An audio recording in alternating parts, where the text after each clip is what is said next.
I call the members to order, and the first item is questions to the First Minister, and I've received notification under Standing Order 12.58 that the Leader of the House, Julie James, will answer questions today on behalf of the First Minister. First question, Mark Isherwood. The First Minister make a statement on the provision of GP locum services in Wales.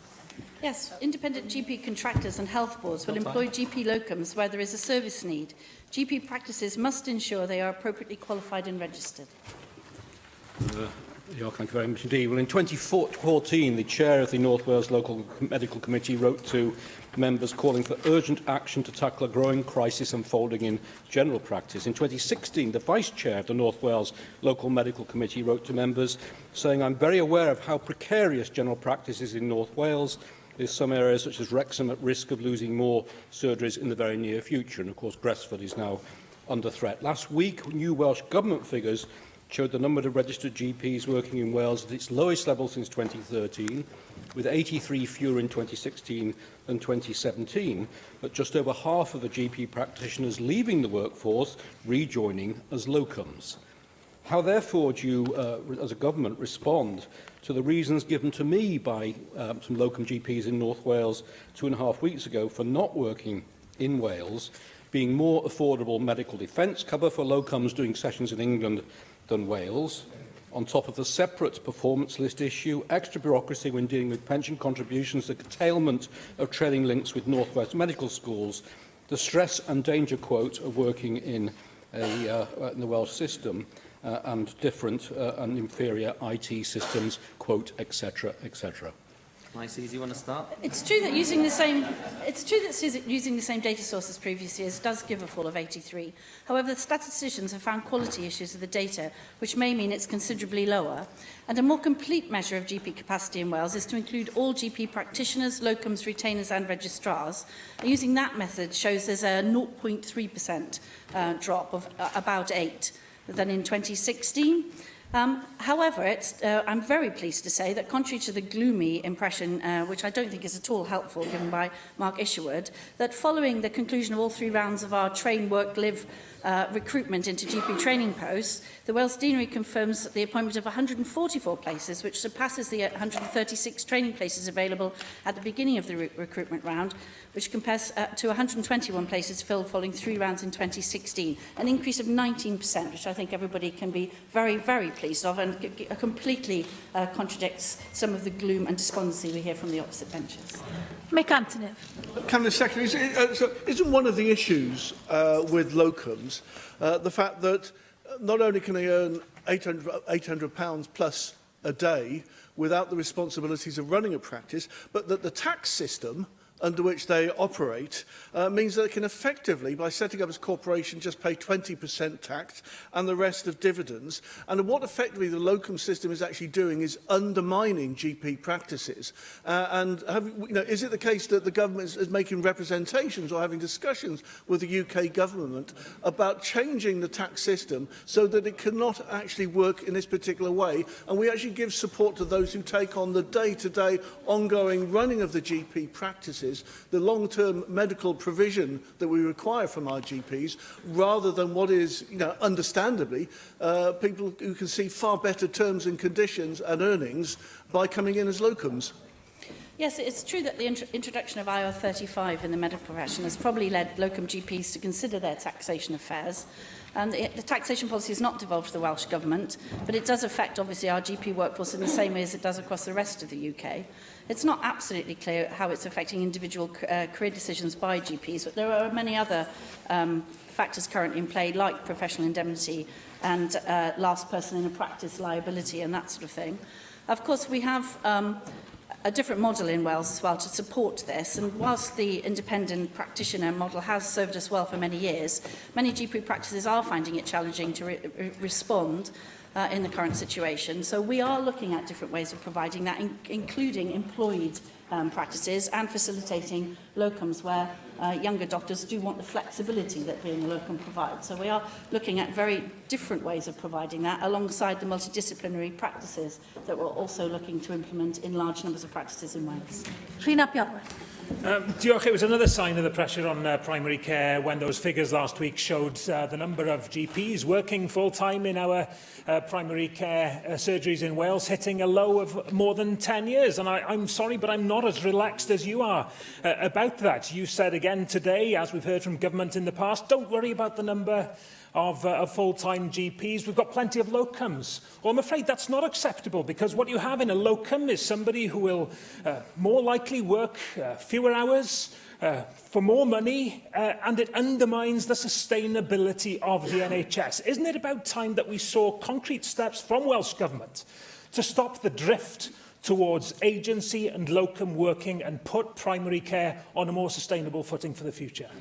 Well, again, I just disagree with the take that Rena Yorth puts on this, because, as I said earlier, there are a number of ways of looking at how many people work as GPs, as locum GPs, as retained GPs, as GP registrars in Wales.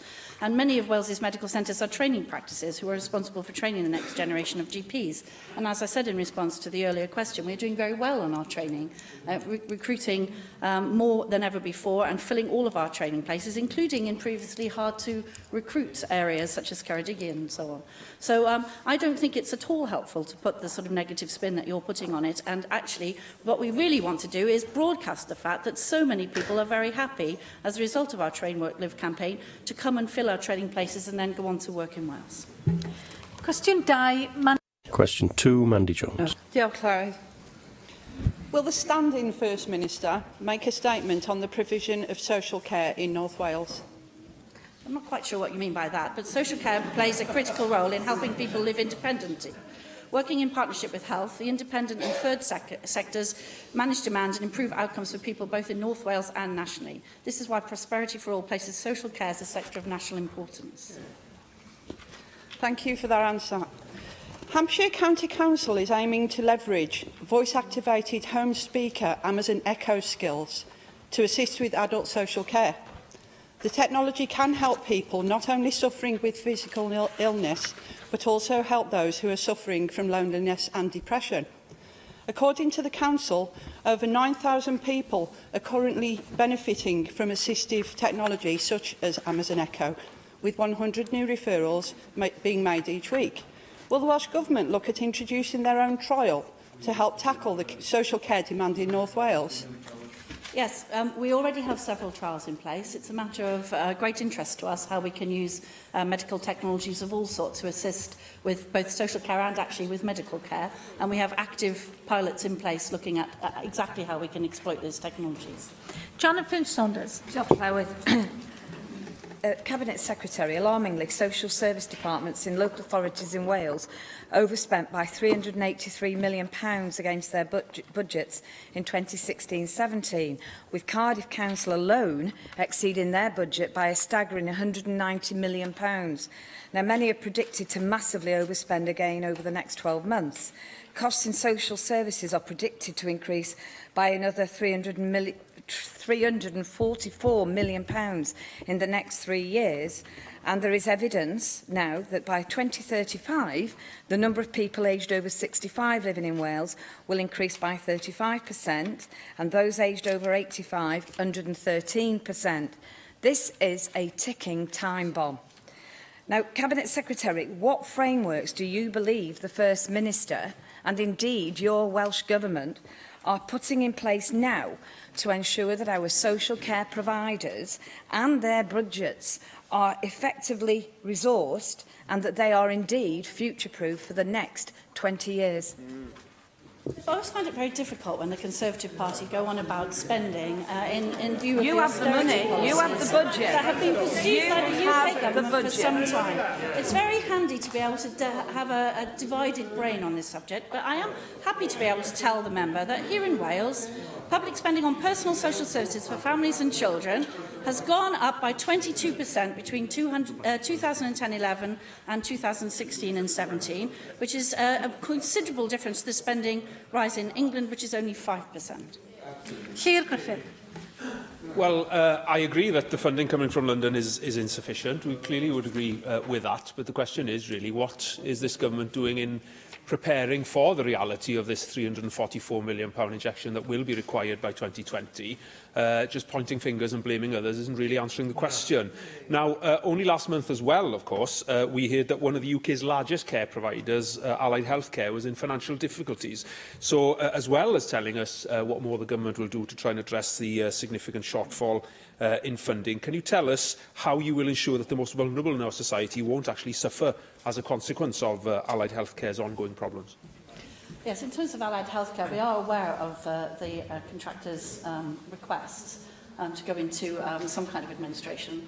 And we are working very hard to ensure that we have a good plan in place. I know that the Minister has been working very hard to ensure that we have continuity of care practices in place for anybody who could be affected by that. Although I hasten to say, not to set any hairs running, that we are not in a position at the moment of any care ceasing in any of the places where allied care is provided. In terms of the overall issue, obviously an ageing population is a problem right across Western Europe. But here we have made absolutely certain that we work alongside health to pool resources with social services, and of course we've stopped many of the cuts to social services that have occurred in the UK. But it is extraordinary to be able to split the austerity agenda and the results of austerity, which are insufficient money for public services, from the effects of that, which I know that you're not doing. Questions now from the party leaders. Plaid Cymru leader Leanne Wood. Diolch, Llywydd. Would the Minister prefer the support of the Scottish Labour Party or the Tories and UKIP in Wales? If the leader of Plaid Cymru is referring to the European Union bill, then we would prefer to have done the very best for Wales, which we have done. I'm sure the Minister is aware that yesterday the Scottish branches of the two parties in her government joined together to oppose Westminster. Instead, in Wales, Labour and the Liberal Democrats have caved in, given our leverage away and weakened the hand of people here in this country. On the 27th of November 2017, the First Minister said in this Assembly, and I quote, "We wouldn't accept a sunset clause. Who is to say that it wouldn't be extended ad infinitum in the future? It's a matter of principle," he concluded. A 5-year sunset clause now forms part of the agreement that your government has signed up to. Can the Minister explain, has the government lost all of its principles?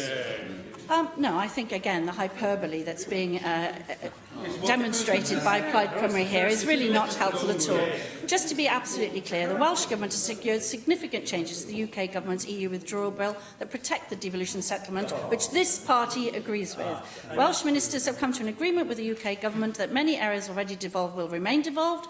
The bill as originally drafted would have allowed the UK Government to take control of devolved policy areas such as farming and fishing, and that is no longer the case. After months of intensive talks, an agreement has been reached, meaning that the Welsh Government will be able to recommend that the Assembly gives consent to the bill on the basis of an intergovernmental agreement and amendments to the bill that have been published and which do not say what the leader of Plaid Cymru is currently saying that they say. This is not my hyperbole. Those were the words of the First Minister. And this is nothing short of a Labour-Tory stitch-up. You were backed by Brexit believers while losing the support of every branch in your own party. And people in Wales can see that you've sold this country short. Westminster now have control over at least 24 policy areas, and many of those are extremely important to people's lives. Control over agriculture, environment, public procurement, all of those issues now sit in Westminster. The only conclusion that we can draw is that you believe that the Tories in Westminster are better placed to act in the Welsh national interest than your own government. Well, let me tell you, Minister, my party doesn't trust the Tories, and we don't trust Westminster with our farms, with our environment, or our NHS. Perhaps the Minister can enlighten us.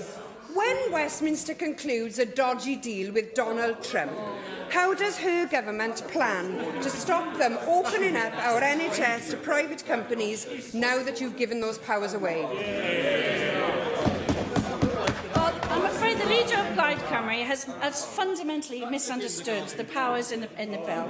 The UK Government cannot act in place of the Welsh Government, and as my colleague, the Cabinet Secretary of Finance, when he took us through in great detail the bill only very recently on the floor of the Senedd, explained the way that the freezing of the powers would work, the way that we have got concessions so that English ministers cannot act where they would otherwise have been able to act, and of course the sunset clause in its current form, whereas the comments she talks of were of course from the original bill. So I would recommend to the Leader of Plaid Cymru a very careful reading of the bill, which he clearly has not undertaken.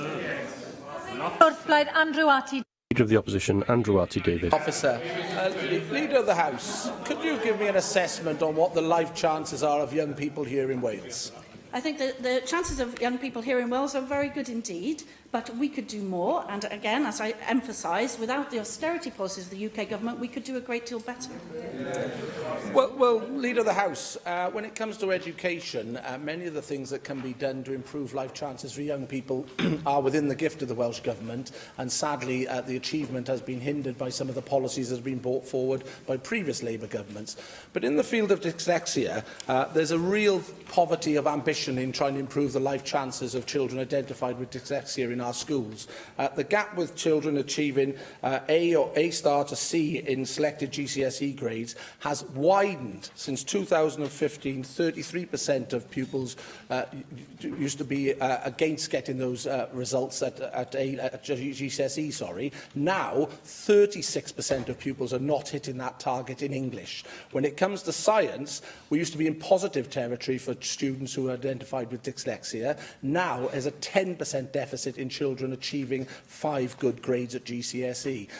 You don't need money to make that difference. You just need the policies in place to make the improvements. And over the last 2 to 3 years, we've seen a massive decrease in the number of children achieving the grades we'd like to see who have been diagnosed with dyslexia. Why isn't the government doing more in this particular field? Well, of course, that's the whole point of the Additional Learning Needs Bill, is to give support to those who are most vulnerable in our systems. But I do think it's quite extraordinary to say that it's not money, it's policy, because of course the policies for additional learning needs always involve additional support for the pupil. And it's it's an absolute fact that the more additional learning needs the pupil has, the more support they need and the more money that costs. But of course, we want to do the very best for all of the people in our school system, including the most vulnerable and those with additional needs, and that's what the legislation is aimed to do.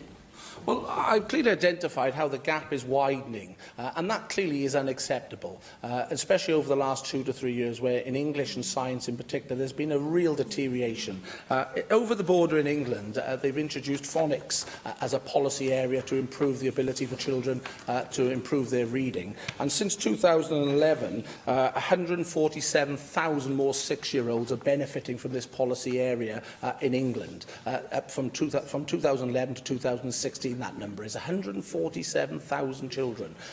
Will the Welsh Government be developing more strategies to assist children identified with dyslexia and making sure that these numbers that I've quoted you today are arrested and actually put into decline, so children identified with dyslexia have a better life chance here in Wales? Yes, I mean, we do teach phonics in Welsh schools. I've personally visited schools and watched the phonics tuition, so I'm absolutely well aware that we teach phonics already. I'm sure that more can be done to teach more children phonics, but I do think the statistics he's quoting are a little misleading, because of course most dyslexic children have additional time or take different exams. So I'm afraid I don't have the detail of that at my fingertips. Perhaps if the Leader of the Opposition would like to let us see the statistics he's quoting, we'll be able to respond to them fully. Arweinydd Grŵp UKIP. Leader of the UKIP Group, Neil Hamilton. It's always a pleasure to see the Leader of the House at the lectern, but I hope it doesn't mean that the First Minister is starting to become a bit demob happy. But I wonder whether the Leader of the House is aware that minimum pricing for alcohol is being introduced into Scotland today. And that has resulted in a bottle of Sainsbury's Basics London gin being increased from £10.50 to £13.13, a bottle of Asda Rich Ripe Red Wine from £3.19 up to £4.88, and 18 cans of Tennent's Lager, which cost £12 at Asda, will be increased to £15.84. These are significant increases by percentage. And Does she not agree with me that this is going to impact disproportionately upon people with low incomes? And as I know she's concerned about the impact of austerity upon people, is this the right time to be adding extra burdens on them when one of the ways in which they try to alleviate austerity is to have a moderate drink? It's not going to affect the people who've got serious alcohol problems very much, but it is going to affect the overwhelming majority of people who drink responsibly. First of all, in his remarks about the First Minister, which I think were particularly ill-judged, the First Minister is, of course, on an extremely important mission to Doha, coming in on the first Qatar Airlines flight to Cardiff Airport, yes, exactly. something which we're all immensely proud of. And Llywedd, I feel obliged to say at this point that when I returned to Wales as part of my professional career in 1993, the first sad task I was given was to work on the compelled privatisation of Cardiff Airport from the public sector because it was making such an enormous amount of money. It was an embarrassment to the then government. And I'm delighted to say that this Labour government has been able to put it back into the public sector, where, of course, it's gone from the very poor performance it had in the private sector to a sterling performance in the public sector. So I'm grateful to the leader of UKIP for giving me that opportunity to say. In terms of minimum pricing for alcohol, I know that he doesn't agree with the policy, but large numbers of people die as a result of alcoholic poisoning, and that's something that this party takes very seriously indeed. Well, I think what the Leader of the House is admitting is that it's a sledgehammer to miss a nut, because the vast majority of people are going to be affected in their pockets, but it's not going to make any difference to their health. At the moment, 76% of the price of a bottle of whisky is taken in excise duties and VAT. Of course, this is not a tax which is proposed, the minimum price of alcohol, so the extra profit, if any, which is made will go into the pockets of the supermarkets. So there won't be a fund from which public health benefits could be spread by government policy. Surely a much better way of tackling this problem is to target the problem drinkers themselves rather than to impose burdens upon people who don't have a problem. Well, of course, the minimum alcohol pricing policy isn't the only policy that we have in place to assist people who suffer from alcohol abuse and substance misuse problems. And the Leader of UKIP is quite right to say that it can be an issue with austerity, that people attempt self-medication and so on, but we're very wedded to making sure that those people have the correct support that they need to be able to stop the abuse that they suffer. And we know from the research that minimum alcohol pricing is one of the pieces of armoury in that kit. But of course, alcoholism or alcohol dependency isn't the only public health problem that exists in Wales. There's a significant problem with obesity, there's a significant problem with cardiovascular disease, and the Public Health Wales Observatory has recently published figures which show that the risk factors for heart disease are physical activity 71%, unhealthy eating 67%, alcohol, perhaps surprisingly, only 43%, and being a current smoker, even more surprising, only 23%. So where is this policy of minimum pricing of alcohol going? If the state has arrogated to itself the power to try to alter people's behaviour in their private lives by using the tax system or a variant upon it, why shouldn't we introduce a tax on food, a tax on salt, or any other of the known factors which might be a cause of deterioration in individuals' health? Well, of course, this party has a very different idea of the state's role in people's lives than UKIP does. I'm not entirely certain that it's consistent in UKIP. But, of course, we have a number of things at our disposal, which the government does indeed do. So we have done very large numbers of things in public health. So, for example, adult smoking prevalence rates fell to 19%, ahead of our 20% target in 2016. Smoking amongst young people is at its lowest level, with 7% of boys and 9% of girls aged 15 to 16 smoking regularly, compared to 9 and 14 in 2010. 425,000 men and women are routinely screened in Wales for breast, cervical and bowel cancer. These are state interventions in people's lives, but they are very welcome and they contribute hugely to public health agendas here in Wales, of which we're very proud. Question 3, Lynn. Question 3, Lynn Eagle. What steps is the Welsh Government taking to improve trunk roads in South Wales East? Our National Transport Finance Plan sets out our commitments to trunk road improvements across Wales, including the South East.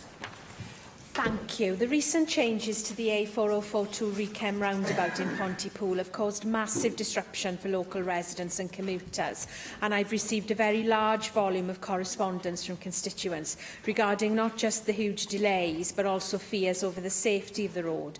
I'm very grateful to Welsh Government officials for agreeing to meet me later this afternoon to discuss proposed changes which could rectify this, being put forward by the developer of the nearby housing estate. What assurances can you offer my constituents that Welsh Government officials and the South Wales Trunk Road Agency, working closely with the developers and Torfaen Council, will be looking at this as a matter of priority and that a new system will be put in place as soon as possible? Yes, I understand, as you just said, Lynn Eagle, that transport officials are meeting with you after this session to discuss the issue in more detail. But we have received a number of concerns about the new road layout and are working with the local authority and the developer responsible for carrying out the work in its design to address the situation as a matter of urgency. I understand that it's likely that the road markings recently installed will have to be changed to improve traffic flows, and this will take a little while to implement because of the safety checks that need to be completed. So in the meantime, the temporary 40-mile-an-hour speed limit will remain in place, and new lanes provided will remain closed to traffic in order to maintain safety. The work is being carried out to increase the capacity of the roundabout, as I know she knows, to accommodate the new developments in the area, and the officials are more than happy to work with you to resolve the issues. Mohammed Ashkar. Thank you, Madam Presiding Officer. The project to do the A465 head of the Valley Road is currently the largest road building scheme in Wales. In October last year, the Cabinet Secretary for Economy and Transport announced a comprehensive programme and cost review of the project due to delay in completion targets with significant cost implications. Will the Acting First Minister advise the timescale for this review, and will she commit her government to making a statement in the Assembly on this important issue as soon as the review is completed? Yes, the Cabinet Secretary is indicating to me that he's more than happy to update members by way of a statement. Lewis. Llywydd, the Leader of the House will be aware of the public health scandal that is the A472 between Crumlin and Harvard Ynys.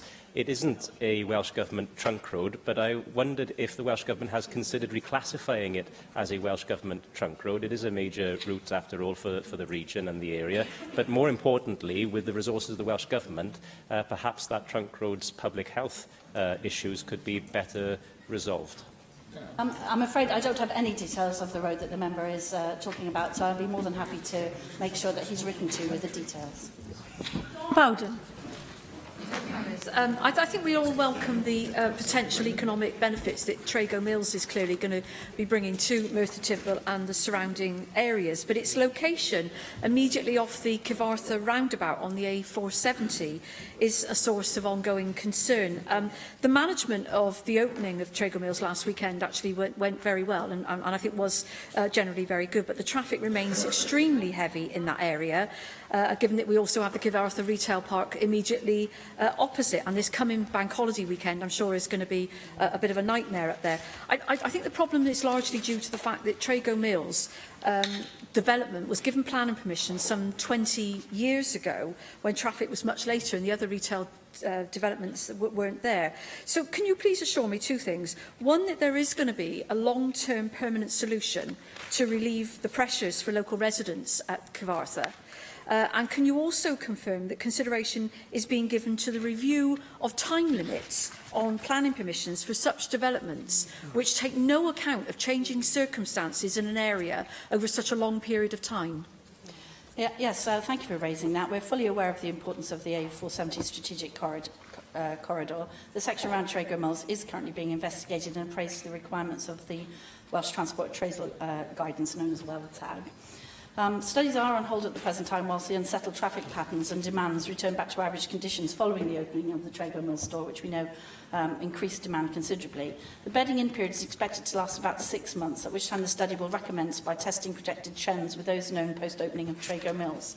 The sensitivity testing will better inform the appropriateness of the longer-term solutions that are proposed.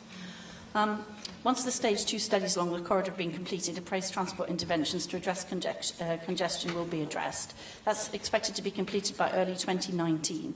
And in the meantime, there are medium-term measures to be progressed. The The issue about the time limits for planning consent relating to major developments is a matter for local planning authorities to consider.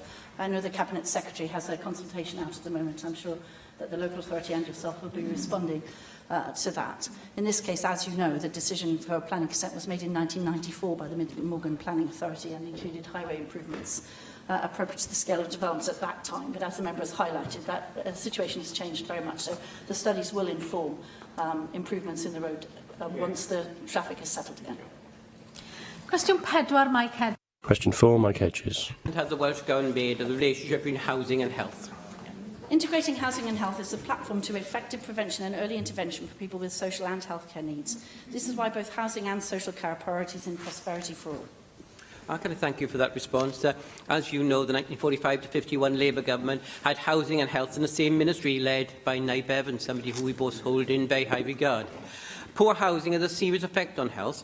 People, especially the old and young, become more susceptible to illness when living in cold and damp conditions. Poor conditions mean that people can't be discharged from hospital when medically they're able to be, but if you discharge them, you're going to have them back in again because the condition they're living in as such, they're going to make them ill. What is being done to improve poor quality housing and thus reduce hospital admissions? Yes, I absolutely agree. Poor quality homes can have a very significant impact on people's lives, particularly for those from the most disadvantaged communities. Quality standards, including the Welsh Housing Quality Standard for social housing, are critical to helping deliver the government's wider wellbeing agenda. The Welsh Housing Quality Standard will ensure that by 2020, more than 220,000 households in Wales will have a home that is safe, warm and secure. Currently, as at 31st of March 2017, 86% of social homes in Wales meet the Welsh Quality Housing Standard. The Welsh Government is investing a further £108 million of capital funding a year to social landlords to ensure that the Welsh Housing Quality Standard is achieved in the time period. David Melding. Thank you, Llywydd. I think this is a very important question. I thank Mike for raising it. 45% of accidents occur in the home, and accidents are in the top 10 causes of death for all ages, particularly high amongst children, after cancer, I think the highest, and older people. Now, in the many interventions that we make, for instance, installation of homes, social care visits, we should be making an assessment of the safety of homes, because very, very many vulnerable people could be protected if we did that and thought about preventing accidents. Yes, I mean, the member raises an important issue, and as part of the Welsh Quality Housing Standard, of course, making sure that homes meet a standard where accidents are very much minimised is important. There are also a number of schemes for adaptations across Wales, and I'm delighted to say that in my own council, the speed of adaptation has increased out of all recognition from where it was 10 years ago. But the member makes a very good point, and we are very keen to ensure that as we develop new homes in Wales, the best safety standards are incorporated in the design. Bethan Syed. Thanks. Shelter Cymru's guidance to private tenants about taking action if their home is in unhealthy or dangerous states, and I quote, "Firstly, you need to think carefully about whether to take action. In particular, consider whether your landlord is likely to try and evict you rather than to do the actual work." Although the tenants can then ask the council to send an inspector, they are still under risk afterwards if the landlord decides to throw them out, or if they have a grudge because they have taken that action. In that regard, will you look to taking putting legislation forward in relation to protecting long-term renters and encourage longer-term tenancies with clear and significant penalties for landlords if they take this type of action? Because, of course, we want to ensure that their houses are healthy, but if they are judged for taking action, then that is something we should all be concerned about. Yes, the member raises a very good point, and obviously we want people to be both safe and healthy in their homes, but also to have secure rental arrangements, because we know that insecure rental arrangements, particularly for families, contribute to long-term mental and ill health. And I know that the Minister for Housing and Regeneration has very much this in mind when we're looking at our new Housing Act that's coming forward in this Assembly term. Question 5, Sian Gwen. Question 5, Sian Gwenllian. Will you make a statement on the gender review that is currently being conducted by the Welsh Government? The review, which is being led by myself, will help ensure that gender equality is placed at the heart of Welsh Government policy making and delivery, and that Wales becomes the safest place for women in Europe. Wel, dwi'n croesawu. Well, I welcome the review, of course, as long as the outputs are clear and that it will lead to an improvement in equality. And in announcing the review in a speech in Oxford, the First Minister said, as you have also done, that he wants Wales to be the safest place for women in Europe. And again, I agree entirely, but turning those words into a reality will require commitment and firm political will. At the moment, the gender equality agenda is part of a range of responsibilities that you have as Leader of the House. What's your view of having a minister who could focus entirely on promoting equality for women? Well, it's an interesting thought. I think it has pros and cons, which are very well rehearsed and which Llywyd probably won't permit me to take an hour's speech on the pros and cons. But what is essential, of course, is that any minister with responsibility puts it at front and centre of what they spend their time doing. The reason for the rapid review is to ensure that we haven't missed anything out, that there are no gaps, that we don't have any unintended consequences, but also that all of our policies are aimed in the same direction at the same time. I'm very much looking forward to receiving the first report in June. We have a number of stakeholder events, and I have a number of meetings with various influential women and survivors and bystanders and people who use our services and so on across Wales to gather as many opinions as possible while we look at focusing all our efforts on achieving equality somewhat faster than I think we were if we'd just gone along as we were in the first place. Susie Davis. Diolch, Llywydd. Leader of the House, you told me in questions last week that the gender review will include the pay gap across all public sector organisations. As just one of the top 50 companies in Wales has a female chief executive, that's the Royal Mint, I'd be keen to understand how private companies, which used to be in public ownership, or at least have strong public sector connections, are being included in your review. How do you envisage the review helping to persuade large private companies of the type we're currently under the purview of Welsh language standards, for example, to reduce their gender pay gap? Yes, one of the things that we're looking at in terms of the Economic Action Plan and the Fair Work Agenda and our procurement policies is to see what leverage we have to ensure that those goals are goals that are striven for in the private sector as well as in the public sector. I do think it's important for us to get our own house in order first as well, but we are very much hoping, both by soft influence and by direct leverage using our funding, which a large number of private sector organisations in Wales receive, to be able to shift that agenda rather faster than it currently appears to be shifting. Jane Hutt. As Leader of the House, yesterday I welcomed a student pilgrimage from University of Wales Trinity St David's. They'd walked from Merthyr to Pontypridd and down to Cardiff. They had banners with the suffragette message, deeds, not words. In fact, the students were mainly from the University School of Fine Arts in Swansea. I think that's in Mike Hedges' constituency. And they presented me with their pilgrimage manifesto. They also sang Bread and Roses, which was very moving, on the Senedd steps. But what they want is equality of opportunity, free childcare, job security for women on maternity leave, to continue the fight for equal pay, commitment to diversity of representation in public organisations, commitment to supporting cohesion in communities through creative initiatives. So, Leader of the House, I'm sure you will agree that this manifesto accords with the objectives of the gender review, and will you ensure that the voices of these students are heard and welcomed? Very much so. Actually, it's in my constituency, and I was very sad not to be able to. I did actually make my best effort to get there, but it wasn't sufficient, and sadly I missed them, so I was very disappointed. I'm very pleased that you were able to see them there. They're an inspirational group of young women, and I absolutely concur with their agenda. Would that we could do it faster. Question 6, Neil Hamilton. Question 6, Neil Hamilton. The Leader of the House make a statement on the provision of healthcare services in Mid and West Wales. Yes, we continue to invest in healthcare services in Mid and West Wales, including £3 million recently for Withybush Hospital and £25 million for Gangwili Hospital. We're also investing £6.6 million in Llandrindod Wells War Memorial Hospital. We continue to work with health boards in the region to provide healthcare services that deliver the best possible outcomes for all patients. I'm grateful to the Leader of the House for that reply. She may know that I've raised the provision of health service facilities in the Welsh Uplands based on Blaenau Festiniog in the Assembly on many occasions. The cottage hospital there was closed some years ago and has recently been replaced by a new office building, plenty of desks, but no beds. there is a continuing problem with GP recruitment, of course, and retention, and in other ways as well. There is significant dissatisfaction amongst local people in Blaenau Ffestiniog and surrounding area, and they recently submitted a petition to the Assembly to call for an independent inquiry into the provision of health services in the Welsh Uplands. Tonight, there is a meeting of people from Blaenau Ffestiniog and Doloedd Elan to consider the possibility of taking legal action to compel an independent inquiry. I wonder whether the Welsh Government would see it as advantageous to facilitate an independent inquiry, because it couldn't possibly prejudice the provision of health service facilities in the area, but it could do a great deal to alleviate public concern. Well, no. I mean, I think the member undermined his own argument by referring to a health centre as an office building. That doesn't really assist the free flow of information.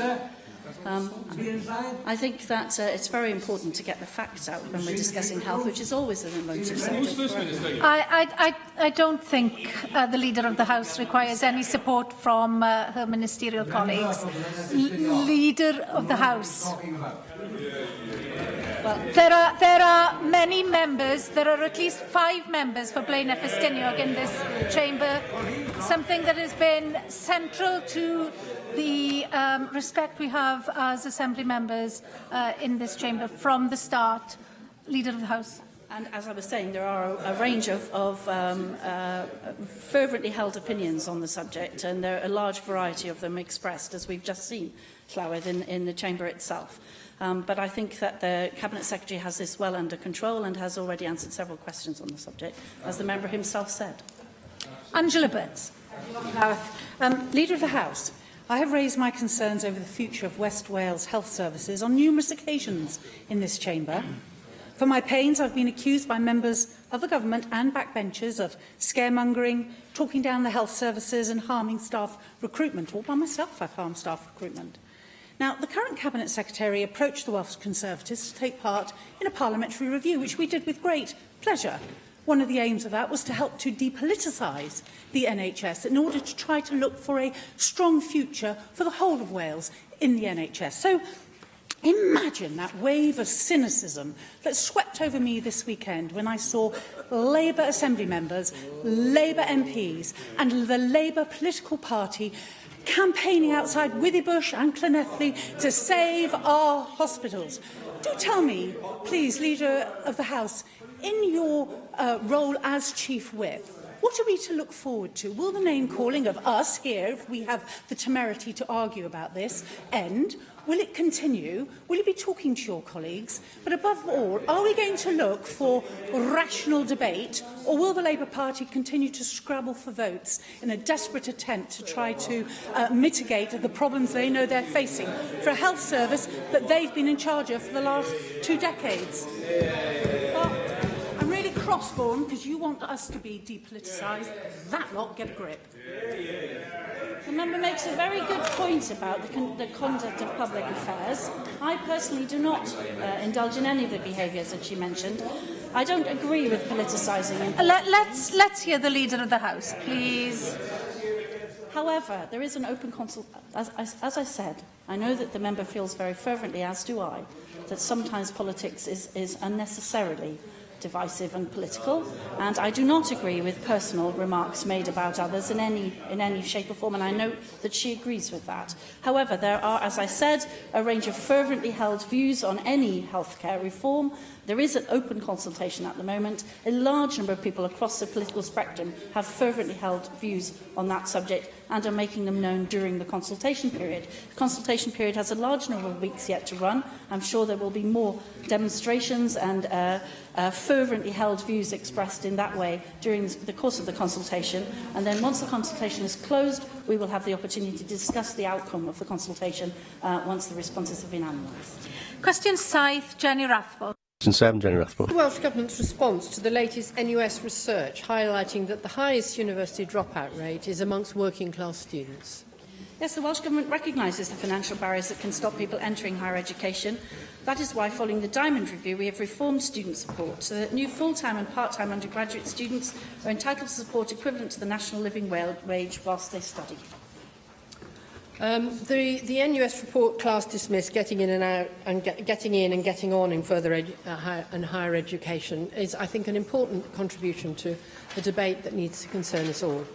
Because in light of these dropout figures and the skills challenge that are posed by the fourth industrial revolution, we need to be raising the skills base of all our young people to respond to the uncertainties of the job market ahead. I'm somewhat concerned that we still have quite a big difference in the numbers of young people achieving degrees in Wales compared with, for example, the south east of England. 26.5% in Wales compared with 32, just over 32 in the south east of England. And I just wondered how the Welsh Government can address this, because it's clearly amongst working class young people that we need to be getting them to take on further education. Yes, absolutely. Our new student finance package is supported by the National Union of Students in Wales and answers many of the questions raised by the review in England. It's the most generous in the UK and is designed to give more help towards living costs by providing the equivalent to the national living wage through a mix of non-repayable grants and loans. This means students can focus on their studies rather than worrying about making ends meet. Wales is the first country in Europe to provide equivalent living cost support in grants and loans to full-time and part-time undergraduates, as well as postgraduates. The total amount of full-time student support awarded for academic year 2015-16 was £797.5 million, which is an increase of 7% on the previous year. Our recent performance data suggests retention rates for undergraduate higher education students in Wales are improving. Data for Wales for full-time first-degree young entrants from low participation areas shows a reduction in withdrawal rates from 9.1% in the 2015-16 data to 7.6% in the 2016-17 data, because, as Jenny Rathbone correctly identifies, it's not just getting into university, it's staying there and being able to concentrate on your study and not be undermined or disadvantaged by having to work through your student life in a way that's unfair and disadvantages you in your future endeavours. So our support package is absolutely designed to do just that, because we want to support those communities to have the brightest children from whatever their background, to make sure that they can be the very best person that they can possibly be. Question 8. Question 8, Jane Bryan. Promote heritage tourism in South East Wales. We continue to support heritage tourism initiatives in South East Wales. For example, the Welsh Government-led Heritage Tourism Project provided £1.58 million for visitor improvements, including access, interpretation and other facilities at Caerphilly Castle and Blaenavon Ironworks. We continue to invest and promote heritage sites to attract additional visitors to Wales. Thank you, Leader of the House. Newport has a rich cultural history dating back 2,000 years, and included in that is Caerleon, which is one of only 3 permanent fortresses in Roman Britain, dating back from the 1st century AD.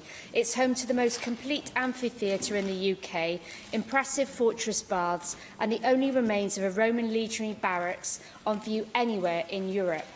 The redevelopment of the Roman Legionary Museum was announced at the recent review of the National Museum Wales, and it's an opportunity to further promote and develop Caerleon's Roman heritage.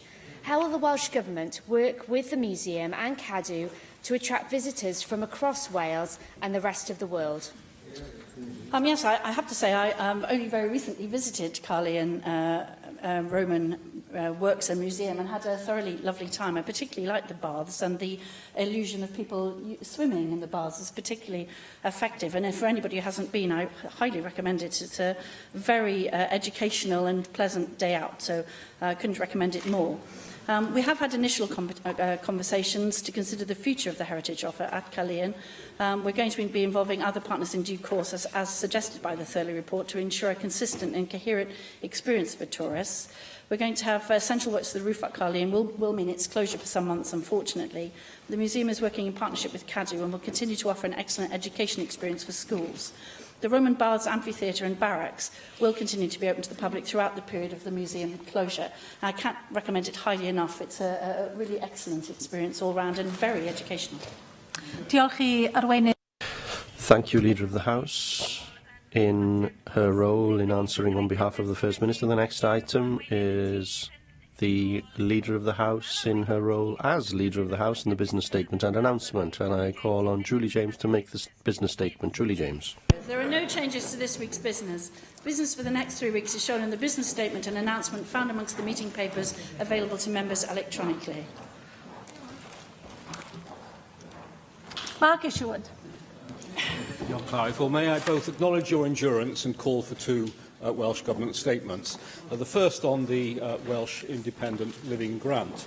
As amongst other things, Chair of the Cross-Party Group on Disability, I've been articulating concerns in this chamber and in correspondence with the Welsh Government since the decision was taken by the Welsh Government to move the Welsh Independent Living Grant into local authority funding, unlike the situations in Scotland and Northern Ireland, where a partnership with the third sector was established, and the Northern Irish commissioned into the Scottish model to ensure that the independence and control of the service user was protected. I last raised this early in March with the First Minister, describing the proposal as a betrayal of the right to disabled people to live independently and make their own decisions. But once again, despite calling on the First Minister to recognise that independence means giving people choice and control and not having to agree how they should spend their money with well-meaning experts in County Hall when they're the real experts in their own lives, the First Minister once again rejected this. However, I've now been copied on a report from a charity of which I'm patron, stating that at the recent Welsh Labour Party conference in Llandudno, on a motion put down by the Clwyd South Labour Party, that delegates voted to support the continuation of the Welsh Independent Living Grant, despite the policy of the Welsh Government, and it's been reported that this will now be maintained at least until the Assembly elections in 2021, welcomed by the campaigners led by Nathan Lee-Davies from Wrexham, but still keen to stress there's some way to go in securing the grant in the long term. Therefore, given that this isn't just a decision, I'm sure, for any party conference, this is a decision for this place, I think the Assembly must have a statement to bring us up to speed on what is a very important matter for a large number of people, and particularly the campaigners who have been fighting so hard to achieve what appears to be some progress in this respect. Secondly and finally, could I call again, following calls last week, for a statement on the A487 Carnarvon to Bodnewydd bypass, although my request comes from a slightly different angle. We know that the public inquiry, we know that following the inquiry, the Welsh Government said it would consider the inquiry report and make a decision by the winter. We know that in March, the Welsh Government said it needed more time to consider the plans. But concerns being raised with me by local businesses that a document they submitted to the inquiry detailing objections not to the bypass but to the yellow route favoured by the Welsh Government presented, but the legal representative from the Welsh Government's barrister, on the basis of his submissions, they refused the right to question the Welsh Government on the contents of the document, although the legal advice they received advised that no judge would make a decision based on any draft report, and any judicial review would only be possible on the issuing of orders. Dare I say that your barrister had said that they should have gone to judicial review before following publication of draft orders against the legal advice received. And they raised concern with me what they had described as the total intransigence of the Welsh Government over 10 years in considering the impact on jobs and businesses locally. And they do support strongly a bypass, but have been trying to put forward their case, albeit without success to date, in asking the Welsh Government to adopt the orange or black route to protect businesses and jobs. This is a very important matter. The document I referred to is a detailed submission which confirms that if you read properly the original submissions, there was 75% local support for the black route. That was not presented in the WellTag evidence. It wasn't questioned at the public inquiry.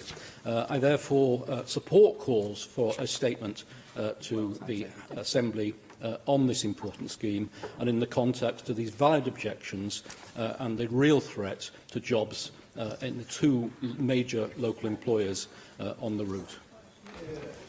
On the first matter that he raises, we continue to maintain that a static grant can't possibly meet all of the demands of every disabled person in Wales who have complex and varied needs.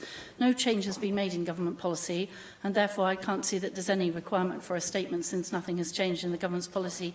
And as Mark Ishwood said himself, he asked the First Minister about it back in March. On the bypass, and there's a public inquiry underway, and the member has made his remarks about the conduct of that inquiry, but clearly it wouldn't be right for the government to comment on the conduct and legal submissions in a public inquiry. Simon Thomas. Diolch, Llywydd. I notice, Leader of the House, that it's been stated today that the incinerator proposed for Barry is likely to be operational by the end of the year. And I think there are wider lessons for the whole of Wales from the experiences the people of Barry have had over the last couple of years. Something has gone seriously wrong, I think, if we have an incinerator so close to homes, in an area of deprivation as well, in the context of air quality that we're all trying to improve in Wales, without an environmental impact statement. And it has been stated, I think, by the Environment Minister here previously, that she's minded to request such an environmental impact study to be done, but we're told, nevertheless, the incinerator is going ahead. So I would very much like, and Plaid Cymru would like, to hear a statement from the Environment Minister about whether we'll see such an environmental impact study. And if that impact study, of course, does give rise to questions around emissions, around transport links, around storage of wood, around all the things that the local residents have been complaining about, then we need to understand how that might impact on the granting of final licences and conditions for the incinerator in Barry. And also I'd like to ask whether such a statement, if made, can also include any work that the government's done with Ofgem around the fact that the current proposal seems very different to the one that originally got granted the ROCS certificate. It's so old, this proposal, it goes back to the days of ROCS, I understand. But it's done under a previous regime. But a lot of change since then, including the incinerator itself being at least 10% bigger in terms of its output than it had been previously. So I think all of us would appreciate, not just for Barry, but for the wider lessons that we draw on the environment in Wales, a statement and an ability, an oral statement, so we have an ability to question the Minister on that.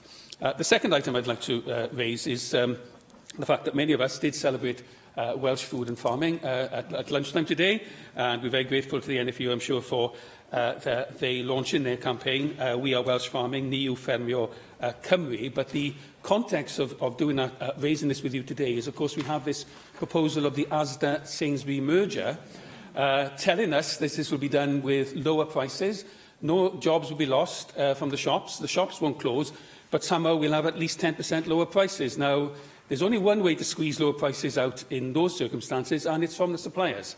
And the suppliers are our farmers. And when you squeeze our farmers, yes, you may get something cheaper in the shop, but you're actually squeezing our communities, because those farmers are recycling the pounds that they earn within our communities. And that's clearly demonstrated by Welsh Government's own work as well as the unions' work themselves. So if we're going to see such a major merger and a consolidation in the supermarket sector, then it does beg the question that the supermarket ombudsman needs to be beefed up considerably, because we don't want to see any supplier, but I'm talking particularly of Welsh farmers here, to be squeezed by an irregular market and the use of too much pressure and too much anti-competitive, in effect, market forces being used. So it'd be good to have a response from the Welsh Government, perhaps a letter from the Welsh Government at this stage to the Asda-Sainsbury merger, what discussions you're having with the UK Government around this, what steps can be taken to protect Welsh suppliers and Welsh farmers in particular, and whether you think, as I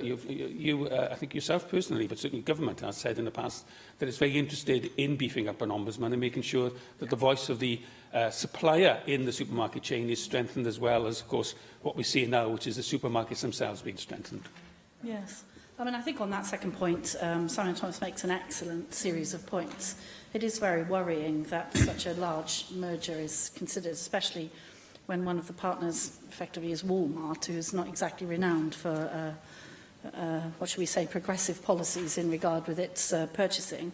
It is, as you know, subject to the Competition Commission, but my understanding is that the Competition Commission generally looks at the effect on consumers and not on suppliers. The Cabinet Secretary for Rural Affairs and myself have some concerns about this, and we will be expressing those concerns into the Monopolies and Mergers inquiry.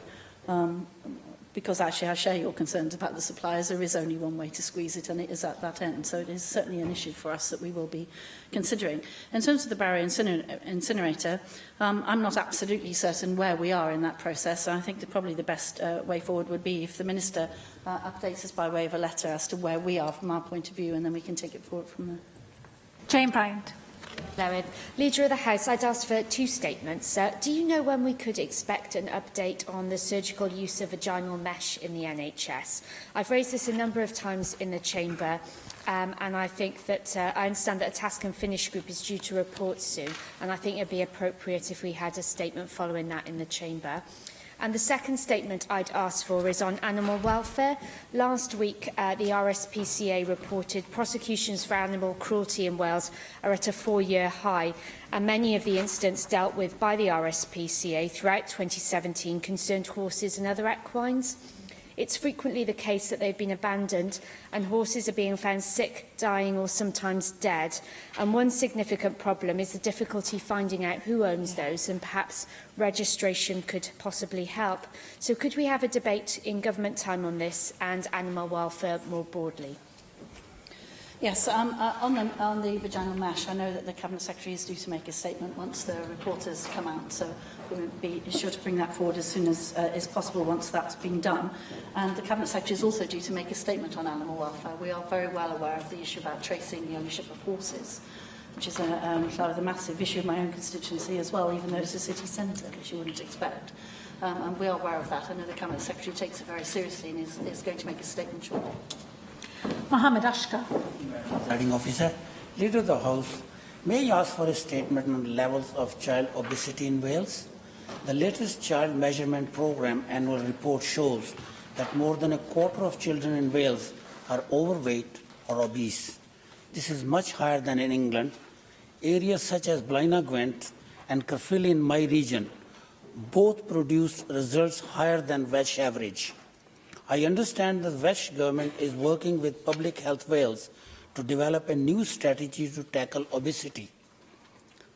Could we have a statement from the Cabinet Secretary for Health on when this strategy is likely to report and what measures he intends to take to tackle this problem in the interim period in Wales? Thank you.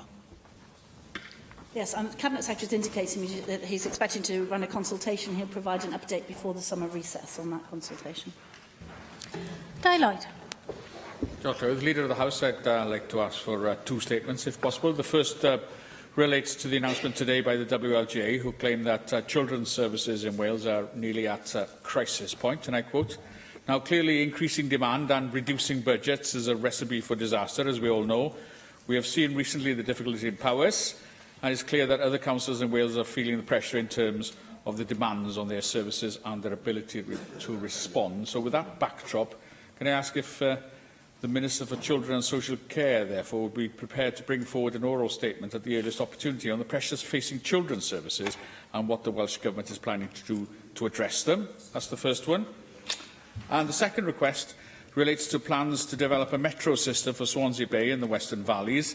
As I've mentioned previously in this chamber, the development of a metro system, which in principle looks to improve travel times for people in South West Wales, is to be welcomed, naturally. But you will be aware of concerns within Neath with regards to the need to protect the status of Neath railway station as part of any metro proposal. Feelings are running high in Neath at the moment.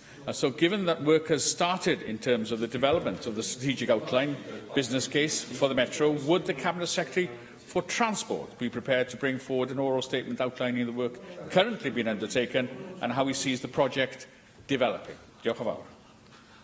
Well, taking those in reverse order on that one, my colleague, the Assembly Member for Neath, has been extremely vocal in his opinions about any potential closure of Neath Station.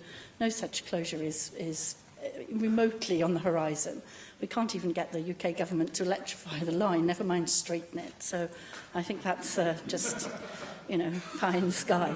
There is a conversation about the Swansea Bay Metro, quite rightly, and the Cabinet Secretary for Economy and Transport has put money into a feasibility study for that, but that does not include the closure of Neath Station. On the children's services, the Minister for Children is due to make a statement on those issues very shortly, and of course my colleague, the Cabinet Secretary for Local Government, is due to make a statement on Powys later on today's agenda. Sian Gwenllian. Thank you very much. Can you give me an assurance that I will receive an honest and clear response from your government on a simple issue which I have been pursuing now since January? I've asked the Minister for the Welsh Language how many staff are located in the government's Welsh Language Unit. Those are the staff responsible for preparing Welsh Language Standards regulations. Having received the response loads in a committee, I received a response to a written question that it was the Permanent Secretary who should answer such a question. I received no response from her until last Thursday, and that was because I had to raise the issue here in the Chamber. And I was given this response, which was shocking.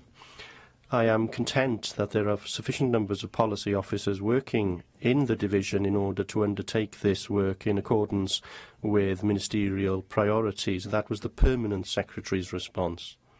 So one, I haven't had a response to a simple question from an Assembly member asked in January.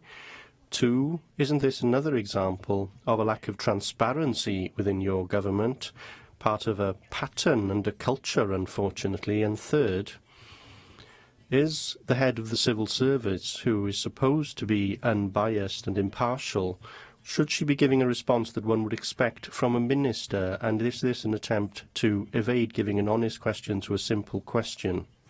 So I would appreciate your support in securing an answer to my question. I don't think that this Assembly or your government should allow this kind of anti-democratic behaviour.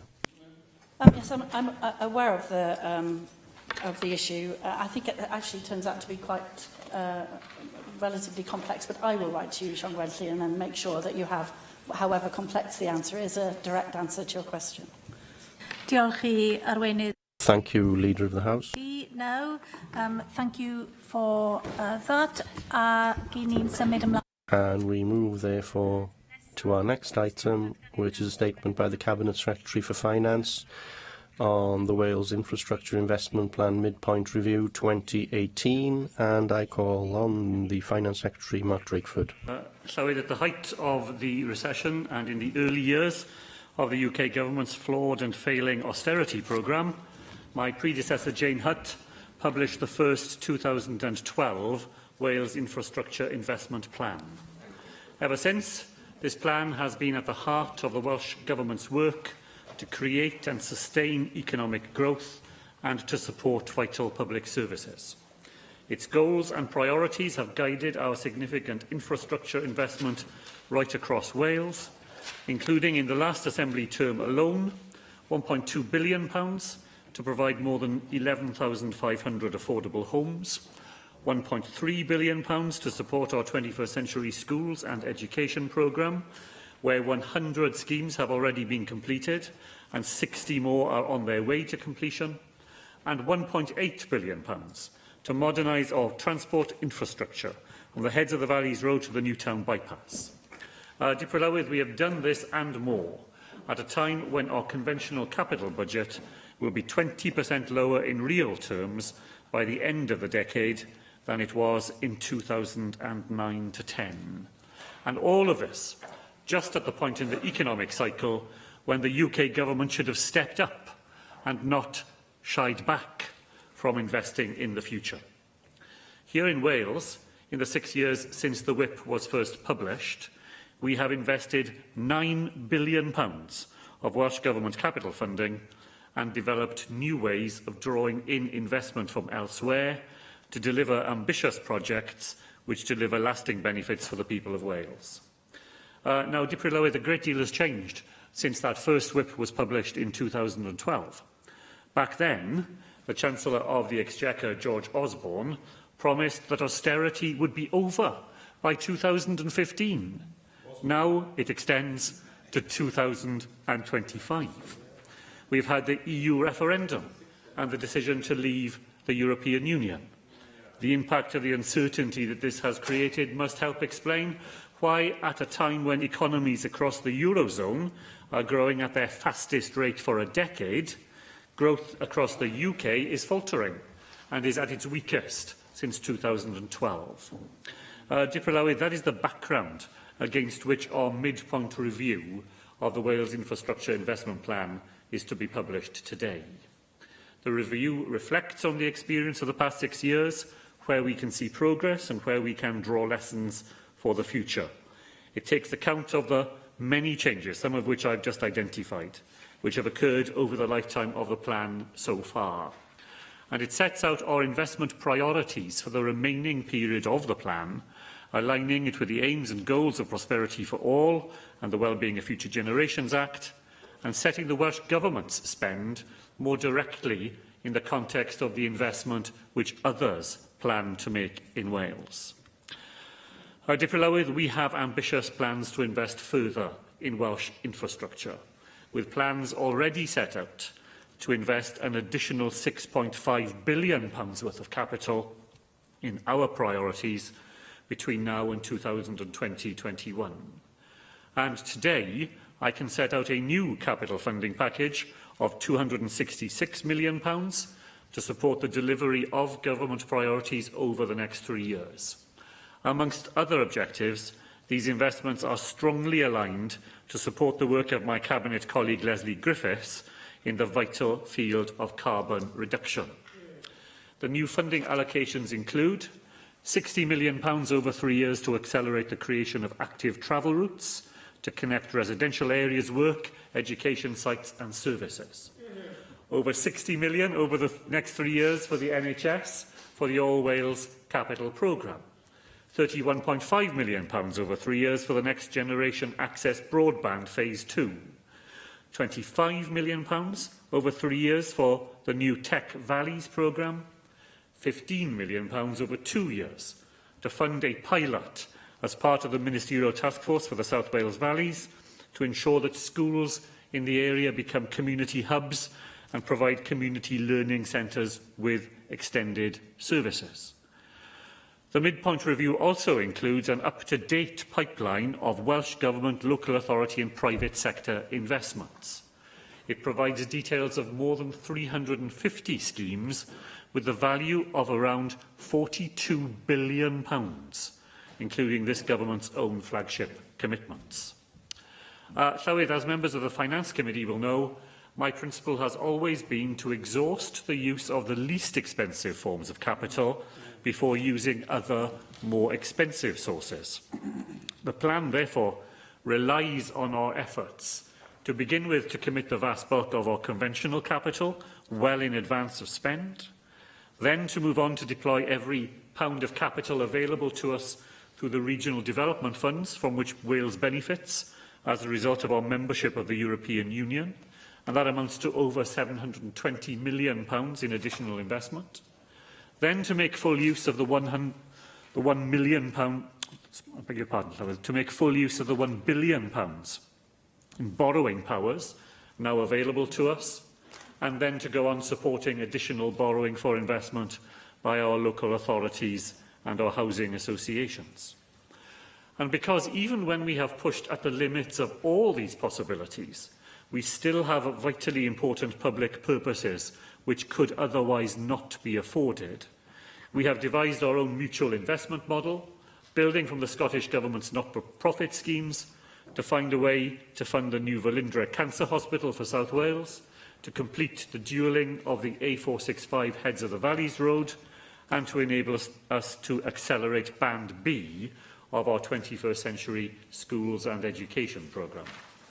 And Dipperlawydd, I can announce today the latest development in this area, because in line with the provisions in the Government of Wales Act 2006, agreement has now been secured with the UK Government that it will bring forward legislation to enable Welsh ministers to issue bonds for capital investment expenditure, providing the Welsh Government with a further set of borrowing levers in the future. Dipperlawydd, we are in the process of establishing a National Infrastructure Commission for Wales, and later this afternoon the Cabinet Secretary for Energy Planning and Rural Affairs will make a statement about our preferred option for our new land use plan the National Development Framework. Together, these will provide a strategic picture of our national and regional infrastructure needs and help us ensure our investments are aligned and targeted to where they can have maximum impact in the face of continuing austerity.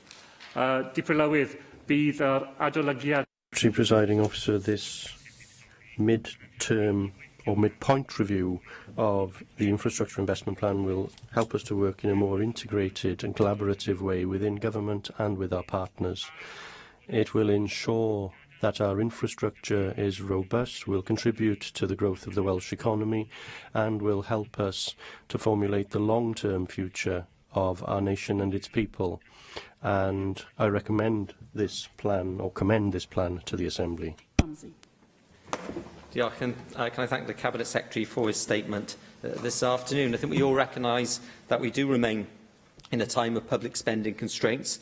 We certainly in the Welsh Conservatives welcome proposals to invest in our economy and public services, despite those obvious challenges. Can I just say, in responding at the start to your statement, Cabinet Secretary, on your point about UK funding, which you made at the start of your contribution and the end, the almost obligatory comment now on funding cuts. Well, yes, spending cuts, you're quite right to say, have extended beyond the original cut-off of 2015 that was set out back in 2010. But if the alternative was deeper yearly cuts, then I think I would probably stick with the Chancellor's current timescale rather than looking at those cuts having been faster and deeper at the time. And we know that, yes, the deficit has taken longer to come down than was previously hoped, but the UK government is getting there in that regard. Debt itself will soon be cut, not just the deficit, and that will, in the longer term, set the UK economy and the Welsh economy on a sounder footing, so you will have more money to invest in those important public services and infrastructure. Well, many people do. You might not agree with that, Lee Waters, but many people do agree with that. Your statement covered a wide range of investment proposals and a wide range of spending areas, so if I can just touch on a few of them. I warmly welcome the proposals to continue developing the 21st Century Schools programme through the second band of funding in partnership with local authorities across Wales. I recently visited the site of Monmouth Comprehensive School, due to open in September. It's a really impressive state-of-the-art building, shows what can be achieved when Welsh Government works with Conservative local authorities such as Monmouthshire. And will extend opportunities for modern teaching and learning. While you've increased the funding available for 21st Century Schools, could you advise of any changes to the timescale of the next phase of the programme? Is that as was originally envisaged? On house building, we recognise that there are growing pressures on the housing market, particularly in South East Wales, and commentators are concerned with the removal of the Severn Bridge tolls and the effect that that will have on local housing supply in Monmouthshire and other local authorities in South East Wales. How confident are you that the funding you're providing for the development of affordable housing proposals across certainly South Wales will be met?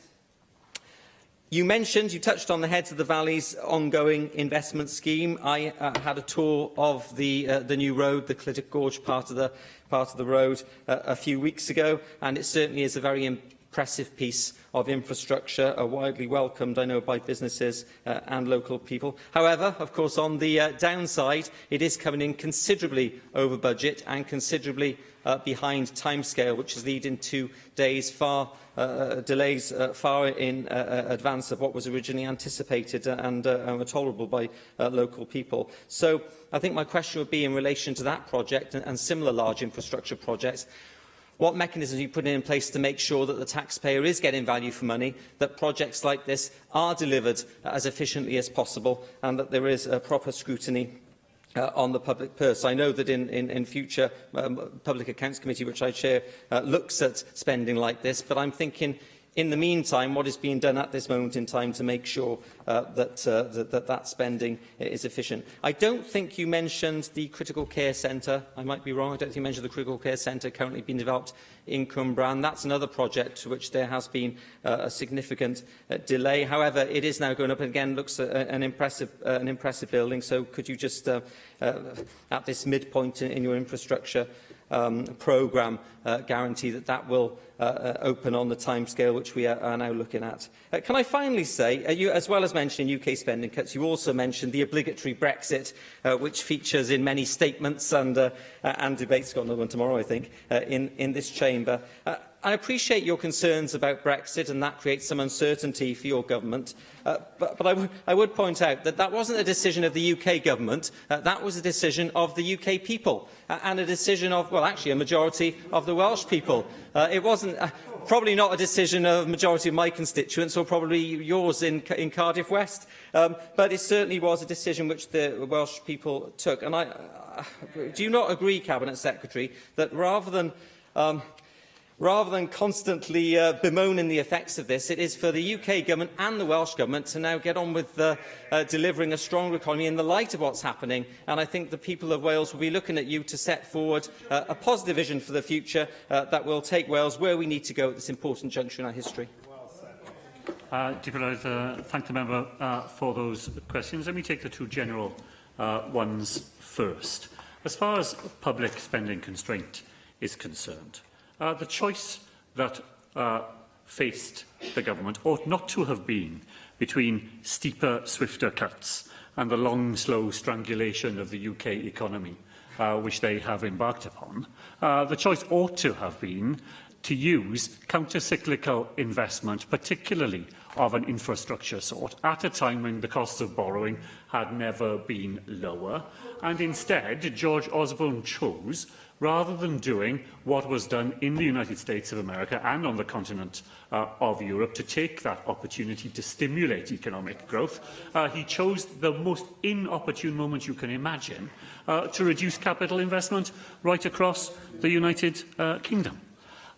No, of course, I entirely agree with what Nick Ramsey said. The UK government is not to blame for the Brexit decision, and I didn't suggest that they were. What I am reflecting in my statement is what private sector businesses and organisations tell this government and tell the UK government all the time, that the uncertainty about Brexit is having an impact on their ability to plan investment into the future. I believe that there are steps that the UK government could have taken to have provided greater certainty in the way that they have gone about Brexit, but it is an unavoidable fact for the UK government as well as ours that a major change of this sort, whatever view you may take of it, brings huge uncertainty with it, and that is making an impact on investment decisions of private businesses, not just in Wales, but across the United Kingdom. Can I briefly deal with the more specific questions the member raised? Appreciate very much what he said about the 21st Century Schools programme. Monmouth local authority, like all local authorities in Wales, has benefited significantly from Band A. We're now moving into Band B, and the 5-year time horizon for the Band B of the 21st Century Schools programme remains unchanged.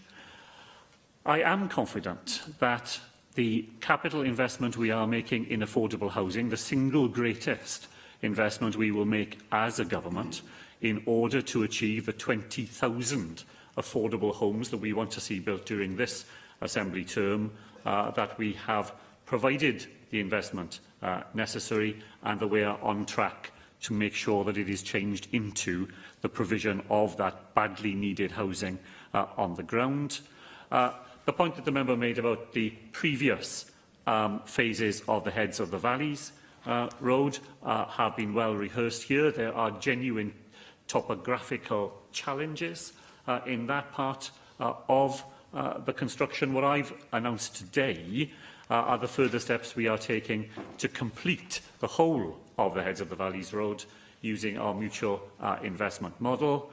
I didn't mention, he's quite right, the critical care centre Diprylywydd, because that is already catered for in funding terms in the plans that the government has already announced. Rice. Thank you, Deputy Presiding Officer. I welcome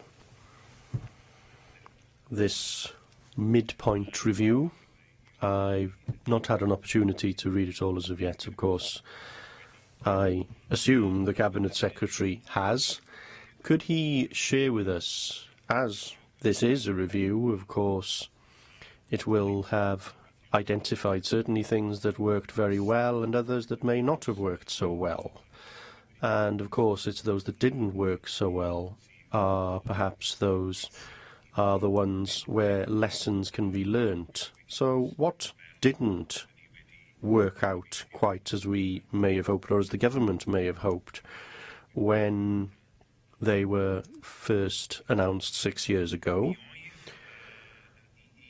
One of the objectives set at that point was to change the process more generally for investment. For example, to bring the need for far more robust business cases in order to assess projects and to use evaluation techniques of a world-class quality. Now, has that happened to the extent that the government had hoped? I'd like to turn to the question that we've rehearsed this issue many a times, Cabinet Secretary, but it is this issue of the balance of regional infrastructure investment across Wales. You did refer to it actually in your remarks in relation to a strategic picture which needs to take account both of national and regional needs, and we produced figures of course previously that have shown certainly the kind of imbalance in terms of capital investment that typically we see across the UK, and the fear is that we are becoming potentially in microcosm a version of that problem in the UK of an over-concentration of capital investment, actually in the corner of the country that is already relatively affluent. And of course we can't avoid it at the moment, but we have had all the First Ministers have come from Cardiff and the M4 corridor around it, and we may have a fourth. Well, that bit of the M4 corridor in South East Wales, representing it, and obviously politics does impact upon these decisions. So how can we make sure, whoever the next First Minister is, that there is structures in place, and particularly looking at the National Infrastructure Commission, to ensure that we get a better spread of investment across Wales. And finally, on the issue of the scale of ambition, it's great, by the way, to see the power there for the Welsh Government to raise bonds. I think we've actually called for that previously. But then the next question is, of course, what is the scale of our ambition in terms of the quantum? And there, of course, the Cabinet Secretary, you're absolutely right. Of course, there has been this historic opportunity with the low interest rates, etc., and probably, we would say, a backlog of underinvestment in the past in the Welsh infrastructure. The whip was there to address that, to seize that opportunity. But yet, even if we take the figures that are in your statement, the £1 billion for the MEM, the billion in terms of the borrowing powers, that takes us up in terms of financing. On an annual basis, that takes us up to about 1% of the annual budget. Scottish Government have a target of 5%. And so if we were to match their ambition in terms of our appetite for financing a capital programme on that scale, then we would be in a totally different situation, wouldn't we, in terms of the level of capital investment that we're currently able to finance. The 350 odd projects, the 42 billion, at current rate, it'll take 20 years, a generation, for us to actually work our way through the whip as a whole, there or thereabouts. Shouldn't we take this opportunity, as we're reviewing the whip, also to ask ourselves, is the scale of our ambition equal to the opportunity and equal to the challenge that Wales currently faces in terms of its infrastructure? Thank you. I'd like to thank Adam Price for those questions. A couple of questions first. Looking back over the first period of the whip, what would be some of the lessons I think we would learn from it? Well, I think the first is that we are putting considerably more emphasis in the midpoint review on the way in which Welsh Government investment has to act in a complementary review, complementary way with the investments that other public sector bodies make in local government, for example, but also the major investments that go into transport and energy and water and so on by other major investment players in Wales. So I think we've learnt the need to make sure that those things are better aligned. I think we've learnt as well for the need of public authorities to have a finer-grained grasp of infrastructure within their own localities. So the National Assets Working Group we've set up, which has done, as I know Adam Price knows, a mapping exercise in the Cwm Taf area, trying to make sure that all partners on the ground are aware of the infrastructure assets that are owned by others and therefore are able to make better investment decisions, sharing facilities, releasing land for housing, creating better jobs in the management side of infrastructure and making the public pound go further. And I think that's something else we have learnt in this first part, and that's why we've provided a relatively modest sum of money, around £2 million, to make sure that that mapping exercise can be replicated right across Wales. Adam Price asked about whether we had succeeded in strengthening the way in which business cases are brought forward for investment, and the five-stage business case model has now been adopted as standard, and that was very much driven by some of the work that went into the original whip. I don't dissent from the proposition that geography has to play a part in the way in which investment decisions are made, but I've never believed myself that it ought to be the determining criteria. I think in the end it has to be the quality of the proposal that comes forward, the return on public investment that it provides, the impact that it will have on the future of our economy. Those have to be the things that we look at first, and then, of course, we have to see how investments can help us to spread and sustain prosperity in all parts of Wales. I didn't mention in my statement the over £600 million of capital investment that will come with the city deals that have already been announced. And of course, the growth deal for North Wales is now making further progress. The Metro in Swansea, mentioned by Dr Di Lloyd earlier this afternoon, the North East Wales Metro, the major investments that are going on in Anglesey to make it an energy island, and the ambitions that we have there for marine energy in the future. I think we're able to show that we are investing in all parts of Wales. It's an important criterion that we use, but it is not the decisive one. As far as ambition is concerned, I'm grateful to Adam Price for welcoming the news on bond issues, and it is a matter I know he has raised regularly in the Chamber. I can tell him as well that I have already written to the Chief Secretary to the Treasury, alerting her to the fact that I intend to make a case for extending the borrowing powers available to the National Assembly as part of the forthcoming spending review. The difference between Scotland and Wales, however, is rooted at least partly in the level of PFI debt which Scotland drew up in the first decade of devolution, which we, thankfully, decided to avoid. And there is a choice which he and I have rehearsed many times outside the Chamber and here.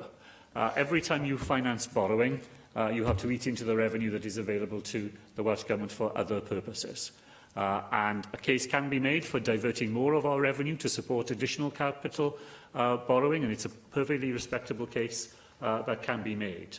But every pound we divert in that way is a pound less for the very urgent revenue demands which the Government faces on all sides of the Chamber, we know we don't have the money we need for our schools and our hospitals and our other great public services. So it's a matter of judgment, and there's a balance to be struck, and it's a challenging one to get right. But I wholly endorse what the Finance Secretary has just said about the choices that have to be made. And the reality is, of course, we are constrained by the Welsh bloc, which is out of our hands. Half the budget goes on health, another quarter goes on education, the remainder is split between the other heads upon which the government spends. The amount available for capital spending is therefore limited, and the Finance Secretary's hands are tied. So we're talking here about a small part of the Welsh Government budget. The urgent need for Wales, as the poorest part of the United Kingdom, is to raise the tax base here, now that we've got limited freedom to raise future revenues from taxation. This is going to become increasingly important to make Wales a more attractive place for businesses to locate and to expand, and to attract entrepreneurs into the country and to encourage those who are already here. I know that the Finance Secretary starts all these statements with the ritual trip down Austerity Avenue, but the fantasy that a UK Labour government would have done anything very much different from what the Conservatives have done had they been in office after 2010, I think it is nonsense. The Alistair Darling plans on which the Brown Labour government fought the 2010 election was actually more restrictive than the plans which George Osborne proposed in his first financial statements. And the idea that you carry on spending money forever and have infinite deficit spending is disproved by the experience of countries as various as Venezuela and Zimbabwe. And we've doubled the national debt since 2010 to nearly £2 trillion, which is now £22,000 for every single person in the United Kingdom. Yes, we've lived in an era of low interest rates, but if the government's financial policy had been much more relaxed, then those interest rates would not have fallen as fast and as far as they did. Now, of course, there's only one way forward for interest rates, and that's up. So we have to be ever more cautious, I think, in balancing the books or moving towards that. I mean, George Osborne, of course, has continually pushed off to another day. Philip Hammond, similarly, the day at which the budget is balanced. Now, that has implications, of course, for us here in Wales too.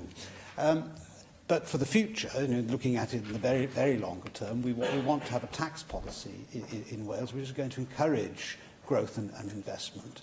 And you have to create wealth before you can spend it. If you spend it before it's been created, then you end up in the same position as Mr Micawber. But to move to the specifics, I just want to make a couple of points. The statement says that the plan's been at the heart of the Welsh Government's work to create and sustain economic growth. But, of course, economic growth in terms of private sector business in Wales has been modest since the inception of the plan, and, in fact, Mid and West Wales is one of the worst. And I do endorse what Adam Price has said about the need to have a more equitable spread of investment throughout the country. Wales, according to the Barclays Entrepreneur Index, has the second lowest number of high-growth companies in the UK, at only 77. The number of companies receiving venture capital funding has also increased from 23 last year to now to 32. The value of this investment hasn't increased. It's stable year on year at only £9 million. These are very disappointing figures. The Stats Wales figures on active business enterprises per 10,000 population show that overall the Wales figures have an increase of only 57 active businesses per 10,000 since 2012, and Mid and West Wales figures are very much below the best areas and the Wales average overall. Mid Wales, being for these purposes Powys and Ceredigion combined, shows an increase of only 31 active businesses per 10,000 population between 2012 and 2016. So we need to do something to ensure from the Welsh Government's ability to spend that we build upon these modest successes so that we reduce the imbalances in Wales. You know, looking at the increases in business turnover between 2012 and 2017, again from the Stats Wales figures, Wales has seen an overall increase of 13.8%. Pembrokeshire has seen only a 3% increase. So, you know, I know you're never going to have everybody at the average throughout the whole country, obviously, and things change over time. But we should, I think, at least endeavour to ensure that there's a greater equity in the way government is spent. Because I'm sure that Lee Waters will find that it grows on him the longer it gets. But the other get much longer because you've had far more time than the other two spokespeople. So if you could come to some questions, to your authority. The Deputy Presiding Officer. I would just like to make a further plea, lastly, in relation to broadband access, because, again, for Mid and West Wales, of the 10 constituencies with the slowest broadband connections, 7 out of 10 were in Mid and West Wales, and Carmarthen, Eastern Dynevor, Montgomeryshire, Ceredigion and Dover Meirionydd. Over 50% of broadband connections are slower than 10 megabytes per second in 2016. I do applaud what the Welsh Government has done in this respect to improve connectivity, but I think there is a lot more which still needs to be done. It can only be done if we can provide greater finance for it. So I wonder if the Finance Secretary could give us his reflections on those few points that I've made. Thank you. Thank you very much. Let me, first of all, identify a small number of points where I would not agree with what the member has said. He said that the Welsh Government's hands are tied. Our hands are not as completely tied as they once were, very largely due to the work carried out by my predecessor, Jane Hutt, in setting off down the road of innovative ways of adding to the conventional capital that is available to us. And I tried to set some of those out in the way that we have supported borrowing that was capable of being undertaken by housing associations and local councils, in the way that we have used sources of funding outside the Welsh bloc. Of course, the big context is set by the bloc in the way that Neil Hamilton said. Let me say to him, austerity isn't an avenue, it's a dead end. You know, that's what the continual pushing into the distance of the day when we will finally see it come to a conclusion demonstrates. I've not argued at all, Dipulawe, this afternoon for infinite spending. But the clue is in the term, isn't it? Capital investment.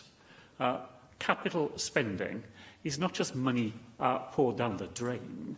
It is the money that we use to create the conditions in which we get a greater return as a result of the investment than we would have if we hadn't made it. And that's how we managed to try to do with what, and I agree with him in what he said here, to try and raise the tax base in Wales, to try and make sure that our economy is able to do better. What do businesses coming into Wales expect to see? They expect to see the sort of infrastructure that they know public spending will support the investment that they are willing to make. And so I don't agree with him. The capital investment is somehow something that we should be sceptical about. We invest today in order to succeed tomorrow, and the success we have tomorrow more than pays back the investment that we make in order to get there. Shall I thank him for what he said at the end about broadband access? He seemed that there's over £30 million in today's announcement of additional investment over the next 3 years in broadband access. My understanding, but you'd hear much more of it from my colleague who has responsibility for it, is that that money will, in part at least, be spent in those parts of Wales where the broadband challenge is at its greatest, and to enable us to accelerate the infrastructure that we need in digital technologies, again, because businesses in that part of Wales, their future and their growth depends on it. Thank you. Mike Hedges. Thank you, Deputy Presiding Officer. I very much welcome the statement by the Cabinet Secretary, who I'm sure agrees with me that choice is often between austerity or growth. And what austerity is doing is strangling growth in the British economy and the Welsh economy. Can I also say it wasn't serendipity that Wales has got low PFI. It was good decisions taken by the Welsh Government at the time. They could have followed Scotland and England and built up that debt. I'd like to put on record my personal congratulations to Jane Hutt, for the person who started off this programme, this 10-year programme. And I just look at the benefit it's given to my constituency.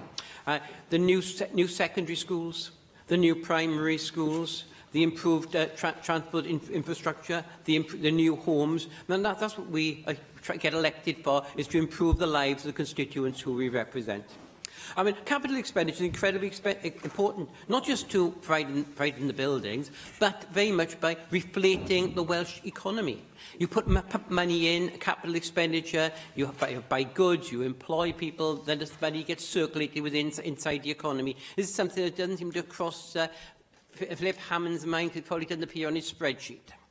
I think that it's a very important point that Adam Price raised about bonds, but the important thing about bonds is not to use them, but have the capacity to use them to keep the Public Works Loan Board honest. Because if you can, very few people used to be used by bonds by local government bodies. Transport for London took out a very substantial bond, but very few other people have. But when the Public Works Loan Board started looking at increasing interest rates, then people started looking to bonds in order to push their rates down. I think it's important that we have the ability to use bonds, not necessarily because we want to use them, but because they give us power over the Public Works Loan Board, who, if we didn't have that, would be the only lender we could go to. Can I just say, I very much welcome the £60 million over 3 years to accelerate the creation of active travel routes to connect residential areas with key employment and educational sites and services. And I'm sure that my colleague Lee Waters is going to say more about that later on. But I think, when will the split by region or local authority be available? Or will local authorities have to bid? And how will those bids be decided? And will inside this money, will there be extra money available for Swansea, for the Swansea-based city region, for transport and within that region? I know we use the word metro because that's the words we got used to, but sort of improved bus and rail links, opening additional railway stations, making it easier for people to cycle and walk within that area is really what I'm talking about in that. And for relatively small sums, huge improvements can be made in terms of ensuring that cycle routes are completed, that buses and trains actually meet each other at the same time, so you can get off a bus and catch a train, or get off a train and catch a bus, rather than being uncoordinated, and that they actually get close, the buses get close to the railway stations, rather than making people walk 200 yards or 200 metres in modern parlance when it's raining. And my final question is, waste recycling collaboration, will there be money available for that, and how will that be distributed? Thank you, Tipper. Well, let me begin by agreeing, as Mike Hedges predicted I would, with the point he made at the outset. The problem with austerity is that it is self-defeating. It creates the problem it claims to address.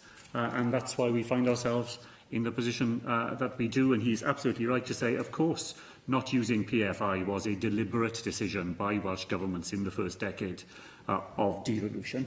And I well remember the criticisms that were levelled at the Welsh Government at the time for making just that decision, which I think we now see the wisdom of it.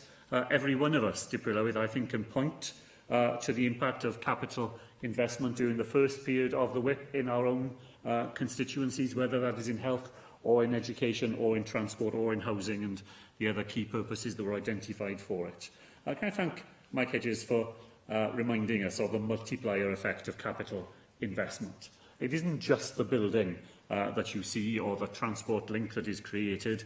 It's the supply chains that it supports, it's the jobs that are created there, it's the spending in local economies, it's that benign economic cycle that capital expenditure brings. Diprylywydd, Mike Hedges was also right to remind us but the issuing of bonds does not extend the capital limit of the Welsh Government. It doesn't give us more money to invest. But what it does is it gives us more choices in the way that we can get to that capital limit, and were the day to come where the interest rate in the Public Loans Board, Public Works Loan Board, were to rise, and the UK Government attempted to do that, as Mike said, not that long ago, we would have somewhere else to go. And that's an important lever in our hands. I'd like to be able to answer the more detailed questions that Mike raised in relation to active travel, to the Swansea area, to waste recycling and so on. But those are things that fall to my Cabinet colleagues. They will provide the detail to members in a series of announcements, which I'm sure they will be making over the coming days. Jane Hutt. Well, Cabinet Secretary, can I also welcome the midpoint review of the Wales Infrastructure Investment Plan, which I did launch, as you stated, in 2012, and we developed a plan to ensure that Welsh Government decisions on capital investment are made in accordance with agreed Wales-wide strategic Welsh Government priorities. And can I welcome the £9 billion invested as a result of the WIP, including that pipeline of the wider public sector and private sector investment in terms of profiles and planning, and welcome the fact that has been in accordance with the 5-case business model, which has underpinned the efficiency and maintenance and management of the plan. Just two questions from me. In terms of the innovative finance schemes you're progressing, can you update us on current and post-Brexit access to loans from the European Investment Bank?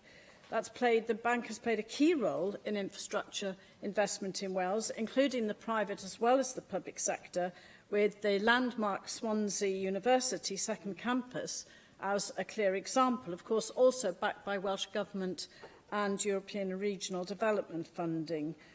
Will we be able to continue to access European Investment Bank funding? Can you also confirm that the European structural funds, and you highlight the 720 million which have been used for capital investment Wales in this programme, will be fully drawn down and in this programme timeline, and for what key purposes?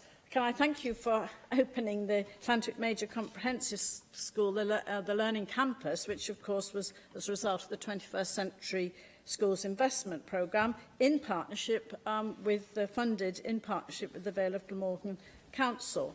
And just finally, Mike Hedges, and in your response to him, talked about the wide impact on the economy.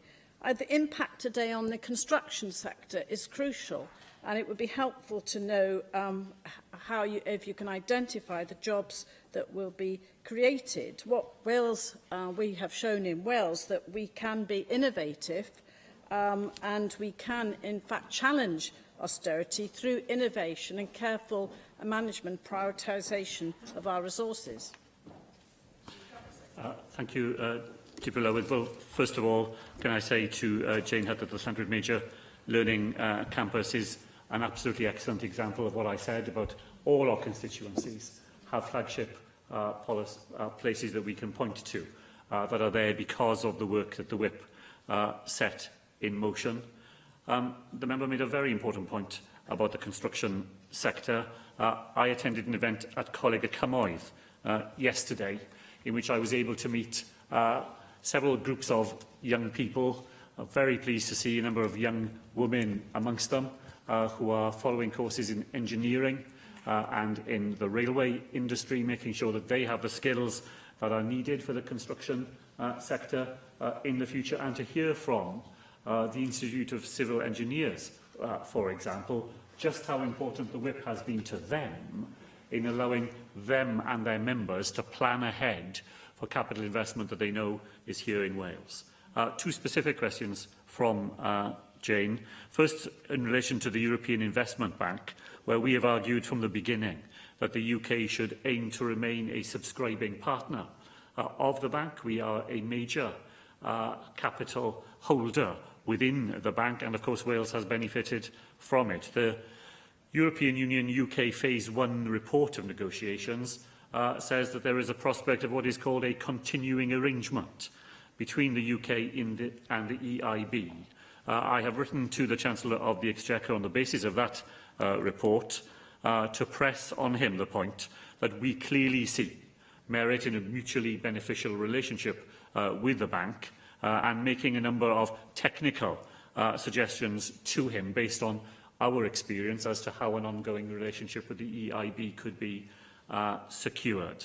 As to structural funds, we continue to operate within the Chancellor's guarantee, which sets a limit of 2019 for us to commit all structural funds available to us during the current round. I remain hopeful, if not optimistic, that the transition arrangement, which is part of the first Phase 1 deal, once it is confirmed, that will mean we are able to use structural funds in the current round on the basis of business as usual. That is to say that they will go to the end of the 7-year period and 2 years beyond that, so that we are able to make even better use of the resources that are available to us. Thank you. Finally, Lee Waters. Deputy Chair, Cabinet Secretary, I rise to praise the government. I warmly welcome the announcement of £20 million a year for active travel investment, having been the first government in the world to set out a statutory requirement for long-term planning and to get walking and cycling as a more commonly used everyday option. I think it's right that resources now beginning to be put in place, not least because this is a cross-cutting benefit, not only tackling public health but climate change and congestion too. There are a number of questions I have, but as you rightly remind us, the details are for the relevant Cabinet Secretaries. But a question for you perhaps is if you can help point to us in the future the total amount of investment the government now makes in walking and cycling schemes. It is quite difficult to disentangle the various different funding streams. And I think it would be helpful, given the scale of this announcement, to have a global figure which would allow us to compare our spending with other countries. And also, you mentioned that this £60 million is to connect residential areas. And as the Cabinet Secretary with responsibility for planning is also present, I thought I'd take the opportunity just to underline the importance of getting the maximum benefit from this investment. It can't be just a matter of Welsh Government giving grants for new infrastructure. We must ensure that when new developments take place, that is hardwired into the design. And so the new planning policy for Wales iteration that's out to consultation must include, not as a desirable, but as an essential requirement, that active travel routes are included within planning policy. So I'd encourage you to have conversations with your Cabinet colleagues to make sure we get most of the investment that you've announced, which I very warmly welcome. Thank you, and thank you to Lee Waters for those points. I said in my statement that one of the key principles that links nearly all the investments I've announced today is the contribution that I want to see them making to the efforts being made by Lesley Griffiths to reduce carbon emissions right across the Welsh Government, and the money going to active travel will certainly help to do that. It will improve air quality, it will build physical activity into people's daily lives, it will provide those wider health benefits, and it is designed, as I said, to connect residential areas with key employment, educational sites and other places where people have to go in order to carry out their daily lives. So other government members will have heard what Lee Waters has said about making the very most of the additional investment, and of course I agree with him there. I don't have a figure immediately in front of me which would draw together the total amount of investment which the Welsh Government is now making in walking and cycling and other active travel initiatives, but I'm very happy to commission that, and I'll write to the member with a figure that he can then rely upon. Thank you very much, Cabinet Secretary. Item 4 on the agenda is a statement by the Cabinet Secretary for Energy, Planning and Rural Affairs on the National Development Framework, and I call on the Cabinet Secretary, Lesley Griffiths. Thank you, Deputy Presiding Officer. Creating sustainable places where people can lead active and healthy lives and be proud to say where they come from is a priority of the Welsh Government. The planning system plays a central role in delivering these places, and the process by which we do it is placemaking. There are many components to successful placemaking. The Government must play a part in this by providing leadership and putting in place a policy framework for the planning system which has placemaking at its core. Last February, I launched for consultation a new version of our national planning policy, Planning Policy Wales. The document expressly recognises the multifaceted nature of the wellbeing goals and ways of working under the Wellbeing of Future Generations Wales Act 2015. The revised version of PPW seeks to put sustainable placemaking at the centre of our national planning policy. To complement PPW and enhance placemaking, yesterday I issued for consultation the preferred option for the National Development Framework. This is the first formal outward-facing stage in the preparation of the NDF, which will replace the Wales Spatial Plan. Unlike the Wales Spatial Plan, the NDF will have development plan status. The NDF will play an important role in the delivery of the Government's national strategy, Prosperity for All, which in turn recognises the role of the NDF and the need to coordinate the planning of new homes, facilities and infrastructure by local authorities, health boards, housing associations and other key partners. The NDF will have a 20-year time horizon and will sit at the top of the hierarchy of development plans in Wales. Beneath it will sit strategic development plans and local development plans, and the legislative provisions require any plans beneath the NDF to conform to it. This represents a very powerful mechanism for shaping the planning system in Wales, and it is essential local development plans are prepared and reviewed in a timely way if we are to give effect to our placemaking ambitions. The preferred option is the product of considerable stakeholder engagement, testing and challenge, and reflects the structure of the draft PPW. Taken together, PPW and the NDF strengthen the role of placemaking in the planning system. We must turn away from thinking of the important issues of the day, such as housing, transport, health and energy, as discrete issues, and recognise their combined impacts on places. It is time to re-energise the planning system and local planning authorities to deliver sustainable places for future generations. The consultation on the preferred option for the NDF closes on 23rd July. I encourage everyone with an interest in the long-term development of Wales and the creation of sustainable places to make their opinions known by responding to both consultations on PPW and the NDF. Thank you. Thank you. David Melding. Thank you, Deputy Presiding Officer. Can I welcome the announcement today? One of the disadvantages, and Deputy Presiding Officer, you share fully in this, of first being elected in 1999, is that we remember going round this racecourse in the first place. And the spatial plan was regarded as being, highly innovative, groundbreaking indeed, 20-year vision, integration across the, main public policy areas, so they're not viewed as discrete entities, regional planning as a new concept that was going to give relevance to the planning cycle. That was published in 2004, and I cannot tell you how much it dominated the first assembly, this whole concept of thinking spatially. We updated the plan in 2008, and then you did a further update in 2013. And about halfway through this whole process in 2009, the chair of the North Wales Economic Forum heavily criticised the plan, saying that it was good in theory, but it was very difficult to actually see what it delivered. And I think that's a very broad criticism, and it's not entirely fair, but I think it does sum up some of the frustrations.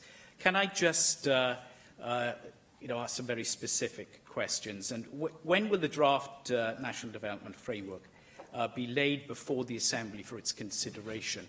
Because there is a danger that it will come to us very late in the sort of late evening of this Assembly term. I just wonder if you have anything further to tell us on that. And what then have you learned from the Wales Spatial Plan? And what is being preserved in that concept, and what is now being ditched as not being effective? And I noticed that obviously its statutory significance in that local development plans have to refer to it is a big change. I'd like to know how the national-regional significance divide will be defined. I think that's part of the problem at this level of planning. And will your regions be the same 6 sub-regions in the Wales Spatial Plan with slightly blurred boundaries, it has to be said? Or have you come up with a different way of doing this? When will local development plans have to show that they are compliant with the NDF? It could be a long time, I think, before that happens, given the length of time this is going to take to get through the system. And how will the strategic development plans, it's the regional plans, work alongside city deals? I think these are some very important questions. And then on housing, I know we'll have some further detail possibly this afternoon, but you do say that you are now going to have regional housing projections, and I just wonder how that will fit alongside the revised projections that were produced in 2015 but not taken up, the Holman's alternative projection. And how will that current review in developing regional housing projections fit in with the recent announcement on the affordable housing supply review that is now going on? However, it's important we get this right. Obviously, we have new legislation in this area, and I think it's important that we strive to get a integrated, coherent planning system. But on reflecting on one of the major initiatives in the early stages of devolution, spatial planning, it doesn't seem to me to have been a stunning success. Thank you, Deputy Presiding Officer, and thank you, David Melding, for your observations and your questions. I think the Wales Spatial Plan, I wasn't here in 1999, but I think it was very innovative, but it did have limited influence, and it didn't have the statutory weight to be able to influence decisions in the way that the National Development Framework will do so. It also had, I think, very limited national strategic spatial prioritisation, and I think it lacked that national overview that I think we desperately need. So I think that's what certainly I've learned from looking at how the Wales Spatial Plan developed.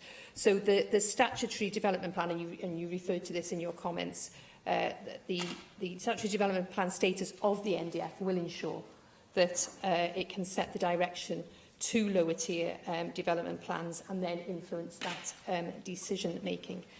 You asked about the timeline. We'll be out to consultation next year. This is the first stage of this process. It's very technical.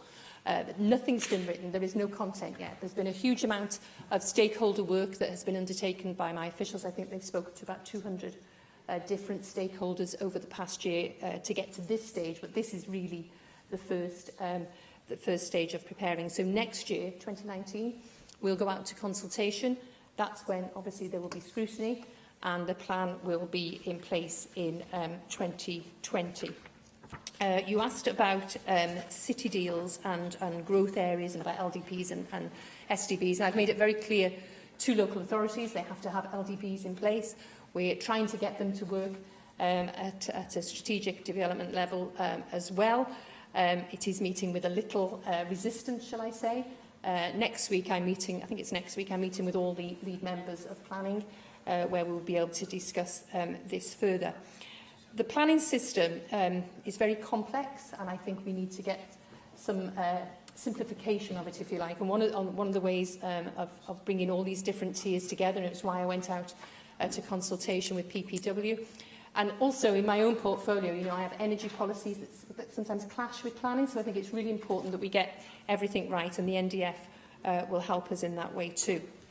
So the planning system will obviously play a crucial role in delivering the Cardiff and Swansea City deals, the proposed North Wales and Mid Wales growth deals, also if those bids are approved, by setting out our strategic spatial policies on housing, on employment, on transport, on education, on digital infrastructure, on tourism, and I've had conversations with all my Cabinet Secretary colleagues to get ahead of this stage also.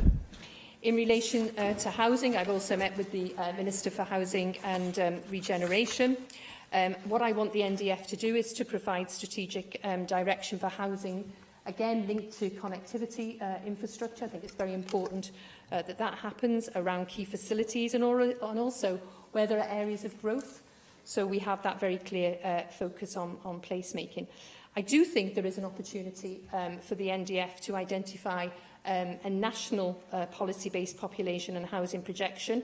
That could include an All Wales range of housing numbers for a planned period. It's something that Scotland are looking at, and I'll be very happy to learn from them. Sean Gwenllian.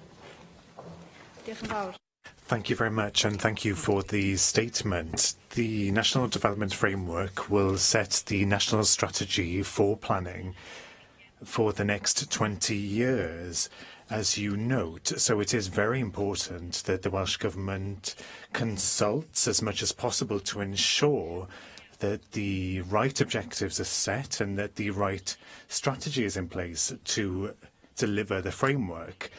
And of course, the strategic development plans and the local development plans will have to dovetail with the framework. And that's another reason for having a thorough consultation in rural areas as well as in urban areas and with different groups of demographics in Wales as well. I think it's also very important on this point that the people of Wales and the local authorities, truth be told, understand what the purpose of the National Development Framework is and its relationship with the two layers underneath it.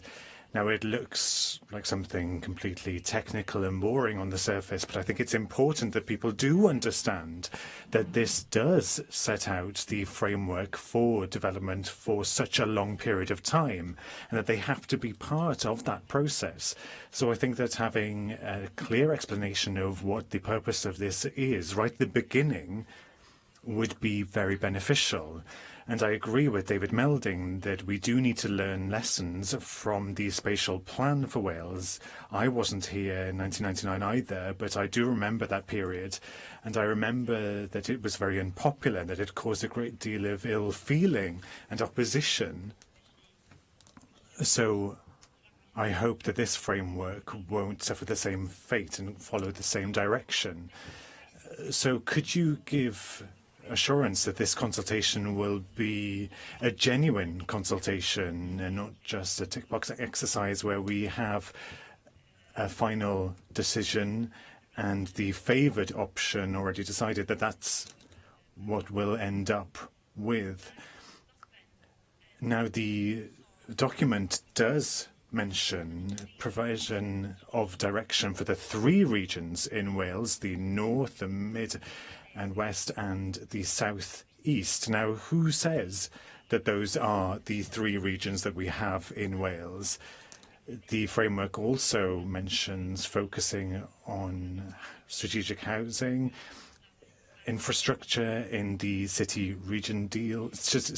deal areas and support for rural areas as well. Now, I don't understand entirely what that's meant to mean. So is the intention to compel local authorities to work on matters that have been decided by the Welsh Government within regions that are set out and directed by the United Kingdom Government, the city regions and so on that are currently being emulated by the Welsh Government? Now, turning to the issue of the Welsh language, and of course the lack of affordable housing is a significant problem in several communities, whilst other communities feel that housing has been built in the wrong place, without the infrastructure and the facilities and services that are needed for the growth in population. And the major challenge that Wales will face over the next 20 years, of course, is developing the Welsh language, ensuring that it flourishes. And the planning system does have a part to play in that objective of reaching 1 million Welsh speakers. Now, the potential that the planning system won't be achieved if the Welsh Government doesn't provide strong leadership and robust leadership in this area. And I would suggest at the beginning that we need reform and strengthening of Technical Advice Note 20, which contradicts the 2015 Planning Act. We've had this discussion before, but I am sticking to my guns, and I very much hope that this will give us an opportunity to have that discussion again. Now, there is an opportunity with the framework for the Welsh Government to give clear leadership for local authorities with regard to linguistic planning. So my final question is, will you provide certainty that the National Development Framework will include a clear statement and an equivocal statement about the importance of the Welsh language in planning how to use land? Thank you. Sean Gwenllian. I can absolutely reassure you that it is a genuine consultation. As I said in my answer to David Melding, not a word has been written yet. This is really the start of the process, even though there has been huge consultation with stakeholders by my officials over the past year. I think I mentioned about 200 stakeholders. That includes all local authorities. You referred to local authorities, health boards, public service boards. But you know, the real hard work starts now.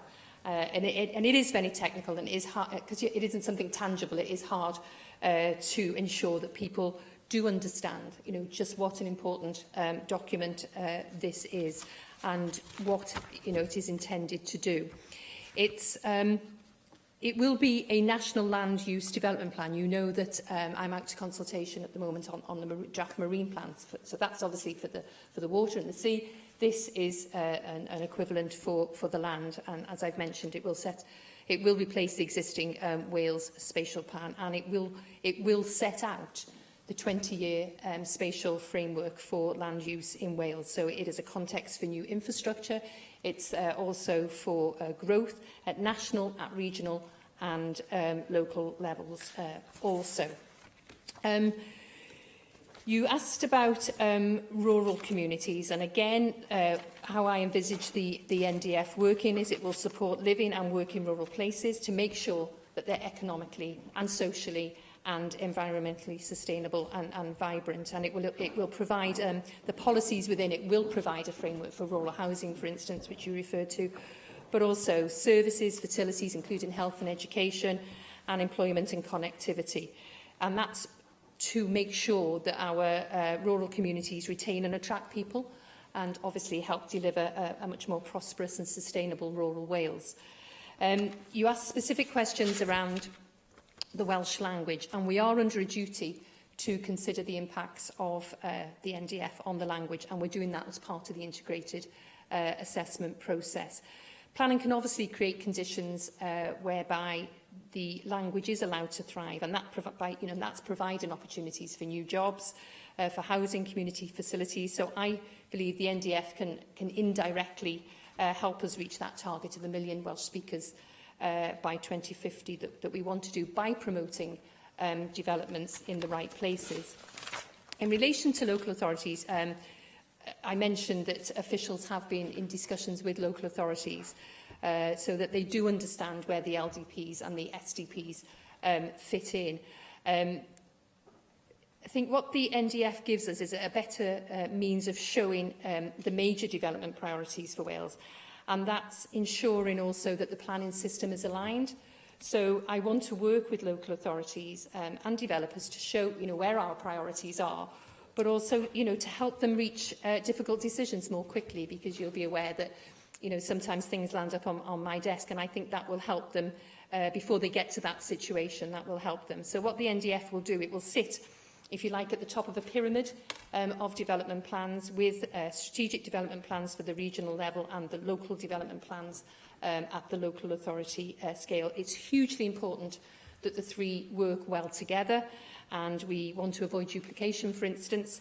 So that's what the NDF will focus on, the national matters, if you like, the matters that affect the large part of Wales. But the strategic and local development plans will remain responsible for the detail and for identifying sites for different types of development. Thank you. Gareth Bennett.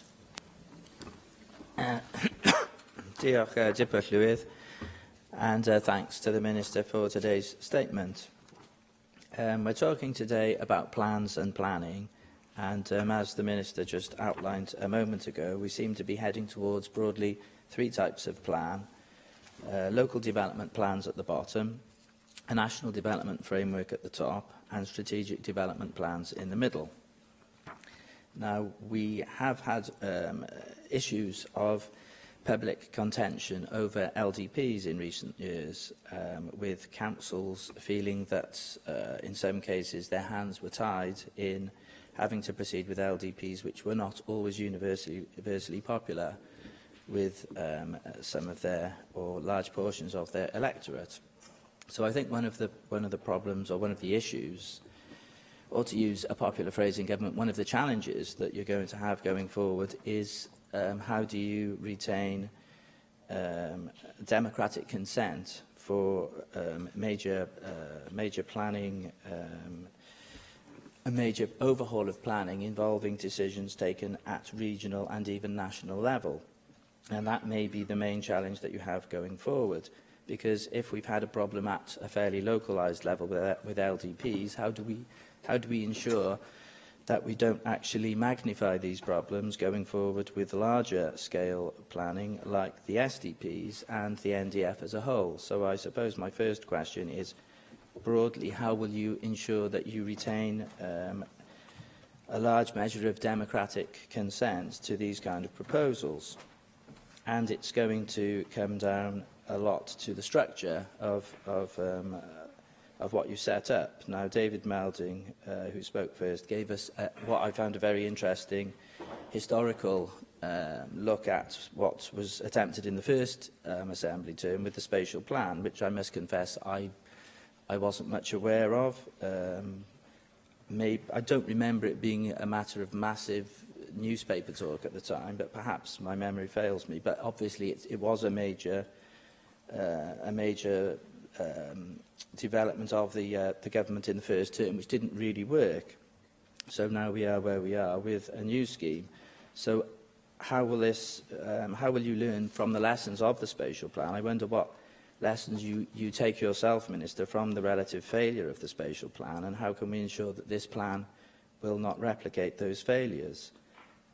I think there are problems. I'm hopeful that this will be broadly a success, but I can see issues going forward because you also have a local government reorganisation which is still in the mix, which your colleague sat 2 doors down from you is in charge of. Obviously, there's a separation between you as the planning minister and he as the local government minister, and that can sometimes cause problems. You're obviously going to have to work closely together on this to ensure this is a success, and I wonder how these things are going to dovetail. And at the same time, we've also got the city deals coming in, the growth deals. So I hope this all doesn't become very messy, and I hope that you can retain, between the two of you, and the housing minister as well, a broad measure of control over this. So I wonder broadly what your thoughts are on those points. But one issue that I did particularly want to ask was with the SDPs. Now, I know you stated there are going to be, these are going to be statutory, so they will influence, sorry, the NDF will be statutory, so this will influence, is bound to influence decisions taken at the lower tiers. Now, I'm just slightly puzzled as to who actually takes the decisions with the SDPs. It seems to be the local authorities together, and you said that you were trying to get them to work together at a strategic level. How does that work with your statutory powers? How will that actually work in practice? And will they be working at the same level as the city deals? Will it be the city deals that actually take the decisions, the city regions, I should say, that take the decisions over the SDPs, or will it be some other conglomeration of different local authorities? Diolch yn fawr. Thank Gareth Bennett for his comments and questions. I think I need to reassure, well, I've certainly ensured my officials have reassured local planning authorities, and I'm very happy to reassure members that, the NDF isn't some kind of power grab or a bypass for good, effective local decision-making. If we think about it, over 25,000 planning applications are dealt with by local planning authorities each year, and only a handful are taken by Welsh ministers. That won't change as a result of the NDF. What the NDF gives us is better means of showing the major development priorities for Wales and ensuring that that planning system is aligned. You're absolutely right, you heard me in my answer to Sean Gwenllian, that the NDF will sit at the pyramid, at the top of a pyramid of development plans, and the SDPs and the LDPs will be underneath at a regional and local authority level. Local authorities have already played a very significant part in reaching this very early consultation stage. They've been very involved with early engagement. However, I do think there is much more we can do with them, and that I have an offer on the table to all local authorities to work with us as we gather our evidence now ahead of bringing forward the draft NDF. I will continue to seek the views of local authorities, but of course there is an onus on them to play a very full and active role. I've also made it very clear that the NDF is not an excuse to delay any work on local development plans or the review of LDPs that are currently being taken place by all the planning authorities. There won't be any surprises in the terms of the content of the NDF because we expect them to work with us in preparing it. You referred to the Wales spatial plan that you didn't know about being a failure. I wouldn't go as far as to say that, but I will go. And I think David Meldrum referred to the sort of enthusiasm that was the first Wales spatial plan was greeted with. And I think, you know, it's absolutely fair to say that it didn't deliver the meaningful change that the first government wanted. You asked me what lessons we've learned, and I think that the big lesson that I've personally learned, and clearly officials have learned, is that it didn't have that you know, sort of framework and that status of being a development plan. It didn't have the teeth, if you like, to bring forward that meaningful change. So that's why we've given that status to the NDF, because I don't want it just to become some sort of glossy document that sits on the shelf and it doesn't have the teeth to drive that change that we want to see. I work closely with all my Cabinet Secretary and ministerial colleagues. I mentioned that I've met them all before we've even got to this stage to see what their priorities are. It's very much a cross-government document. You know, we don't work in silos. We work very closely together, and I referred to what work I've been doing with my colleague, the Minister for Housing and Regeneration. The Cabinet Secretary for local government, as you say, is initiating a work around reform.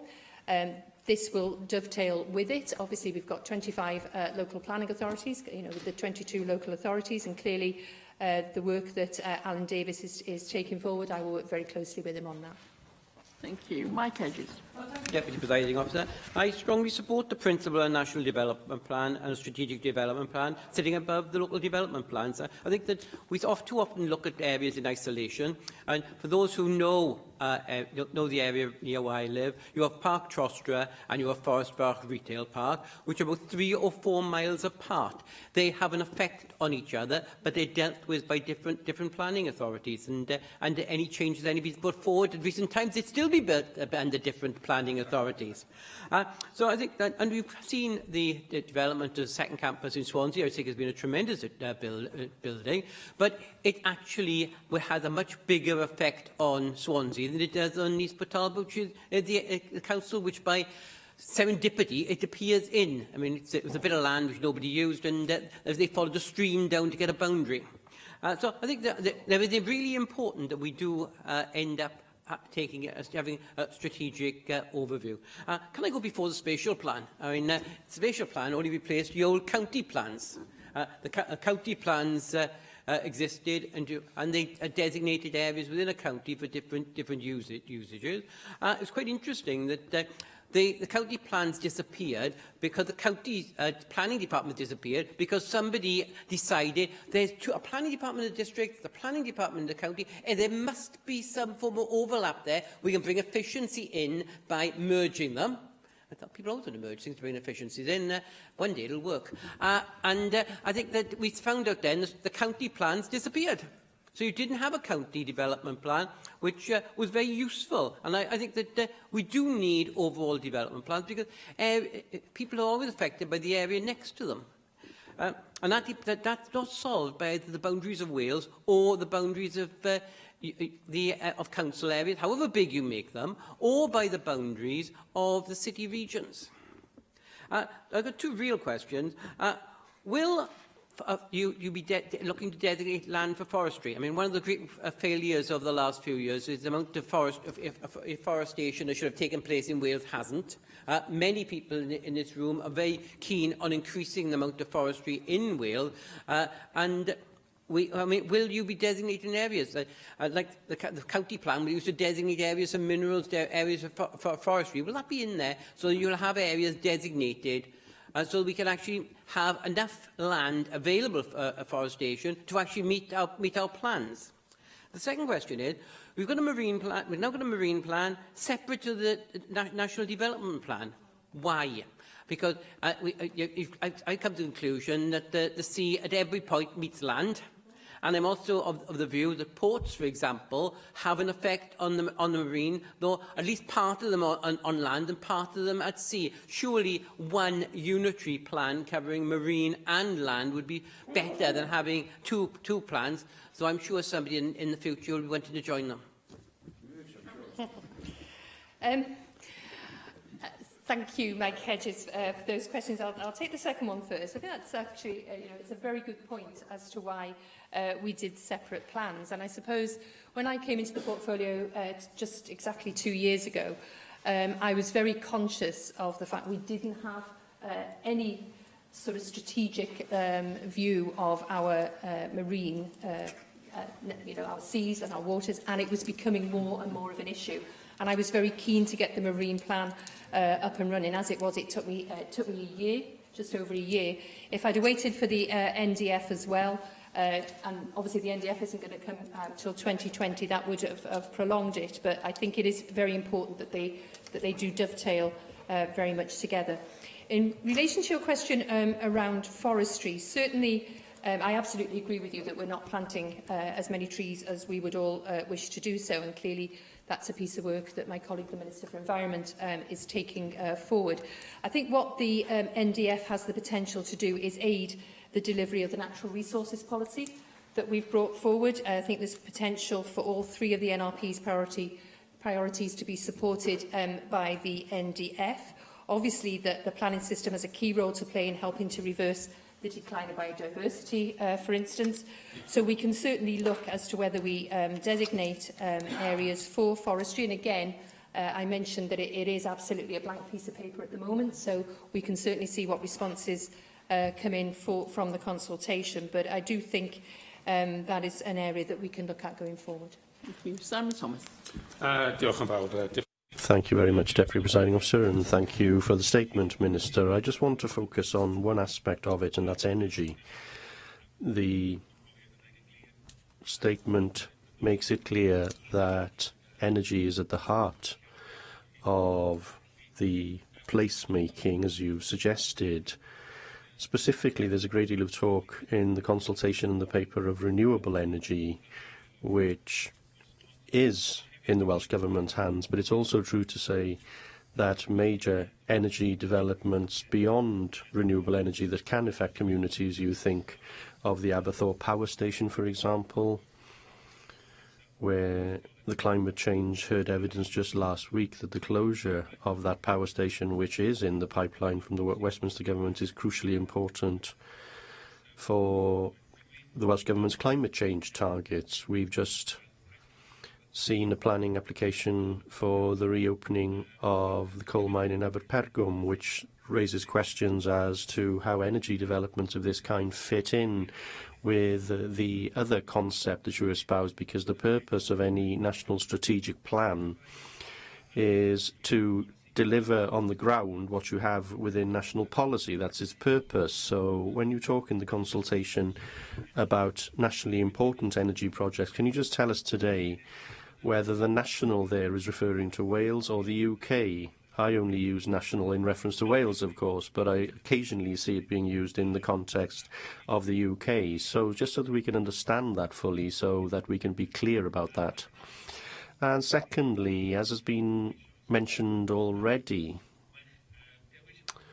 your alternative choice in this consultation talks about 3 regions in Wales, which means that Mid Wales goes with the southwest of Wales, but of course we do have 4 regions to all intents and purposes with the Ambition Board in North Wales, the Ceredigion and Powys Growth area, and then the two city regions in the south. And as you perhaps know, yesterday there was a conference held in the Waterfront Museum in Swansea looking at energy in the Swansea Bay City region, and it was held by the IWA. And one of those things that was discussed and indeed was recommended in that conference was that there should be energy and renewable energy targets at a regional level in Wales.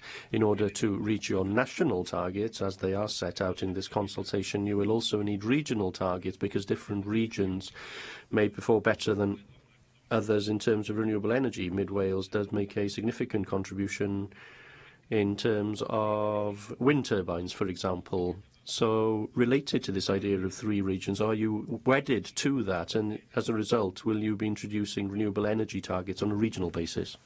Thank you. In relation to the word national, I'm talking about Wales when I refer to the NDF. I think getting our energy policy and our planning policy aligned and correct is very important. I mentioned, a clash of policies at times, and I'm having to look at a planning application for a renewable energy, say wind turbines, and because it sits outside an area that, the planning policy, there is that clash. And I think, you mentioned about another one that's just become before me. So I think it is really important that we do align our policies, and that's one of the reasons for going out to Planning Policy Wales, in order that we are able to reach the targets that I set for renewable energy and other types of energy back in December. In relation to the regions, no, I'm not bedded, and I think this is an area that we can look at over this period now, when we're looking at the preferred option and setting the scene, if you like, ahead of the draft NDF coming out next year. I think looking at whether we should have regional targets for energy is something that we can look at. I think the most important thing is that the NDF supports our decarbonisation aims and helps us build resilience to the impacts of climate change. I think that's something that I would want it obviously to do. If we're going to achieve our strategic decarbonisation goals, I think that has to be a central goal of the NDF, and that includes obviously reducing our greenhouse gas emissions by at least 80% by 2050. So what I want the NDF to do is support the delivery of our targets through policies that then support generation through a range of technology, and also provide a framework for the delivery of local energy generation also. You mentioned major energy infrastructure, and again, I think it gives us an excellent opportunity, the NDF, to spatially express our very positive planning policies on energy infrastructure, in order, again, that we can meet our climate change obligations and also our renewable energy targets. So my officials are currently examining opportunities to map the potential for new large-scale renewable energy infrastructure across Wales. And again, placing those in planning and policy, I think, will enable us to show real leadership where we consider the developments are best placed. Thank you. Jenny Rathbone. I'm very pleased and very much welcome the hardwiring of the wellbeing goals and ways of working of the Wellbeing of Future Generations Act into the planning policy for Wales and into the National Development Framework. In the light of that, I wonder if you can say a little bit more about the status, its development plan status, and whether it enables you to do some of the following. For example, does it enable you to make it clear that out-of-town shopping centres will not be welcomed in the future because of the damage they do to placemaking in city centres or town centres? Does it enable you to insist that significant new housing developments will only take place where there is also decent public transport links? As it's impossible for us to meet our climate change obligations unless we control development to areas that are properly connected. Does it enable us, for example, to repeal the 1961 Land Compensation Act, which is one of the main barriers to the development of new land for housing where there is housing need, as it enables people to hold on to land in the hope that at some future date it might become considerably more valuable than it is in its current status. So I'd be keen to understand a little bit more about what levers this new National Development Framework gives you to really deliver on the Wellbeing of Future Generations Act aims. Thank you, Jenny Rathbone, and you're absolutely right. I think the ways of working in relation to the Wellbeing of Future Generations Act have been absolutely integral to the development of the NDF, even during the work that we've undertaken to date, but absolutely for the work ahead. We've really considered how the ways of working shape what we do and how they can help us achieve the sustainable development that we want to see. They've also been used to inform the review of the evidence and identify issues, and also look at the structure of the assessment framework. So, you know, it's obviously a requirement of several pieces of legislation that we do undertake a variety of assessments in relation to the NDF, and so we have really sought to integrate the approach already at the assessment process. You ask about specific points, and I think you're absolutely right. It's vitally important that when we're looking at where housing developments are going to be placed, for instance, that there is the public transport around it. And when I've had discussions with my Cabinet colleagues and ministerial colleagues ahead of this, it's been something they're looking at. So, for instance, when I was talking to Kirsty Williams, if she was looking to put a new tertiary college somewhere, it's important that you look at what surrounds that, whether the housing is there, whether the public transport there. So, absolutely, that will be part of this. You asked me about the 1961 Compensation Act, and I'm afraid I don't have the answer to that question, but I'll certainly be happy to send a note to the member. Thank you very much, Cabinet Secretary. Item Nessa Udak. The next item is a statement by the Cabinet Secretary for Local Government and Public Services on Powys County Council, an update on support under the Local Government Measure 2009. And I call on the Cabinet Secretary, Alan Davis. Thank you very much, Deputy Presiding Officer. Inspection by Care Inspectorate Wales of Powys County Council's Children's Services. My colleague Rebecca Evans, the then Minister for Social Services and Public Health, issued a warning notice to the Council under Part 8 of the Social Services and Wellbeing Wales Act 2014. On the 16th of April, my colleague Hugh Davis, Minister for Children and Social Care, provided an update on progress on the actions arising from the warning notice. Earlier today, Care Inspectorate Wales published their report of their inspection of Powys Adult Services. The inspection highlights areas of significant concern for Powys to address. It was clear in the previous report on children's services and in today's report on adult services that improvement in the authority as a whole is necessary to enable improvement in social services. In November last year, I received a request for formal support from Powys's leader, Councillor Rosemary Harris. I subsequently exercised my powers under the Local Government Wales Measure 2009 to provide Powys with a comprehensive package of support to assist with corporate improvement. This was developed in partnership with Powys County Council and the WLGA. In December 2017, I appointed Sean Harris, an experienced and well-respected local authority chief executive, to carry out a rapid review of the Council. I tasked him to scope the main challenges facing the Council and to provide a report setting out his findings and the steps required to address them. His report, Leadership, Governance, Strategy and Capacity, was published in February 2018, and I provided an update to members on his key findings. The report highlighted that the Council had made progress but still faced significant challenges in strengthening its corporate leadership and capacity.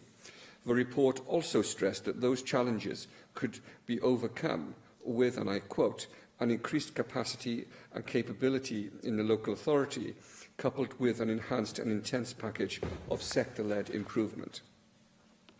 To ensure continuity and consistency, I asked Sean Harris to continue his work with Powys County Council and oversee a second phase of support. He has provided them with support in the following key areas: performance and quality, vision, organisational change, and finally, strengthening the budget position. We met again yesterday and he provided an update on progress at the end of his second phase of work. His assessment was that progress is evident, but significant challenges remain, and enhanced corporate leadership capacity is necessary to deliver and sustain the level of change required. This requirement was reflected in his February report, which recommended the appointment of an experienced interim chief executive with a proven track record of transformational change. Powys Council has been following up this recommendation, and I would like to congratulate Mohammed Mehmet, previously Chief Executive of Denbighshire County Council, on his appointment as Interim Chief Executive of Powys County Council. His track record in Denbighshire speaks for itself, having led the Council through a period of significant challenge to being one of the best performing authorities in Wales. With the appointment of a new Acting Chief Executive, Mr Harris's time and work with Powys will now draw to a close.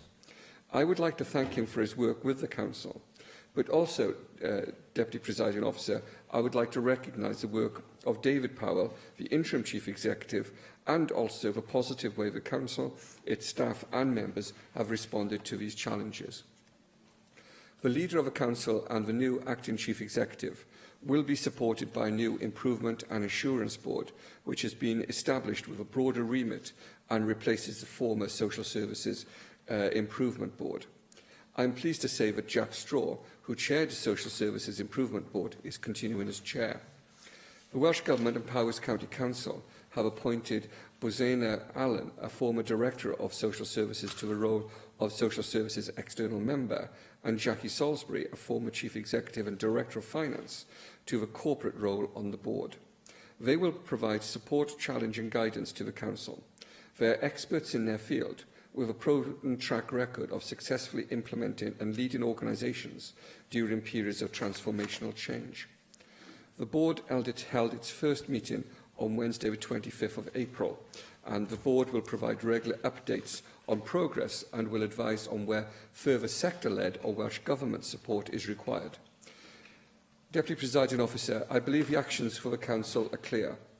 They must deliver the social services improvement plan they have in place for children's services and ensure a similar plan is delivered for adult services. They must also follow through on the recommendations in Sean Harris's review of leadership, governance, strategy and capacity. I would expect the Council to implement an up-to-date, robust and sustainable medium-term financial strategy which prioritises its spending in key services and can deliver the package of measures needed to transform the Council. I have provided some investment to assist with this. I have met the Leader of the Council today and she has assured me of her commitment to driving through progress and ensuring Powys County Council is able to offer the same high-quality services that people have a right to expect. The Minister for Social Services has also joined us in that meeting. Both I and my colleague, the Minister for Children and Social Care, will continue to update members on progress. Thank you. Diolch. Mr George. Diolch, Deputy Presiding Officer. Can I thank the Cabinet Secretary for his statement this afternoon? And can I also thank, as well, and put on my record, thanks to Hugh Rankin-Davies and his predecessor, Rebecca Evans, for being very open to providing briefings for relevant members and keeping us updated following the inspection of Powys Children's Services. And I also appreciate the Cabinet Secretary's offer as well to meet as well for a briefing as well. I appreciate that. It's also encouraging, I think, that Powys County Council themselves have also provided the opportunity for briefings for Assembly members in regards to the recent issues. I am pleased to learn that the actions seem to already be taking place by the local authority to implement the recommendations, and that the leadership and the council of the council seem to be positively taking forward the recommendations in a transparent and positive way. You stated, Cabinet Secretary, or you started your statement by referring to the Care Inspectorate Wales report published today, which highlights areas of significant concern for Powys to address in regards to adult services. I was pleased looking at that. It does highlight the fact that the morale of staff has boosted now, and that wasn't the case some time ago, so I think that's positive. But can I ask you, how are you going to measure the improvements that the local authority are required to make?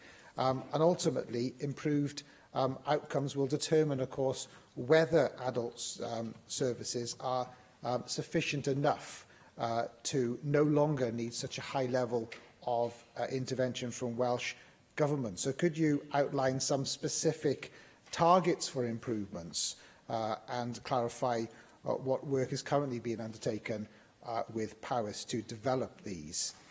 The report today published also repeatedly highlights the fact that the workforce delivering adult services has a high sickness and absent rate and high turnover and inconsistent levels of supervision. So I wonder what role the Welsh Government will play in establishing a workforce strategy that is able to build strength in the workforce and deliver a timely, informed and effective service.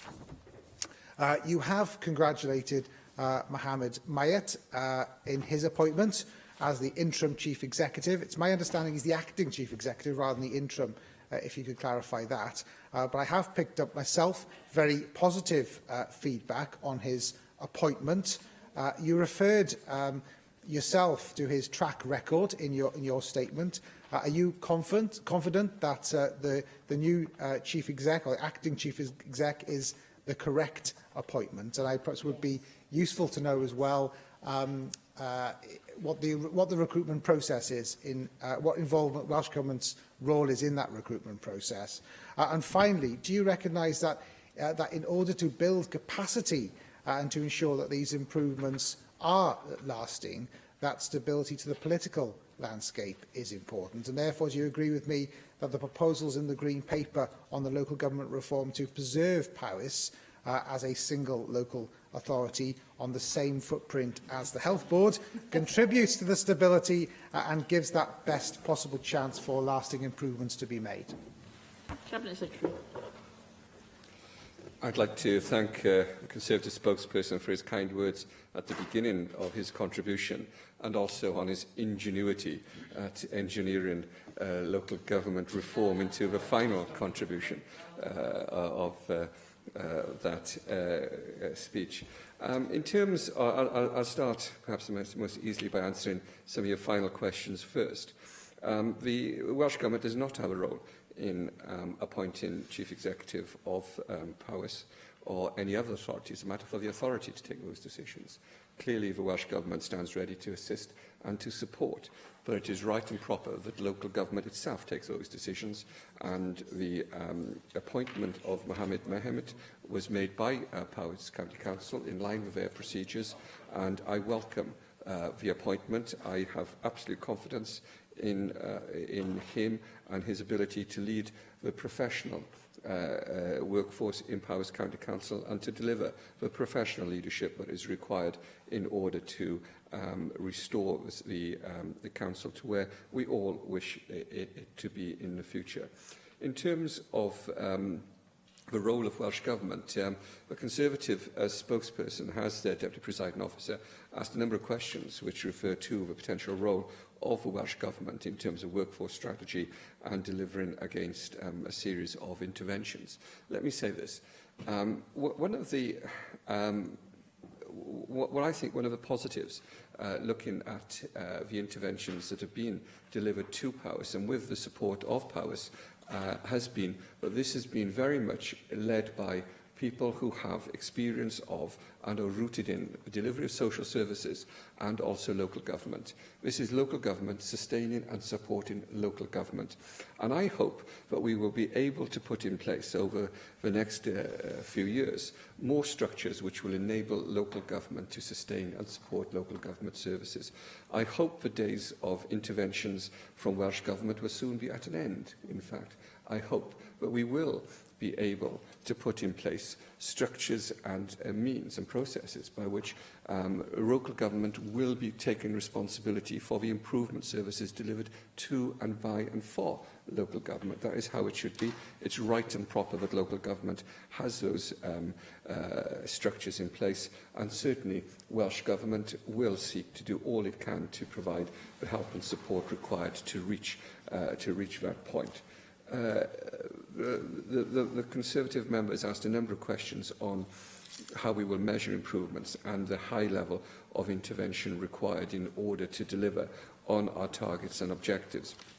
I will say to him that the Improvement Board will itself, I will expect the Improvement Board to publish its objectives and to publish its work streams in due course, and we will all be able to hold the Improvement Board to account for how it achieves and delivers on those ambitions.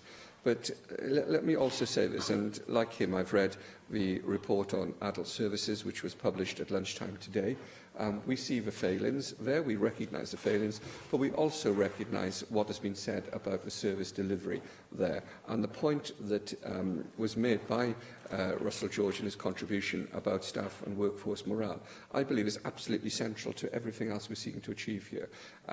We are putting in place the structures and the people who can help ensure that we have the technical skills and the managerial skills to deliver the services that we require and that the people of Powys have a right to expect. But more than that, we need to address issues of corporate culture. And we need to address corporate culture in Powys and sometimes elsewhere as well. And I hope that the wider changes that the leader absolutely recognises are being made will deliver that change in culture within the organisation as well. I will say, Deputy Presiding Officer, to members that the meeting I had with Councillor Harris this afternoon was a very good and very positive meeting. Myself and the Minister for Children's Social Services, I think, left the meeting feeling very positive about the commitment that Councillor Harris was making to improvement and the journey that she is leading within Powys. And it is certainly a matter for myself and all ministerial colleagues involved in this, but we will ensure that Welsh Government provides all the support that Powys requires in order to complete this journey. Thank you. Simon Thomas. Thank you very much, Deputy Presiding Officer, and I'd like to thank the Minister for his statement and for the opportunity to discuss many similar issues in the past with the Minister too. May I just start with the point that the Cabinet Secretary finished with? I'm pleased to hear that he's confident that things have improved in Powys, but in looking at three issues, the report on children's services, the report today on adult services, and of course the work that he has done on governance within Powys Council, we do see that, broadly speaking, it's the same people who are improving the service now who are responsible for the initial problems, and although they've changed their functions, they are still part of the same group to all intents and purposes, who have been there since some of the decisions were taken, particularly the budgetary decisions that led us into these particular problems. So may I start with that overview, and I welcome and wish Mohamed Mehmet well as he starts in his role as interim Chief Executive, and may I say that myself and other members met with senior officials and the council leader, and we were certainly impressed with the answers given by the senior officers. I think they have a grip on the situation now, but as a minister with responsibility for local government, are you of the opinion that the lack of capacity that had been highlighted has now been addressed in terms of senior staff, in terms of the Cabinet understanding of their role in driving this work forward in Powys, and in terms of the funding allocation to address these problems. So in terms of the lack of capacity and those three specific issues, and are you now content in light of your meeting today with those areas? If I could turn to the report published today. Of course, we're discussing that in the context of a far worse report, in the context of children's services, which will colour our response. It's difficult to know how we would have responded to today's report if we hadn't seen the earlier report, because as Russell George mentioned, many of the things that should have happened are now in the pipeline, and we welcome that, of course.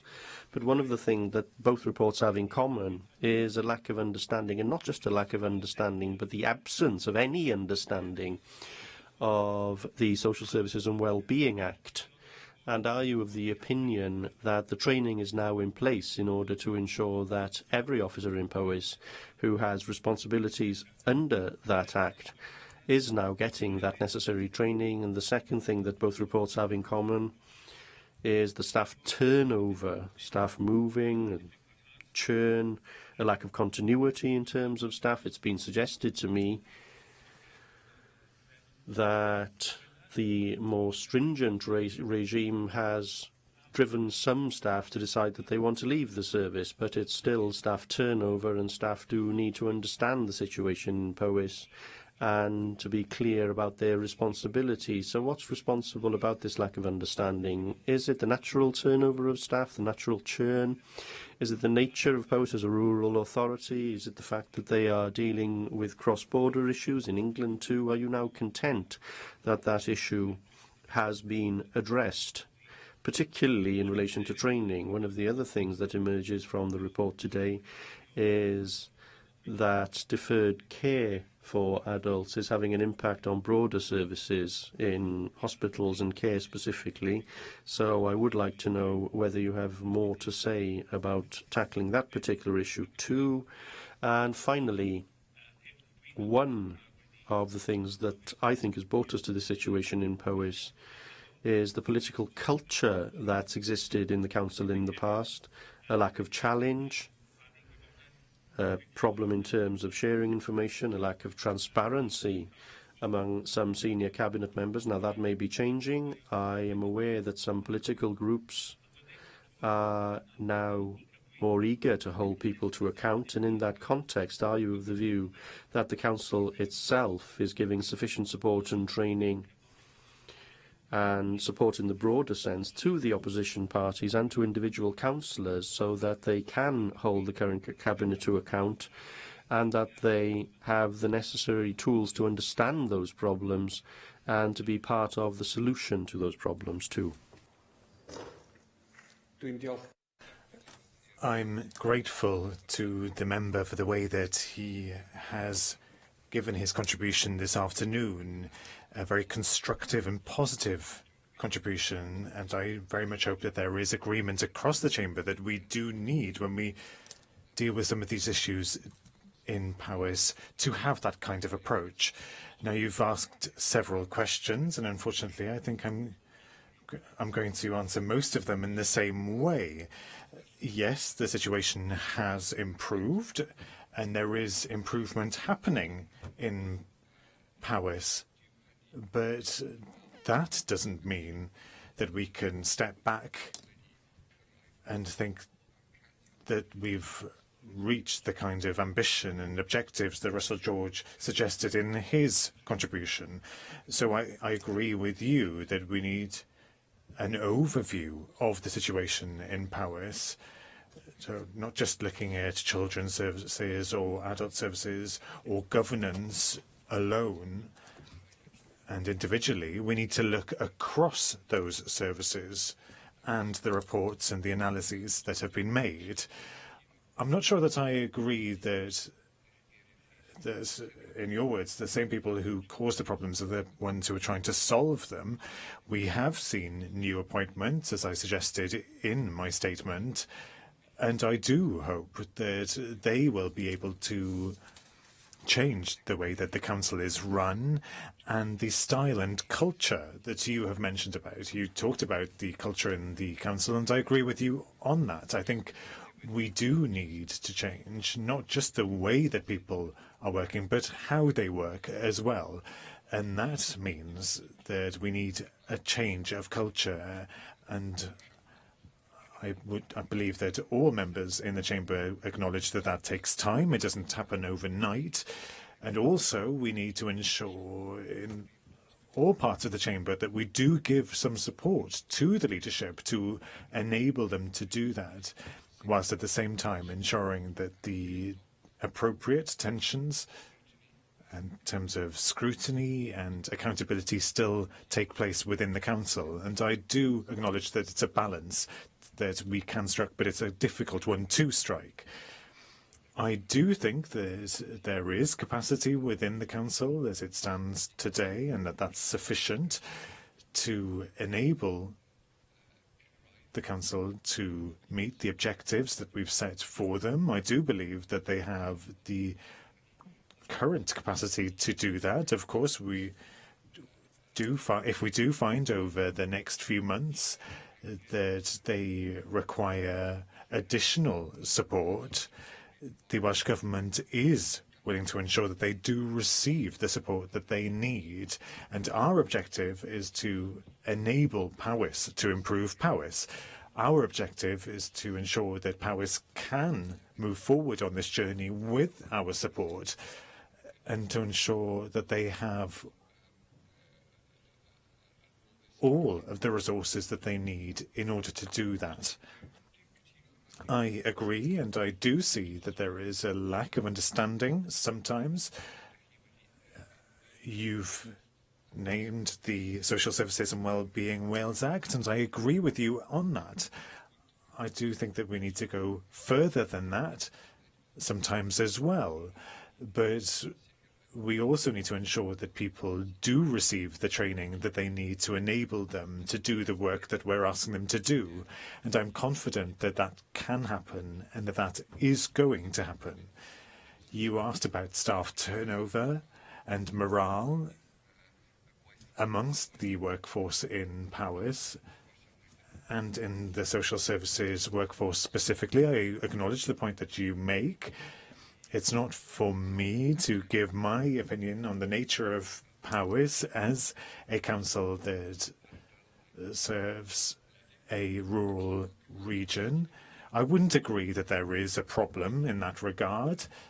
I think that the problems that Powys has experienced have been problems within the council itself, and they've been problems because of that have arisen because of the culture within the council. And I do hope, as we improve the way that services are run in Powys, that we will see a better culture in Powys as well. We need to ensure that we understand the impact on additional services within the council. I agree with you on that, and I'm confident that the Chief Executive and leadership will be able to do that.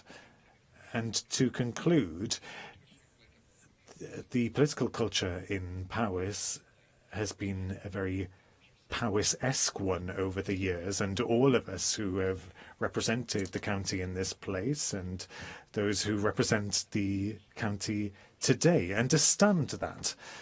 And we also see sometimes that the political culture, I'm being very careful with my words here, but it hasn't been a culture that has encouraged scrutiny and has promoted the kinds of vital attention that any democratic institution needs. I think that is changing, and the councillors on all parts of the political spectrum in Powys need to take responsibility for improving Powys, improving the way that they run the council, and also improve how they scrutinise the executive in Powys. I have seen this happening in my council in Blaenau Gwent, and I'm confident that the change of political culture that is required, and I agree with you on that, is possible in Powys as well. Thank you. Neil Hamilton. Thank you, Deputy Presiding Officer. Can I also commend the Cabinet Secretary and his two colleagues for the way in which they've been open and transparent to a tragic affair. This isn't a a subject out of which anybody is trying to make any party political points, which would be quite wrong. And I think the sensitivity which government ministers have brought to this difficult task is highly commendable, because you certainly don't want to reduce morale still further in Powys County Council, and we all appreciate the difficulties of local administration in a county which is so extended and where transport links are difficult and the population is highly dispersed. And in rural areas, social problems are often much more difficult to solve than they are in concentrated urban areas. So we all have tremendous sympathy for the County Council and the difficulty of the tasks that they have to perform.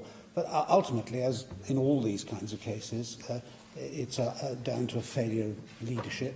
And I do take the point that Simon Thomas made, that a lot of the same people who were involved in the decisions which brought us to where we are now are still in place. The question is to what extent they have a capacity to learn from those mistakes and not repeat them. That is, at the moment, something that we have to take on trust. And I appreciate the Cabinet Secretary's difficulty in making a statement like this today. All that's happened fundamentally is that we've put new people at the top in these places who have to take the fundamental decisions which are going to, we hope, sort things out in the future. And I certainly wish Mr Mehmed well in his difficult task. What I reflected on most in the original report about the children's services was the bald statement that the most significant challenge appeared to be the simplest, namely that of good communication and coordinated planning based on a thorough understanding of child A's daily lived experiences and the significant impact of serious early childhood trauma. It was the professionals who, paradoxically, had the difficulties in communicating. The child himself was very eloquent in being able to describe his needs. And that is a most extraordinary situation to be in. I'm sure it's been a traumatising experience for those who are on the staff of Powys County Council. Nobody should underestimate that, and one should be sympathetic. I don't like pointing the finger of blame in these circumstances, except with the aim of having some positive outcome. And I think the approach which the government has taken to this, with the Cabinet Secretary in the position well, akin to the one described by Walter Bagehot in the English Constitution about Queen Victoria, that he has the right to be consulted, the right to encourage and the right to warn. He very properly, I think, in answer to Russell George, pointed out the separation of functions between Welsh Government on the one hand and local authorities on the other. And I do think, though, as one of the more combative members of this place, that he does have the necessary skills to draw people along as well. He has the leadership skills which, without wishing to be too heavy-handed about it, give us the opportunity, I think, of making the best out of the bad job that has been inherited from the past. One of the extraordinary things that I felt in Sean Harris's report was where he says there's some lack of understanding what good looks like in the organisation. And that the Council was insufficiently daunted by the size, scale and nature of the change required. I hope that has now been addressed. He also said the Council is insufficiently clear about what needs to be done and how to do it. I do hope that the new appointments will address that lacuna as well. And although Sean Harris's report was strong on management speak, we all, I think, know what needs to be done. And it's got to be a cooperative enterprise. There is a peer group which has been put together to coordinate things. Can the Cabinet Secretary tell us how often he's going to be able to report to us on the progress which is being made by these new individuals and organisations? Because at the moment everything is being taken on trust. Nobody has any alternative to that. But we will, I think, very soon be in a position to ask, are the right decisions being taken? Are the new management teams being put together? And be able to draw some conclusions as to the lessons which have been learned from the past. The conclusion of Sean Harris's report was that in 5 years' time, all the residents of Powys should be assured that the management of the County Council and provision of all its services are being provided to the highest possible standard. So I think that we need to be assured in a relatively short time frame that the remedial decisions which are essential have been taken. So I wondered if the Cabinet Secretary could reassure us on those points.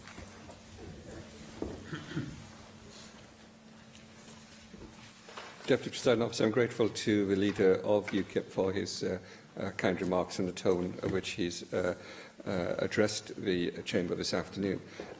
In terms of, I seem to be starting every contribution today by answering the final questions first. How often will we report? I think I'm very happy to report on a termly basis to members here, and I'm sure that the Minister for Children's Social Services, who also, of course, has a remit in these matters, will be content and happy to do so on a similar basis. I do see he's nodding from his seat, so we will assume that is now a commitment on behalf of us both to do that, and we will find a way of ensuring that those reports are made available to members, whether it's a formal statement on the floor or whether it's through committees or through a written statement. But we certainly will look towards discussing with members how they would wish to receive those updates. I will again emphasise that ministers are always available to particularly those members representing Powys constituencies to speak to privately and to have conversations if that is needed or necessary, and we're very happy to continue to do that. I think when my colleague Rebecca Evans first raised these issues, she was very, very clear about where the issues lay. And I think it's also fair to say that she was clear in how she wanted to see the government and the local authority work together to resolve some of those issues. Clearly, those issues were seen to be wider later than at first, and that is it's right and proper that we take a wider view of these matters as a consequence of that. I don't wish to provide a commentary this afternoon or at any other time on some of the reasons, and the Leader of UKIP, Deputy Presiding Officer, talked about a failure of leadership. I think that's clear at some levels. I think that is absolutely clear. However, what I would like to be able to do today is to ensure that we have a focus on taking the authority forward rather than looking backwards to the reasons for and why that happened. There may well be a time, and it may well be appropriate for a committee of the Council or of this place to take a look at those matters, and I would certainly wish to cooperate with any inquiry which does take place into those matters. But for me, I'm anxious that we do now deliver leadership, and deliver leadership that the people and staff of Powys want, need and deserve. And we will do that through working together. We will do it through learning from each other, and I hope, as the Leader of UKIP has said, learning from potential mistakes that have been made in the past. He is absolutely right in what he has said about issues around communication and planning. Those are serious issues, and they are matters that will be and must be addressed. I am absolutely confident that the people who have been appointed to leadership positions within Powys have the skill base to be able to do it, but they also have the understanding of what leadership means and what transformational leadership means. This isn't a matter of steady as she goes, and it's not a matter of ticking boxes, and it isn't a matter of simply remedial action to address individual issues within an individual department. This is about transformational change within an authority to address the culture within the authority and how that authority runs itself, and then to be held to account for those changes by the people they represent in Powys. I recognised a great deal of what Sean Harris wrote in his report. You've quoted him saying that there was a lack of understanding of what good looks like and a lack of understanding of what needs to be done and how to do it. I have to say to members, that is not the first time I've read those sentences in a report of this sort. And I know that there is some reticence in different parts of the chamber about some of the proposals that I've made to address some of these matters. But I will say to members that it is incumbent upon all of us to look seriously at the structures we have in place and to ensure that we are able not just to address individual issues in individual authorities when they arise, but that we put in place structures in the future. Members will have seen the press coverage today of social services functions in local authorities and what is being said by the WLGA.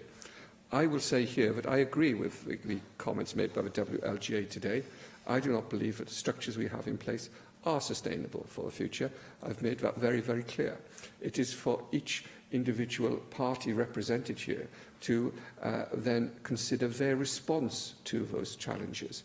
And I hope that we will be able, over the coming weeks and months, to look towards an agreed vision of the future where we have strong, robust local authorities able to take responsibility for improvement of services for local government, delivering within local government. And I hope that we'll be able to do that in a cooperative spirit and a cooperative approach, which is exactly what the leader of UKIP has suggested this afternoon. That is what I seek, and I think there is great agreement for that, not only in this chamber, but throughout local government as well. Joyce Watson. Diolch, Dipro Llywyd. And I just want to pick on the very last point that Cabinet Secretary made, and that's one about cooperation. We all know that over the years, and we've heard it being asked for, that there are many, many examples of best practice in local government. And we have asked over the years, when we have reports like this, about the sharing of that information. So it's not new, it's not rocket science. We know it's out there. Powys Council would have known that it was out there, because other authorities have gone through the same problems and come to some resolution. So I suppose, in a way, that is my first question. The other thing that may be useful, and maybe the Cabinet Secretary might think of it, and it has been done before, certainly in child protection, is to ensure that the councillors, when they are challenging this improvement within their authority, understand the questions they ought to be asking, rather than simply scoring political points against each other. Because we all know, and I don't want to look back in history, but we do know, some of us, the history of the failure to work together politically in Powys, and the disruption that causes, because there is no overall leadership. And I have very often struggled with the reconfiguration of who is in charge and who is supporting who, why and how. And, you know, I'm pretty educated in political configuration, so if I'm struggling with it, I'm fairly certain that the public would have been struggling with it too. So I suppose my plea today here, above everything else, is that the councillors and the political leaders in the council put the politics aside, put the people first, and that they drive change and step up to the challenge that they now have to face. And that challenge it is fairly clear, is political leadership. It is about putting the right policies together, and it is about ensuring the implementation of those policies in an agreed forum with our support. So I suppose my question to you will be, will the Improvement and Insurance Board continue to coordinate the improvements in both adult and children's social services in Powys? And will Welsh Government continue to support that process up to a time when you feel that they can continue without that support? And also, where I started, will it be the case that local government, in and of itself, will start to help local government improve, And can you somehow help ensure that best practice is emulated and is learnt from? Thank you very much, Deputy Presiding Officer. Some fascinating questions. Yes, I hope that we can ensure that best practice, local government delivers some fantastic services. We tend to debate these issues when there are issues with those services, and I think we should also celebrate the successes of local government in delivering services to millions of people day on day, and we should recognise that where there are issues, the people who are best placed to resolve those issues happen to be in local government as well, in my view, and people who are experienced professionals at delivering high-quality services and who are able to identify the weaknesses that we've described this afternoon and debated today, and identify as well solutions to those areas. So I hope that best practice will be able to be understood throughout local government, and that we can help local government, if necessary, put in place the sorts of structures required in order to make best practice something which is seen and witnessed across local government throughout the whole of Wales year on year. In terms of where we're going with the Improvement and Assurance Board, we've put in place the board under the leadership of Jack Straw, the former Chief Executive of Swansea, in order to deliver the assurance we require that the lessons are being learned and that the improvements are being delivered. I have provided funding for that board in order to be able to pursue its work and to do so. I've given an undertaking this afternoon, and the Minister for Children's Social Services has also given an undertaking that we will report back regularly to members on the improvements as they're taking place. The Improvement and Assurance Board is there to improve not just social services but wider corporate issues within the Council. I am absolutely confident that we have the structures in place which will ensure that those improvements take place and do so in a timely manner. I will ensure that we have all the information made available to members so that members on all sides of this chamber can hold us to account for those commitments and those assurances that I give today, this afternoon. In terms of the political culture within any institution, it is very much in the hands of the members. The members do require, do need to fulfil the roles of accountability and scrutiny. It is absolutely clear and right that opposition members and members representing the executive have to hold the executive to account. That is true here, it is true in Powys, it is true in any democratic institution. But how the authority leadership is held to account is a different question. I hope that all members of all political parties and no political parties represented in Powys will do so in a way which is constructive and which is positive. I perhaps don't share entirely your optimism, Joyce, that politics will be put to one side. We've said that before on other occasions. But I do hope, and I do know the opposition leaders in Powys. I know whether it's Matt Dorrance or James Gibson-Watt or Elwyn Vaughan. I know that they're all deeply committed to the people of Powys and to serving the people of Powys. And I know that all of the opposition leaders will work hard to ensure that Powys is put back on the right tracks and will work with the executive to ensure that that happens, whilst at the same time holding the executive to account in the way that they're elected to do. That is a difficult balance to find, but I'm absolutely confident that the members of Powys County Council are able to do that. This is a statement by the Minister for Housing and Regeneration on low-cost home ownership. We call on the Minister for Housing and Regeneration, Rebecca Evans. Thank you. The Welsh Government believes in social housing. We believe in affordable housing. It's our ambition for everyone to live in a home that meets their needs and supports a healthy, prosperous and successful life. We know that we must work across government to achieve this. Prosperity for All not only affords housing the priority it deserves, but reaffirms our long-standing commitment to both social housing and affordable housing. We will deliver 20,000 affordable homes during this term of government. Social rented housing will account for the biggest proportion of this. Last year alone, we supported the investment of £179 million through our social housing grant and housing finance grant programme. Under Thatcher's right to buy, we lost 139,000 homes from our social housing stock.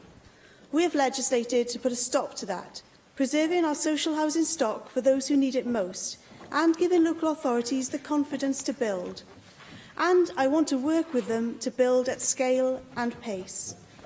We know that no single type of tenure is right for everyone. We believe that home ownership is not just for people on higher incomes. People on lower incomes have aspirations to own their own home, and we will help them in ways which do not diminish our social housing. Rising house prices and higher deposit requirements have made it more difficult for potential homeowners to get their foot on the housing ladder. Indeed, the Resolution Foundation recently published their prediction that under half of millennials may own their own home by the time they reach 45. This is why I want to increase and improve the range of options available to people who wish to own their own home, providing new opportunities alongside our longer-standing products. Between January 2014 and the end of March 2018, our Help to Buy Wales scheme had supported the construction and sale of nearly 6,900 homes, with more than 750 in the immediate pipeline awaiting completion. The scheme will make a significant contribution to the delivery of our 20,000 affordable homes target. Help to Buy Wales is delivering exactly what it was set out to do. It provides a shared equity loan of up to 20% of the property's value, allowing buyers of new-build properties to move into a home with a minimum deposit of only 5%. This is especially important for first-time buyers, and as a result, they make up over 75% of Help to Buy Wales applications. In addition, it continues to provide a boost to the housing industry by supporting the construction of new homes across Wales. Investing in housing has clear benefits for the economy, supporting the construction industry and the associated supply chain. We continue to make Home Buy Wales available. This shared equity scheme offers purchasers the opportunity to buy an existing home and has particular appeal in the areas where there is limited new build, including rural areas where there is little volume building. I have asked my officials to revisit this established scheme and, in collaboration with local authorities and registered social landlords, consider whether any additional measures can be identified to improve and support its growth. I am keen to consider additional home ownership opportunities for people living in rural areas where priced houses are particularly high. My officials are exploring options such as self-build, which may provide additional opportunities. I am pleased to draw members' attention to the fact that we have made significant strides to improve our low-cost home ownership offer in the last few weeks, introducing 2 new schemes and the Your Home in Wales website. I launched the Rent to Own Wales and Shared Ownership Wales schemes to help a broader range of people access home ownership. Rent to Own Wales will help people who can afford monthly payments but are not able to save enough for a mortgage deposit. Shared Ownership Wales will help those who have access to a small deposit and are able to get a mortgage on a proportion of the value of the property. The Welsh Government is investing £70 million in these new home ownership initiatives as part of our commitment to build 20,000 affordable homes during this term of government. Early interest in the schemes has been very positive, with 6 housing associations across Wales now registered to take part and offering a portfolio of homes.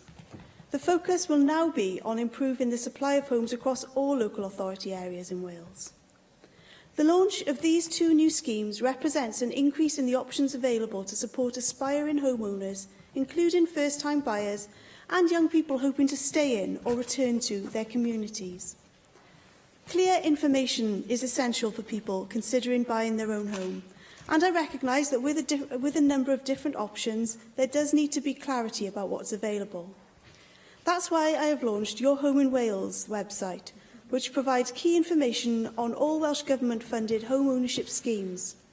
This practical guide will help people determine which scheme is best suited to their personal circumstances.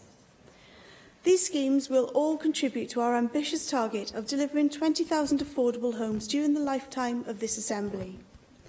I want to lay the groundwork for the prospect of setting even more stretching targets in the future, in response to a range of housing needs. I also want Welsh Government to continue to create a climate which drives innovation and improvements in terms of design, quality and energy efficiency. To support this, members will be aware that I have commissioned a review of affordable housing supply.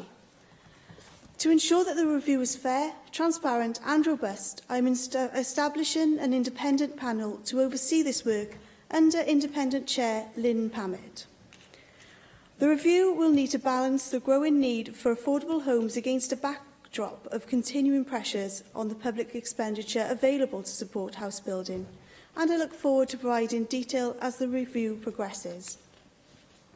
Our low-cost home ownership schemes, combined with our work in other areas of housing and our forthcoming review, clearly demonstrate that the Welsh Government is committed to achieving its ambition for everyone to live in a home that meets their needs and supports a healthy, prosperous and successful life. David Melding. Diolch yn fawr, Llywydd. I feel I ought to start in a more generous spirit than I did last week, because we often clash on housing matters. So let me just welcome some of the tone of this statement and such phrases as "I want to work with them to build at scale and pace." That's the various people building houses. We believe that home ownership is not just for people on higher incomes. Well, that's why I defended the right to buy, though the Minister can coherently hold to this principle as well. I'm not denying that, even though we would disagree. The focus will now be on improving the supply of homes across all local authority areas in Wales, and I want to lay the groundwork for the prospect bit weak, but anyway, of setting even more stretching targets in the future. So, some of the tone has improved, but I fear now I have to go back to type and just remind people of our current situation, and I try also to compare it to that of England, which is also in a housing crisis, and I've always been balanced in my remarks. I don't think the Welsh Government has invented the sort of housing market that we are currently in, but it's just its level of response and the projections it's come out with for housing need that I have particular problems. And if we don't have the correct targets to aim for, we're not going to meet the justified aspirations of so many people, especially younger people and people forming families. If I look at the house building stats, the current projections, which are accepted by the Welsh Government, are that we need 8,700 homes each year. 8,700. That's 5,200 market, 3,500 social. In fairness, the Welsh Government now has a target of 4,000 social each year, or roughly affordable, is a more general description. The alternative Holman's projection, produced in 2015, estimated that the following was needed each year: 7,000 market, 5,000 social. That gives you 12,000 as a target. It couldn't be achieved instantly, but something that you have to work up to. If the alternative projection is more accurate, and I think there is a high level of academic opinion, anyway, that it is, we will be short of 66,000 homes by 2031. And I'm taking 2031 as a reasonable period of time now in which to look at our deeper housing strategy. That is a real concern, and I do hope your review is going to look at these projections seriously and come up with a serious response, which the Welsh Government has never done. It has never responded officially to Professor Holman's projection and said why it doesn't agree with it. It just has ignored it. It has made no attempt to refute it. Now, look at England. The UK Government wants to build 300,000 homes each year in England by the mid-2020s. That equates, or would equate, if we had the same target by 2020, the mid-2020s, of 15,000 homes each year in Wales. It is a massively different scale. And I think, when you're setting strategy in these fundamental reviews, you've got to talk this language and tell us where you want to set your targets. What is your pace, or whatever scale and pace to use the words in your own statement. And let me just tell you what we're doing at the moment. In 2017, we built 6,885 new dwellings. The last time we reached the Welsh Government's target of 8,700 was in 2008. That's the scale of the current crisis. Now, I don't completely blame the government for this. There are, wider factors. But, target setting is really, really important. Can I just come to a couple of focused questions? What is the Minister's latest estimate of the number of affordable homes that we are building in Wales each year? We're now 2 years through this 5-year assembly, and I want to know if we're anywhere close to the scale and therefore the pace to meet the 20,000 target, because by my calculations, and the data is not very complete, and we await more releases, obviously, there are grounds to be concerned. By the time of your affordable housing supply review report, and that's set to be completed by April 2019, we will be over halfway through the Assembly's term. It will be too late then to be told that these targets are no longer realistic, or that we need more ambitious targets. I think we need to know what your ambition is now. And in particular, why is the review, in terms of its terms of reference, not even looking at housing need? The current projections are not being met, of course, as I've outlined, but they're not high enough anyway, even if we could meet them. But there's nothing in the terms of reference that I can work out, of course we've not had the opportunity of closely scrutinising on this, that they will be really looking at projections, and it's only on the best evidence and projections that we can base housing policy and strategy for the future. Thank you.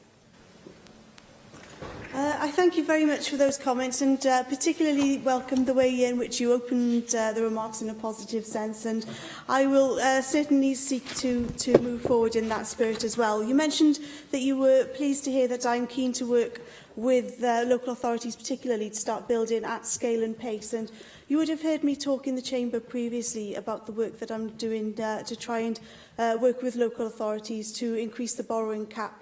And I just would provide an update, really, that I've consulted with local authorities on a couple of proposals. One is in the short term. How do we use that unallocated borrowing capacity that we have, so around £17 million? How do we focus that at the local authorities which are ready to build? And also challenge them over the medium term to work up some potential schemes which could be brought forward very quickly should additional money and borrowing capacity be made available from the UK Government. And we're certainly having those discussions with the Treasury, and as soon as I'm able to update members further on that, I'd be pleased to do so. But as I say, there is work progressing with that. In terms of housing need, I'm very aware of the PPIW report that Alan Holman's commissioned and was published back in 2015. I do recognise that those figures now need to be updated. I know there's been much debate between yourself and Welsh Government over several years on those figures. You referred to the alternative projection, which is the projection which suggests we would need 12,000 units a year. Those alternative projections, as I understand it, were based on an earlier set of household projections, so the 2006-based census. And those don't take account of the most recent changes to household size and type as recorded by that census. So we are moving on a different trajectory, which is why we need to look again and do some further work and reassess those figures. So we are doing that. My officials have met with experts with a view to developing a robust piece of work which will look at housing need across Wales, and it will very much be in the context of that which the review takes place. And I would also say that officials have been gathering information about the method of determining housing need which is used by other UK governments, and they've certainly had some constructive conversations with officials from the Scottish Government particularly. So this information, combined with advice from external experts, will help determine the approach that we take. But just want to reassure members how seriously I take the issue of housing need in the future, and having robust targets that are achievable but also very much reflect the need which is in the community. But Also looking at housing need, breaking it down into the different types of tenure and different types of housing, social housing, intermediate housing, affordable housing, and then market housing. Where Welsh Government does have the opportunity, although we don't have many levers in terms of market housing, actually I believe that we can create a climate for improving the delivery of and speeding up the delivery of market housing. And one of the ways we can do that can be through our innovative housing programme, which I think will provide us with ways in which to build houses at a much quicker pace in future. I was very pleased that last Thursday we've opened the 2018-2019 round for applications, and this is the first time now that we've opened this not just to social landlords but also the private sector, so that private sector builders can apply for funding in order to support the innovation element of their build as well. And I think that this could give us the opportunity to see more innovative housing built at scale. This is a £90 million investment over 3 years. £19 million was awarded to 22 innovative projects over the last year, so £71 million remains. So there is plenty of opportunity for good schemes to come forward. But I'm very clear that although we're at this stage of innovating and testing out lots of different ideas, we are going to have to come to a point where we actually, through the evaluation of the various different projects, decide what's best for Wales and where we want to put our efforts in terms of creating the kind of scale of build that we would want to see in future. In terms of, am I confident that we are going to hit our 20,000 target? Yes, I am. And I can tell you that, we're breaking down that target with 5,500 units of social housing grant, 1,500 housing finance grant 2, 6,000 of the units will be through Help to Buy, 1,000 will be rent to own or shared ownership, and that's the scheme, the two schemes I've particularly been highlighting today. 1,000 we would hope would be built through the local authority council house building programme, 1,000 through innovative design programme, 1,000 through section 106 agreements, 800 through vibrant and viable places, and RSL self-funded build 2,500. That would actually take us over the 20,000 mark. And one of the reasons that I am confident that we are able to achieve that target is because, as members will be aware, house builders often work on a 3-year rolling programme. So we're able to see the kind of projects that are coming down the line and the volume of houses that are in the pipeline. And that does give us confidence that we will be able to hit that target. But as I say, I'd like the review to be looking at setting even more stretching targets for the future. Bethan Syed. Thank you for the advanced copy of the statement. And before I go into some questions about this particular statement, I'd just like to ask your views and some of the news reports over the weekend about the fact that there are councils in England that are minded to buy some housing stock here in Wales. I think Merthyr Council was quoted. This isn't a new phenomenon, actually. When I was a student at Aberystwyth University, I saw a DVD from a borough in London wanting to promote Ceredigion as a place to live for tenants in London, which obviously I don't think is a bad thing. And we should encourage people to come to Wales if they choose to come and live in Wales. But what does that mean for you as a government if there are councils in the City of London which are buying up stock that potentially you want to develop here in Wales with Welsh councils? How can we understand what your engagement is with those particular local authorities to know what that will mean then for our targets here in Wales? We do welcome the review set-up. I also welcome the terms of reference, in particular the focus on funding options to secure the long-term affordable housing choices that we have. I understand, as we all do, the financial considerations are important in the current environment, but of course we need to be ambitious, not just in the social rented sector, but in terms of homes to buy. And it's estimated that if the UK had built 300,000 homes in the UK per year since 1996, then the average UK house price today would be only 7% lower than it currently is. The current housing crisis is not only the product of lack of homes, it's a product of a lack of accommodation amongst lenders and government to recognise the role unstable jobs, stagnant pay and the rising cost of living are having across the whole sector. So where government can step in to help, then we certainly would welcome that.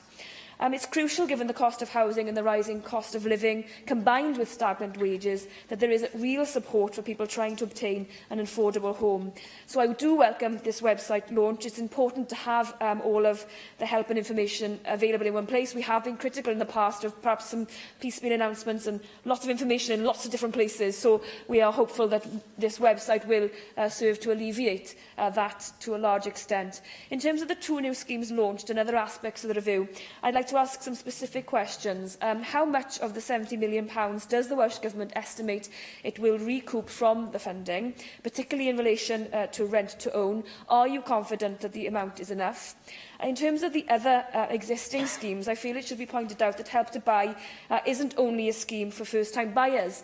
The average price of a home under the scheme was £180,000, and a quarter of buyers were not first-time buyers. So perhaps there could be a way to be more focused on the actual target audience. This scheme was initially launched as something to help the construction industry too, I believe. So I would like to ask whether the review could look if there are more effective ways to assist first-time buyers. An FOI by ITV recently showed that there are now 43,000 empty homes in Wales, almost double the number from just a few years ago. This despite the Welsh Government scheme to attempt to put empty homes back into use. So could your review look into how effective current policies are in this regard? I understand that councils have powers to put homes back into use, but clearly they're not using those powers, otherwise the numbers would not be as low as what I have just quoted. I'd also like any review to investigate what can be done about high rents and increases. At the moment, average private sector rent increases are lower than the amount allowed for rent increases in the social rented sector.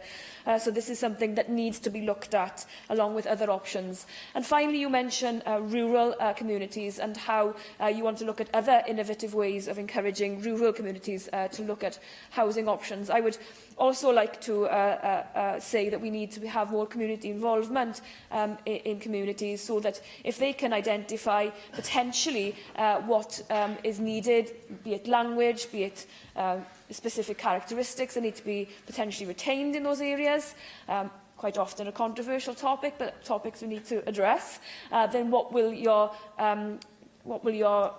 department be considering as viable options in that regard? Thank you very much for those questions, and I'll begin where you left off in terms of the support for house building and support for people aspiring to own a home, particularly in rural communities, because we know that in rural communities there is a particularly acute challenge in terms of affordability, particularly, I think, for some of our key workers, nurses, teachers and so on, who find it really difficult to be able to afford a home within their own community.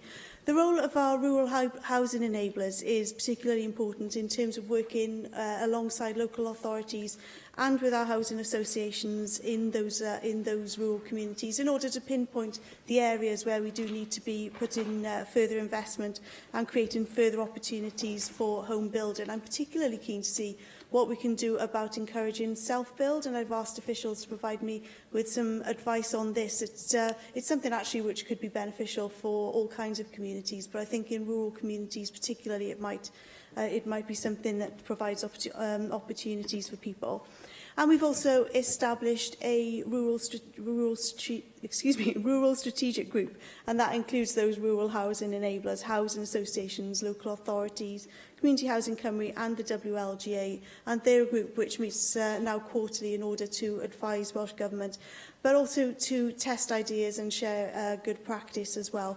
And I agree that our housing proposals, but also working in partnership with planning, does have the opportunity to support and promote the Welsh language, particularly often again in rural communities. And I think that housing does have an important role to play in supporting the Welsh language. You also referred to empty homes, and I share your concern about the number of empty homes that there are across Wales, and some of those properties could quite easily provide people with a much-needed home. So we are committed, again, to working with local authorities in Wales to bring back houses into use and provide ongoing support to those authorities through our Houses into Homes and Town Centre loan schemes. And these initiatives, which are operated by local authorities, together have amounted to over £50 million, providing homeowners with the finance that they require in order to renovate those properties and bring them up to a standard which is suitable for rent or for sale. The terms and conditions of the Houses into Home scheme have recently been amended to enable local authorities to have greater flexibility so they can offer a more customer-focused solution to the problem of empty houses, and loans are now available to bring empty houses back and commercial buildings back into use, but actually splitting them into flats as well in order to try and create a greater number of homes as well. So there is work going on empty homes, but I agree that, that we need to be considering what further we can do. Locally, I know of good examples in Swansea where the council is providing funding to empty homeowners, which are then who are then encouraged to bring their homes up to a standard on the understanding that they will have a guaranteed tenant. So that meets both of our agendas in terms of creating greater amounts of social housing, but also bringing empty homes back into use as well. The rising cost of living and the difficulty in securing enough funding for a deposit is one of the real drivers behind the Rent to Own Wales scheme and the Shared Ownership Wales scheme. And it's remiss of me not to point out earlier that the Rent to Own scheme particularly was one of the agreements which we came to with Kirsty Williams, who's been particularly passionate about this and the opportunity that it provides for quite some time. The Rent to Own scheme provides people with the opportunity to move into the house that they want at an early stage, but then they will be able to pay rent on that property, and between 2 and 5 years later will be able to claim back 25% of the money that they've paid as rent and use that as a deposit, alongside some of the value of any increase in the value of that property as well. So it's an opportunity for people, often young people, but as you say, not always young people, to move into the house that they would like to live in and like to settle down in at an early stage. 6 housing associations are working with us at the moment, but we are having discussions to increase that, and I would like to see these houses being made available across Wales. Whether people choose to go for the Rent to Own or the Shared Ownership scheme will be a matter of judgment for that individual, but those particular houses are available for either scheme as well. I'll certainly be having some discussions with officials in terms of conversations they've had with the local authorities about the stories which you referred to over the weekend. But I will say cross-border movement of people is very much something that's on my radar, particularly in the Newport area, following the announcement of the removal of the tolls on the Severn Bridge. I've had discussions with house builders, and they're telling me that it genuinely is having an impact on the pressure on the housing market in that area, and they're seeing increased desires for house building in the area. So there'll be some discussions that we need to be continuing to have with the local authority there to ensure that we're able to meet the needs of people within the area who want to stay within their area as well. Gareth Bennett. Diolch, Llywydd, and thanks to the Minister for today's statement. I'm sure that we'd all acknowledge that there is a major problem facing today's younger generation who are seeking to get onto the housing ladder, and that is that for many people, houses are simply not affordable. A major issue is that wage increases are not keeping pace with house price increases, which does create a challenging environment if we are trying to improve home ownership rates. Now, your statement today focused quite a lot on shared ownership schemes. I think to some extent it's good to try and be innovative in helping people to raise the finance to get onto the housing ladder. And I appreciate there are different kinds of schemes, two in particular that you talked of today. Unfortunately, shared ownership is not always a viable solution. A lot of the time, even shared ownership schemes are out of the reach for many workers. Many people in jobs paying well above the minimum wage still can't get approved for mortgages in shared ownership schemes. An unfortunate consequence of this is that the same people then often end up spending even more money than the mortgage payments would have been on their monthly rent. Now, there is a potential danger in making it easier for people to get approved for mortgages because the schemes have to be sustainable for those people. it's not just about the down payment, as I'm sure you'd appreciate. What we don't want is people managing an initial down payment, then struggling to keep up their monthly payments and ultimately defaulting on their mortgages. So there are a lot of issues relating to shared ownership. There is a fair bit of evidence that shared ownership does not automatically convert easily into full ownership. So do you recognise that there is a big difficulty in meeting this challenge and achieving your targets? Are low-cost housing schemes providing value for money to the public purse, do you think? And are the eligibility and affordability checks robust enough? Now, another problem is the changing labour market. If homeowners become unemployed, they can face difficulties as they're not automatically eligible for housing benefit. Now, this isn't a devolved area, I understand that, but we do have a workplace now in which very few people are going to have a job for life. People, even with good CVs, can face periods of hopefully temporary unemployment. If they have taken out a mortgage, not everyone has taken out insurance. Some people are not even aware of this issue when they take out a mortgage in the first place. So I wonder, so I suppose this is another case for financial education to be included in the school curriculum. And now, flowing from that, Minister, another question is, are you liaising to good effect with the Education Minister on this issue of providing school students with this kind of financial education? I was encouraged to hear you mention self-built homes in today's statement. There have been surveys which suggest that many people in the UK, including in Wales, would consider building their own home given the opportunity.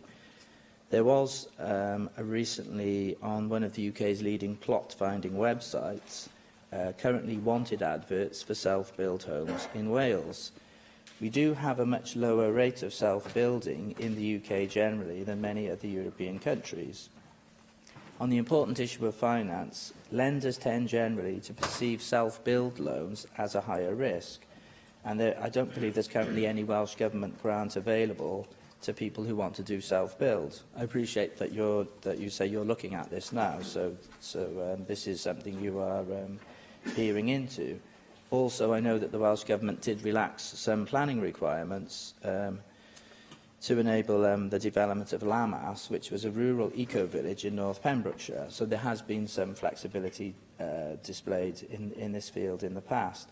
I wonder, do you have any more information today on any proposals for Welsh Government self-build schemes? Thank you.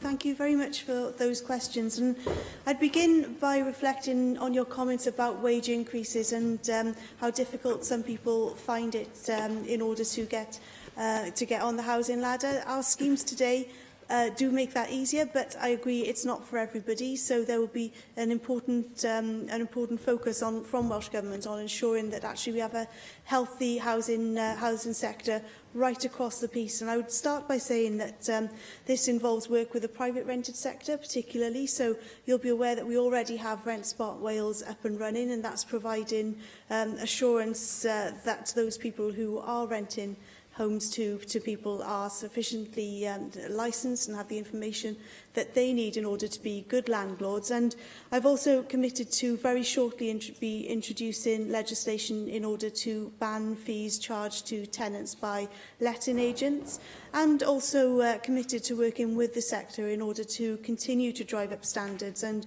you'll be aware also that we've recently finished consulting on our homes fit for human habitation standards. So I'm quite pleased that we are working in a really constructive way with the private rented sector in order to increase and improve the offer that they're able to give, partly because I think the sector is going to become even more important in future for all of the reasons which people have described about how difficult it is for many people to get on the housing ladder. And actually not everybody will want to, because they'll have different priorities and different lifestyles which might not mean that they want to be settled down in one particular place. So I think a healthy housing sector across the piece is important. But I would just provide reassurance that we take eligibility and affordability really seriously in terms of the products that we offer. We don't want to set people up to fail in any way. So we're very keen that people are obviously take all of the absolutely important and vital advice that they need. And one way in which we're enabling some of that to happen is, of course, through the accredited conveyancing scheme, which I introduced as part of the package on leasehold reform. And that will ensure that people are getting the adequate information they need, not only about leasehold, but are getting the kind of quality advice that they need in order to make that decision as to whether home ownership is right for them. I completely agree on the importance of financial education, and that is certainly something that we are progressing in schools, particularly through the curriculum reform. But we're not waiting for that. There's also good work already happening as part of our financial inclusion delivery plan, which seeks to ensure that that people do leave school with a strong understanding of the important things, the information that they will need simply just to run a home, because actually it's a lot more complicated than people often imagine. And on the issue of self-build, I appreciate the comments that you've made today, and I'll bear them in mind as we look to develop some further proposals in this area, which I would hope to share with the Chamber in due course. Mike Hedges. Thank you, Presiding Officer. House prices are driven by scarcity. It is in the large house builders' interest to reduce supply below the demand. That will increase prices. The converse would also be true. And if you visit Spain, you'll see a lot of semi-built houses because the supply is starting to exceed demand. It's also in the interest of landowners to reduce the supply of land for houses, so as increase the value of their land. If they sold all their land in one go, then the value of that land would drop dramatically. Helped by, of course, adding money to the demand side. I think what I found strange, and perhaps others have as well, I've met a number of young professionals over the last few months, in their early 30s, who are still living in privately rented accommodation. These are people who've done all the things that we as society have told them to do. They've gone out, they've studied hard, they've got good degrees, they've then followed up by getting good jobs, and they're still unable to buy a house. Now, people of my generation, and I was talking to Peter Black about this a couple of months ago. We just, in our 20s, we went to a building society, got some money and bought a house. It was quite simple, and it wasn't much fuss about it, actually. But then the young people now, today, I use the word young to describe people in their 30s, which perhaps it tells you something about my age, and if nothing else. But there is that problem. And most of the low-cost housing is older housing. Often pre-20th century housing. It's certainly true in my constituency, and I believe it's true in your constituency as well, that the older housing is the cheaper housing rather than new, modern, I say new, the post-war semis and detached houses which have been built. I mean, what is the Welsh Government going to do to improve the quality of older housing? Bring empty homes back into use. I mean, we've all on our campaigning days wandered round, knocking on doors, and wondered why number 23 was empty. And you could see it was empty, rather than somebody hadn't registered. And then going down another street and wondering why there were 3 empty houses in a block of nice terraced housing. Supporting cooperative housing. I know I bang on about this probably more than anybody else in this room would like to hear, but I think cooperative housing, it's something which is so popular in North America and in Europe. Vancouver's got more than Britain. That we really do need to look at it. It's the third method of providing housing, and it's something which has been ignored by governments. Well, I was going to say from a certain time, but it's been ignored by governments forever in this country. It's on the too hard list. I mean, we need to build more council houses, and I think that getting council to sell land and use that to build council houses, so they're building it out of their own resources. And the last thing is, what about the LDP identified large chunks of land, and I think in Swansea it's 10 houses or more. There's lots of infill sites in existence in Swansea. I can't talk about other parts of Wales, but in Swansea, lots of infill sites. How about encouraging councils to allow self-build on those infill sites? That would, I mean, this could actually deal with it. I mean, we always talk about the LDP, but you go down the street and there's quite often a gap where where they could build 2 houses, but nobody has any, or where the garages used to be. and which are available, which could build, which for self-build. And why don't we do some more of this? I mean, we give money to housing associations, we support large builders, we set targets. How about doing some more innovative things which will actually get more houses built and get people moving into them?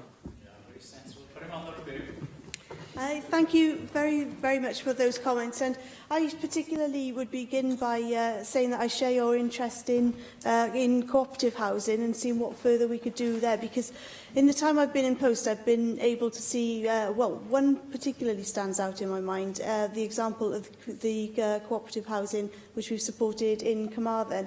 And I was really struck by the fact, actually, that's not just about building homes, that really is about building communities, because there was 2 years' worth of work which went into working alongside those residents before they even moved into their new homes in order to help them become good cooperative members, but also create a community as well. And the skills that people have learned through being engaged with that and the value that they've had goes well beyond, I think, just the homes which they're able to live in. So we do provide funding to the Wales Cooperative Centre for support for that work. But one thing I will say is that we all, I think, need to be encouraging local authorities and RSLs to be considering cooperative housing, because actually there is a lot of heavy lifting needed at the front of this, which is perhaps one of the reasons why it is less popular and there hasn't been as much take-up as I was like. But I have agreed further funding for the Wales Cooperative Centre this year to see what we can do in terms of furthering the work on cooperative housing. And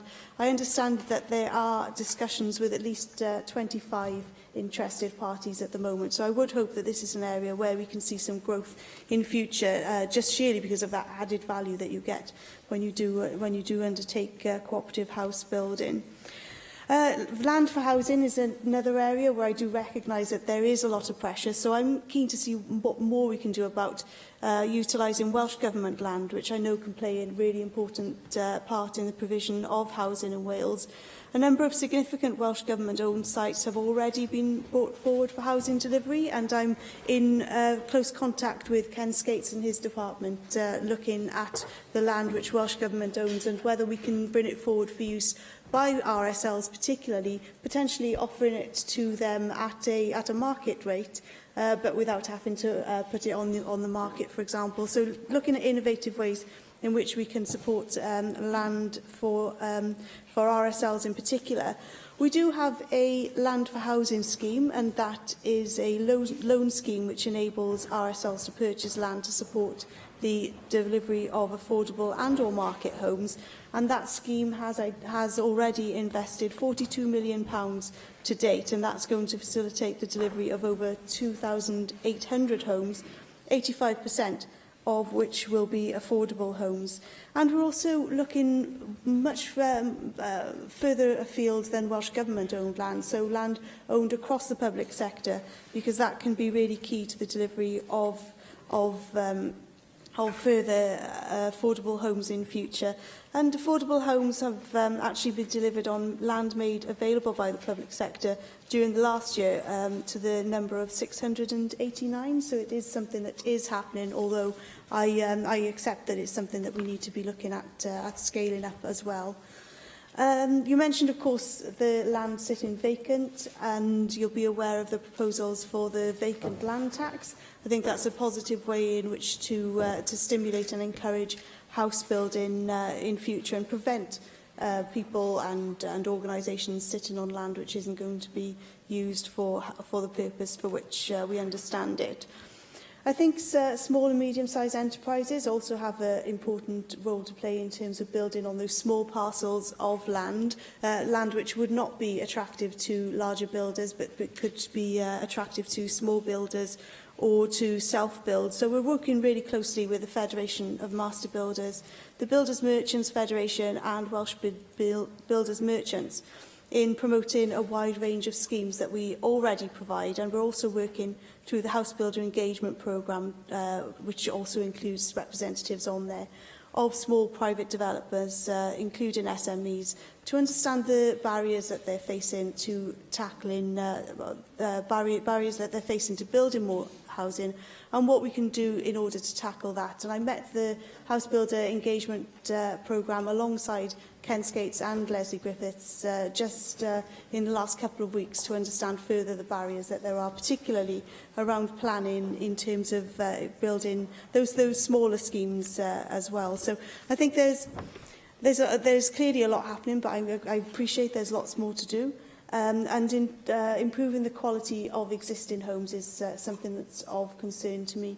Some of the homes in the greatest disrepair are those homes which are in the owner-occupier sector, and we need to be thinking about what we do. Once we've achieved Welsh housing quality standard in the RSL sector and local authority sector, then we need to start thinking really about the support we might be able to offer people who own their own homes but just don't have access to the finance that they need to bring it up to a standard that we would want to see. Heaven David. I'd like to welcome the review of the affordable housing supply, and I feel that local authorities are under pressure to entice big developers with low affordable housing targets, because that's the only way you can get big developers to build. And I fear that the current local development plan system works with that grain rather than against it, to the outrage of residents who want affordable housing. For example, a estate has been agreed in my constituency for 260 houses, of which 60 are affordable. That is what happens when you put tactics before strategy and you have LDPs before you have strategic development plans. I don't think the government has been right on that. I'd like to just read to you some evidence that was given by the Chief Planning Officer to the Policy and Resources Scrutiny Committee and Caerphilly Council regarding targets for affordable homes. He said it's only a target, and if it's not viable for developers, then we have to accept a reduced figure. Developers know the target exists, but they have their own set fixed costs, including their profit margins. If the developer can't make what they expect to be a profit, and the landowner can't sell the land at a price they feel satisfactory, then no development takes place. This keeps us trapped in this housing crisis. And I feel that the last bit of the answer to Mike Hedges that you gave does give us hope in that small firms can start to break through and start to smash that cartel, the cartel of the big four housing developers. I'm hoping to hold a cross-party group later this year, and I would like to know, Minister, if you'd be willing to attend that cross-party group and hear from small house builders there. But also, do you agree that the dominance of the big four construction companies actually works against the provision of affordable housing? I thank you for those questions, and I'd certainly welcome the opportunity to come along to a meeting of the cross-party group, and I look forward to agreeing a date with you in future. I think that your passion for small and medium-sized enterprises, and also the recognition that you have of the fact that they can play a greater role in house building in Wales, is very welcome. And you'll be pleased to learn that we have our Wales Property Development Fund, and that's a fund specifically for SMEs to have access to finance, because often a lot of money needs to be spent up front on all of the various planning and so on, which is necessary. So lots of money needs to be spent up front, and they often can't access that from normal sources. So Welsh Government is able to step in there and provide access to finance to get those small and medium-sized enterprises building again, which I'm very pleased to have increased the funding previously, which is available to that. I'm also intending to announce a significant scheme designed to support SMEs and increase home building shortly, and I look forward to making a further announcement on that. So I've given a little bit of a teaser in the chamber today. But in terms of Help to Buy, or in terms of the role of the big developers, I think that one of the cards that we have is the fact that Help to Buy is such a boon to that particular part of the industry, and they very much, I think, rely on Help to Buy. And so I think that we can be asking more through Help to Buy. For example, the work that we've done on asking for sprinklers to be installed in new homes. There was some resistance to that at first, but actually, because we do have a strong working relationship now through our Home Builders Engagement Board, I do think there's opportunity to start look into the next Help to Buy to see what we should be asking there in future, because this one will come to an end at the end of this Assembly, and it's important we start thinking what do we do in future, and also having those discussions with the government across the border to understand what their plan for Help to Buy is, so we can have an understanding of the finance available to us, but also having discussions really in terms of the context of the challenges that are facing us about climate change and our keenness to move towards zero carbon and so on. So I think there is opportunity to work closely and constructively with all of the large home builders, as we did when we had that agreement with them to not sell any new build houses as leasehold, for example. I think there are opportunities for positive working, whilst also trying to ensure that we get the maximum for our money in terms of the investment that we make. John Griffiths. Diolch, Llywydd. As you've said already, Minister, I think we do need to understand the particular situations across Wales if we're going to make the progress necessary to meet the demand for homes in our country. And in Newport, it's clear that that pressure for new homes is very considerable indeed. Since July of last year, when the announcement was made that the tolls on the 7 crossings would be abolished at the end of this year, there's been a 5% rise in the lower quartile of house prices up to February this year, and the average is 3%. I think the 5% is particularly difficult because it is that lower cost housing that's most affordable for first-time buyers, and that's where the biggest increase in price has taken place. And everybody, I think, expects these trends to accelerate as we get closer to the abolition of the tolls, and indeed they are actually ended. So I would very much urge Welsh Government to recognise that situation and work with Newport City Council, the registered social landlords, the developers and others to meet that particular challenge. And I'm sure you know, Minister, it's not as if a lot of work isn't taking place in Newport by the City Council, the housing associations and developers. 600 units of affordable housing have been delivered between 2013 to 2017, and there is a continuing programme over the next 5 years.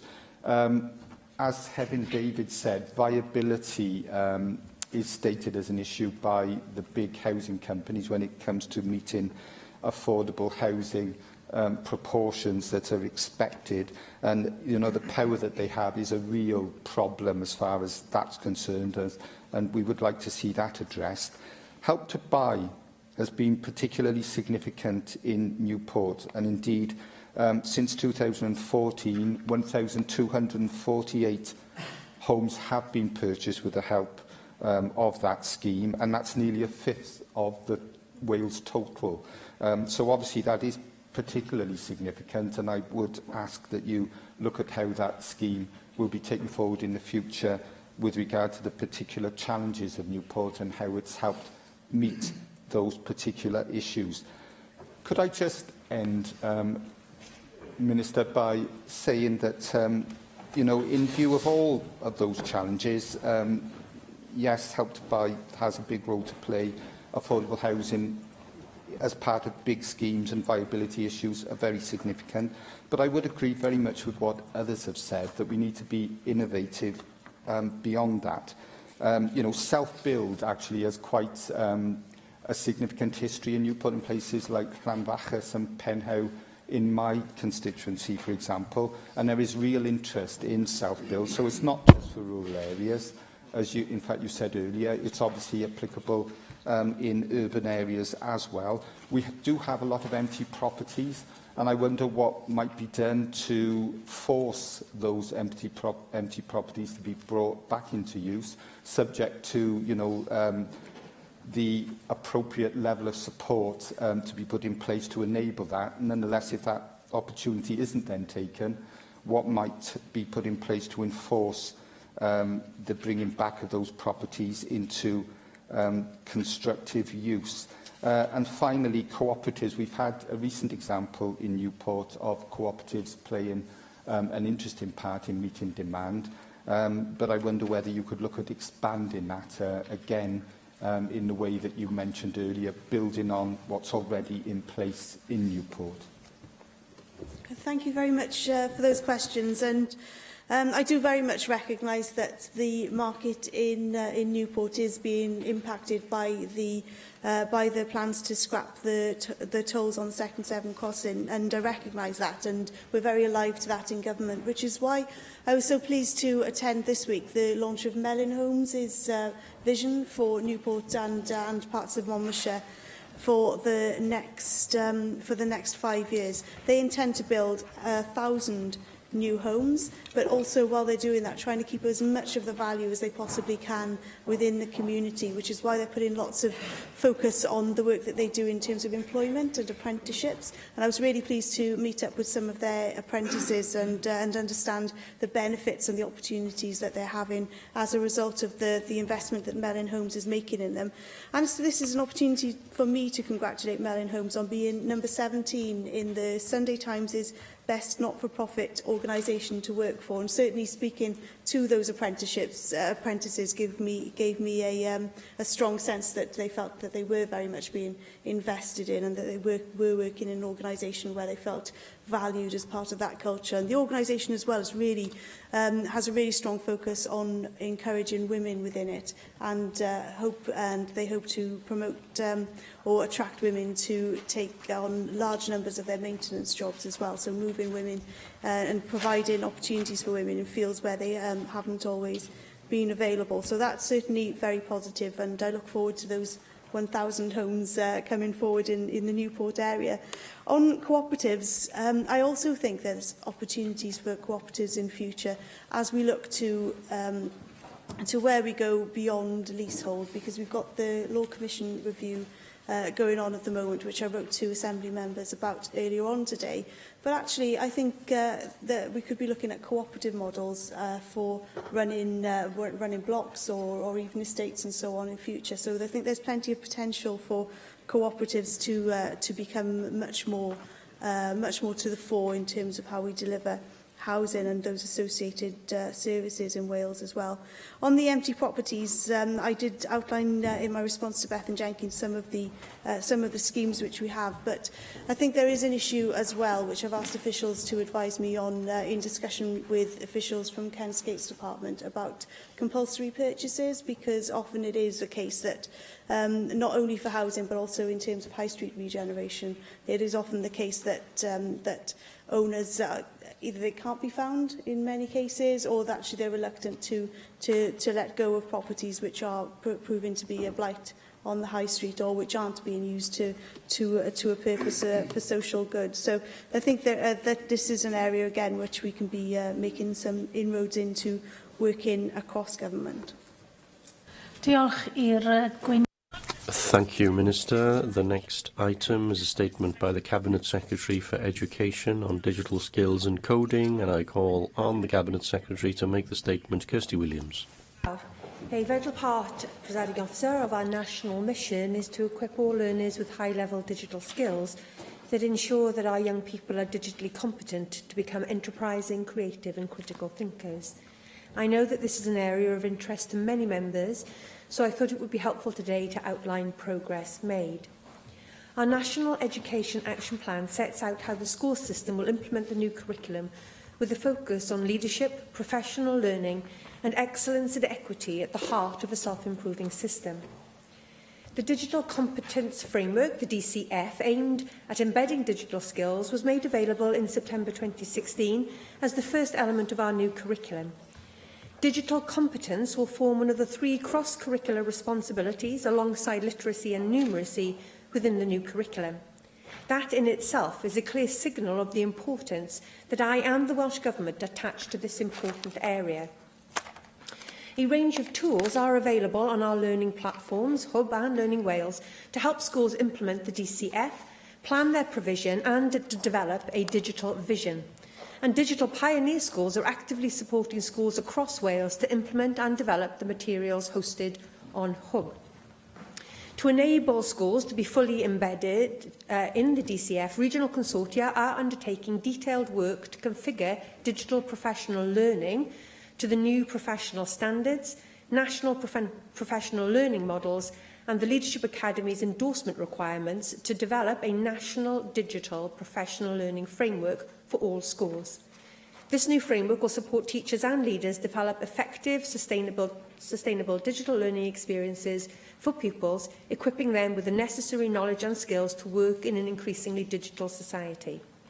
The teaching and leadership standards consider in detail important concepts and behaviours relevant to digital learning. Detailed web design work led by Welsh Government will be undertaken during the summer term prior to making the interactive digital professional learning framework available to all schools through a phased approach. Presiding Officer, you will also know that I have spoken many times of the importance of coding. Last June, I launched Cracking the Code, our plan to improve coding skills. Backed by over £1 million worth of funding, we are working with consortia, businesses, third sector partners and universities so that more learners have the opportunity to develop these skills in advance of the new curriculum. In addition, Cracking the Code is supported by a number of key stakeholders such as the Code Club UK, Sony, the DVLA and Techno Camps. And only this morning, Presiding Officer, I had the opportunity to visit Sir Philip Evans School here in Llanedin in Cardiff. It is a fantastic example of how digital competency and coding skills are being developed from the earliest of ages. I'm sure that some of the nursery and Year 1 students could have put some of us to shame with their understanding and their ability to see the importance of these skills. Cracking the Code is also aimed at increasing awareness of coding as well as supporting schools, and I'm pleased with the progress that we have made in a short space of time. At the end of March 2018, 473 active clubs were registered with Code Club UK, and that's an increase of around 173 clubs compared to June in the previous year. Many more schools are working with Code Club UK and the 4 regional educational consortia that may not have formally registered with Code Club as of yet, thus making it difficult to ascertain the actual numbers of clubs that are currently running. Alongside Cracking the Code, Techno Camps, the industrial liaison unit of the Department of Computer Science and Swansea University, has received over £1.2 million of Welsh Government education funding to deliver computer coding workshops to pupils and teachers in schools in Wales. This gives teachers and learners hands-on experience with a range of coding activities and tools, and it ensures that every secondary school has at least one teacher with direct experience of working with code. The next phase of the Learning in Digital Wales programme will give teachers more choice about the digital tools that they employ in the classroom, with the introduction of Google for Education into the Hub platform from spring 2018.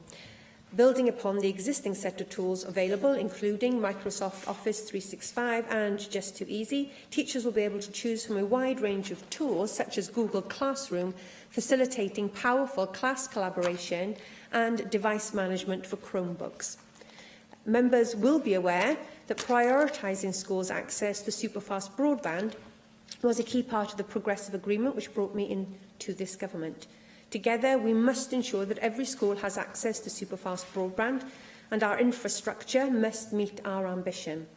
I have therefore since announced an additional £5 million to upgrade broadband connections in schools across Wales, and the work is currently underway.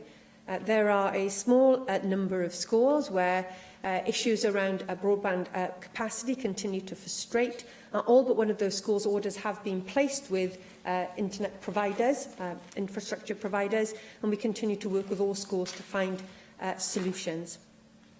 Alongside this, a set of digital education standards to help schools access tools and resources is being developed. Working with local authorities and regional consortia, we are currently undertaking an assessment of 180 schools to help shape standards and understand what support and guidance will be needed for the future. It's also important to recognise that our work does not stop at schools. In a recent visit to Coleg Merion Dwyfor, I witnessed firsthand how the college is working with key partners and schools to encourage young learners to get involved in coding programmes.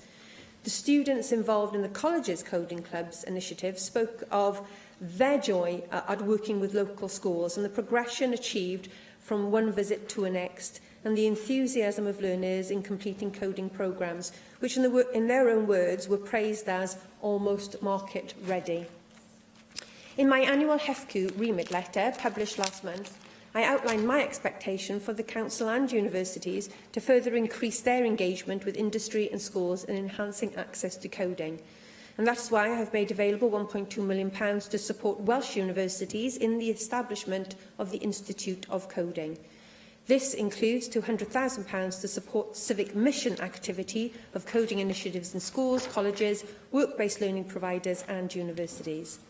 The funding will allow Cardiff and Swansea University to become active members of the UK-wide consortium, which is creating the Institute of Coding. The Institute will train the next generation of digital specialists at level 6 and 7 and allow partners to develop and deliver innovative industry-focused education across the United Kingdom. This new funding will ensure that Wales plays its full part and that we are well placed to reap the benefits of the Institute. Presiding Officer, as I have outlined, this Government is taking a number of significant actions to ensure our young people are equipped with high-level digital skills. However, what is especially important is that all of these actions, taken in turn, form a cohesive plan delivered in a way that will raise standards in the classroom, while supporting pupils in becoming enterprising, creative and critical thinkers. Thank you. Mohammed Ashkar. Madam Presiding Officer, I thank the Cabinet Secretary for her statement today. I welcome the news that Swansea and Cardiff universities are to receive funding to expand coding in schools, colleges and communities. This will help these universities to be part of the UK Institute of Coding, created by Conservative government, which is a partnership deal with leading tech firms, universities and industries bodies in an effort to bolster future digital skill in this country. I'm sure the Cabinet Secretary will join me in praising this UK government initiative. Coding is a skill that every organization needs. Today, code is so fully integrated, not only across businesses, but also our entire lives, that almost all businesses have code at their core. So may I ask, how will she ensure that government planning to provide Wales with specialised digital skill will keep pace with the scale of challenges that lies ahead? Teaching youngsters how to succeed in the digital world is crucial. The Welsh Government report calls Cracking the Code, a plan to expand Code Club in every part of Wales, made several commitments under each strategic headings. However, many of these commitments are vague and no time scale for change was forthcoming, making progress difficult to monitor. So, how will the Welsh Government monitor progress of its plan? The Welsh Government commit to an increase in the quality and the number of Welsh language support for school for coding. Can the Cabinet Secretary confirm whether or not it has created a dedicated zone of hub to bring partners together with schools and create a repository of projects and resources? We need a coherent and a long-term commitment from the Welsh Government for digital Wales, from skill to infrastructure. Aston has raised concerns that pupil progress in digital skill has not kept pace with technology in Wales.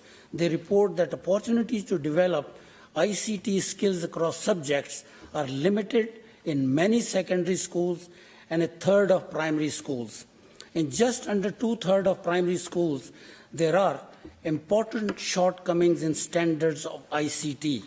Though most pupils are confident using programs such as word processing and creating presentations, their skills are often limited to a narrow range of applications.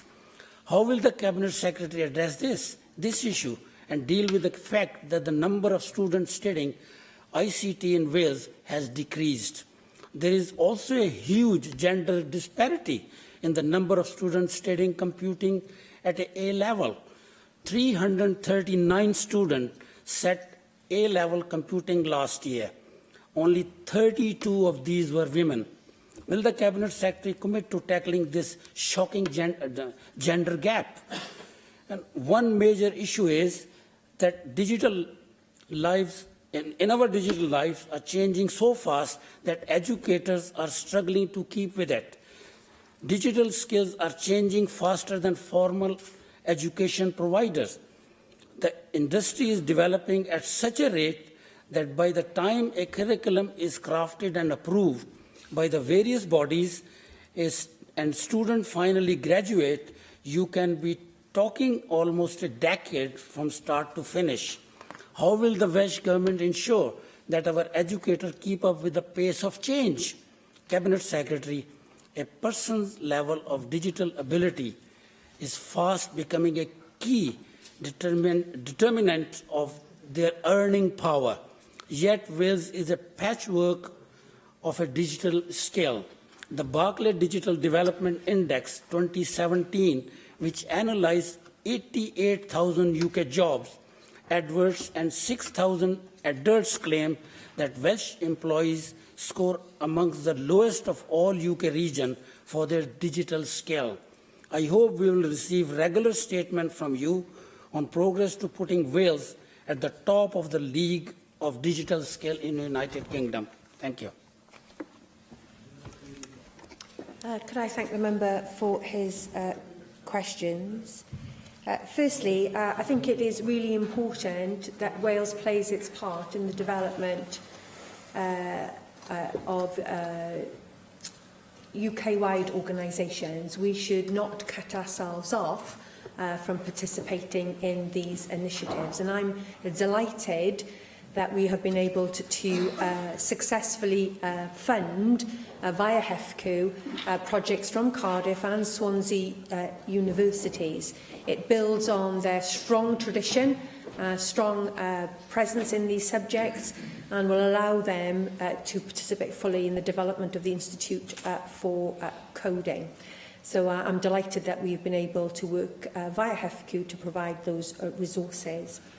The member asked about the expansion of code clubs. We are seeing significant expansion of code clubs, and of course there is always more that we would like to do, and we have put resources into that. It's important to me, as well as I know to other ministers, that those code clubs are a mixture of provision within school for school children, but we also look at community code clubs that are more open to the more general population.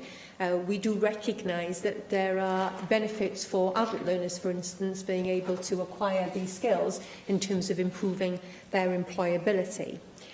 With regards to specialist zones on Hub, you don't need to take my word for it, Oscar, you just need to log on to Hub. You can Google Hub today, you can click on the zones, and you will be able to see that we are continually populating the Hub platform with new and innovative content, including work that is supporting our network of excellence in mathematics and our network of excellence in science and technology, and also most recently our new zone on Hub, which is to support the spread of good practice with regarding the foundation phase.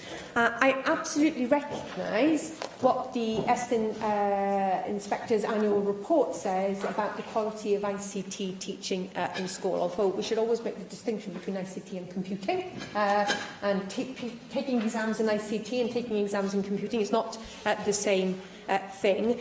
And that's one of the reasons why the digital competence framework, the very first part of our national curriculum, needed to be put out there first to address what the Eston inspection report has to say. There are two crucial things that schools need to do in this regard. They need to be able to look creatively at how they can use digital technology, not in a standalone class, Oscar, but actually coherently through the entire curriculum. The school I went to this morning do not have a computer suite at which children go off for a 15-minute period. Computers and digital technology is a fundamental part of how the entire curriculum is delivered in every lesson at every single part of the school day. And we need to ensure that what I saw this morning at St Philip Evans is replicated across Wales. One of the key reasons why sometimes that doesn't happen, especially in subjects outside computing and ICT, is the competence of the teachers themselves and the confidence of the teachers. especially if those teachers have done their initial teacher training and their professional practice before these technologies were readily available. And that's why I spent a great deal of time in my statement talking about the development of national professional standards and a professional learning package to support those teachers, because they need to have the confidence, the skills and the knowledge. And I would say to all schools, there is a tool available on the Hub where you can test the capability in your school as it currently stands and begin to plan what you will need to do to improve your provision. You also talked about women in these issues. You will be aware that the Leader of the House, in part of her work on equality, alongside myself and the Cabinet Secretary for the Economy, work closely with a group that is overlooking the implementation of the Women in STEM report. We recognise that there is more to do to ensure that girls and women see a space for themselves taking these subjects at school and crucially pursuing careers with those skills that they have acquired within the classroom. And we will continue to work with outside agencies and individuals to address those issues with regards to making sure that more girls see themselves as taking advantage of these opportunities and the career opportunities that studying these subjects brings. Griffith. Thank you, Clywyd, and may I thank the Cabinet Secretary for her statement and welcome what she had to say. Plaid Cymru for some time has supported doing more to teach pupils to create as well as use digital resources such as this. So we are certainly moving in the right direction in that regard, and as important as it is to have a digital competence framework, as the Cabinet Secretary has recognised, that in and of itself won't be sufficient. The greatest challenge here is to empower teachers on the front line in order for them to implement that framework effectively, and therefore CPD and the role of initial teacher training in this area is crucially important. And we've heard reference already to the comments made by Estyn.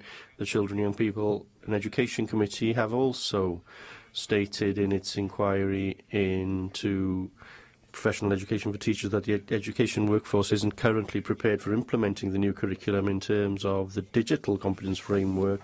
Then the committee has stated that it's a great concern, because the results of a survey by the committee highlighted the lack of information and understanding among teachers related to the changes that are in the pipeline in this context. And you've already referred to Estyn mentioning that the teachers don't have the information and the confidence needed to deliver this to its full potential, and very few schools, as far as I can see, have carried out an audit of the digital competence of their staff, and that is certainly something that Estyn highlighted.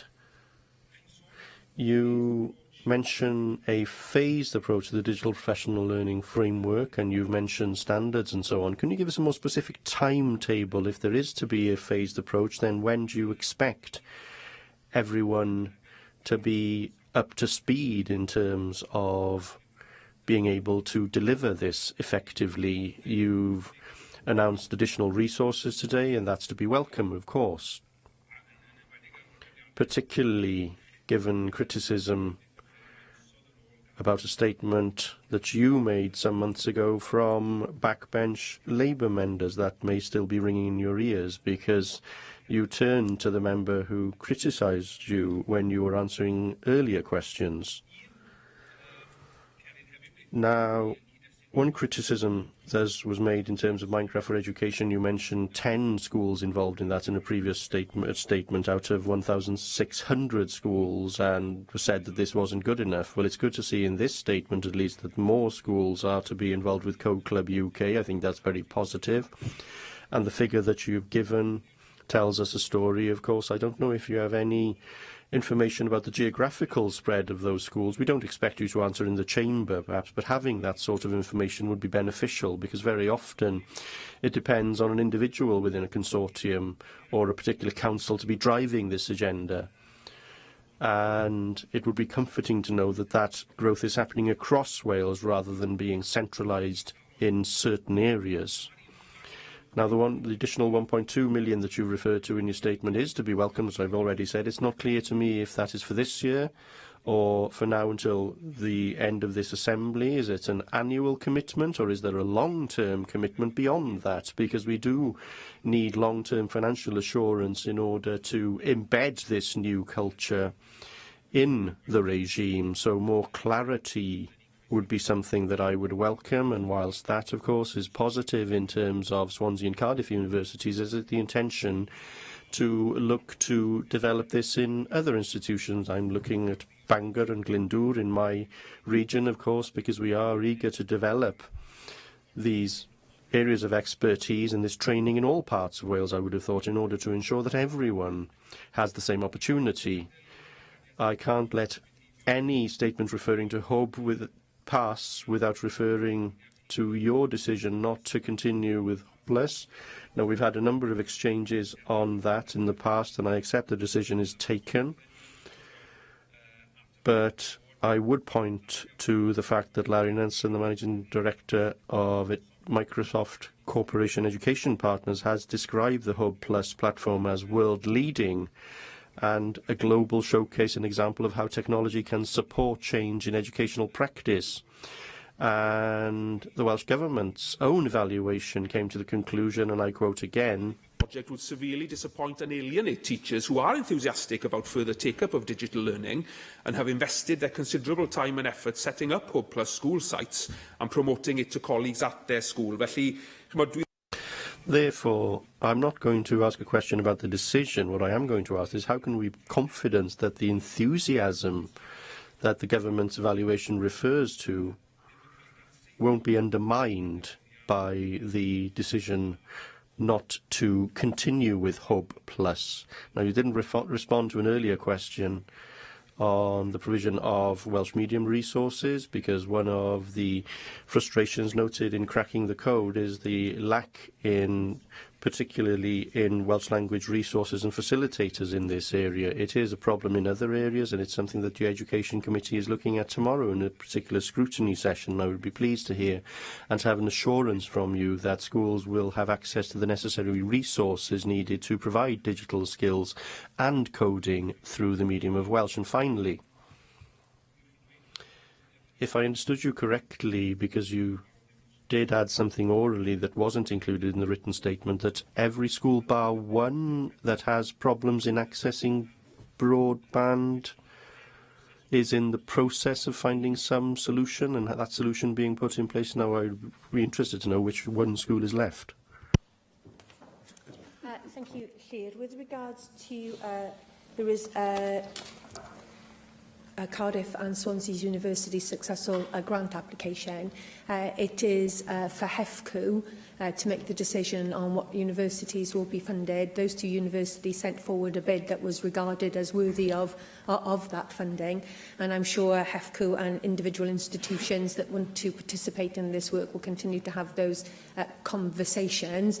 What I'm really pleased about is that Welsh institutions will form part of this new body. We should not cut ourselves off from UK developments, and Welsh universities need to be at the table, especially when they have such strengths in these areas and an outstanding department, for instance, like Swansea has. It would be awful to think that we were not part of the table because of a lack of resources, and I'm glad that we've been able to do something about that. I would offer you the same advice as I offered to Llŷr. You don't need me to take my word for the expansion in Code Clubs. If you Google Code Club UK's website, they have a map that will show you exactly where every Code Club that is registered with them is currently located. The clubs are being developed all the time, and therefore, you know, sometimes those things take a little bit of time to lag. But I've just been looking at my most recent club, which is hosted in Brecon Library on a Saturday morning. I'm glad to see that that's on there. So by all means, have a look. What you will see is that there are code clubs the length and breadth of Wales, in urban areas, rural areas, but of course there is almost more we can do because our young people are everywhere, and we should be looking to do what we can to encourage volunteers, to be able to provide those opportunities for young people. The reason I looked at Lee Waters is because then I continue to have these discussions, because he doesn't just let it drop. He doesn't do his 5 minutes of glory in the chamber and then forget about an issue. I'm sure nobody does that, actually. I'm sure no member ever gets up, says something in the chamber and then forgets all about it once they've left and they've had their 2 minutes for their press release. Lee actually continues to bother me on a regular basis about this issue outside the limelight of the chamber, and I'm grateful for his insights. It's clear to me that we have a way to go in ensuring the true spirit of the DCF is embedded throughout our curriculum. And there are a number of things we need to do about that.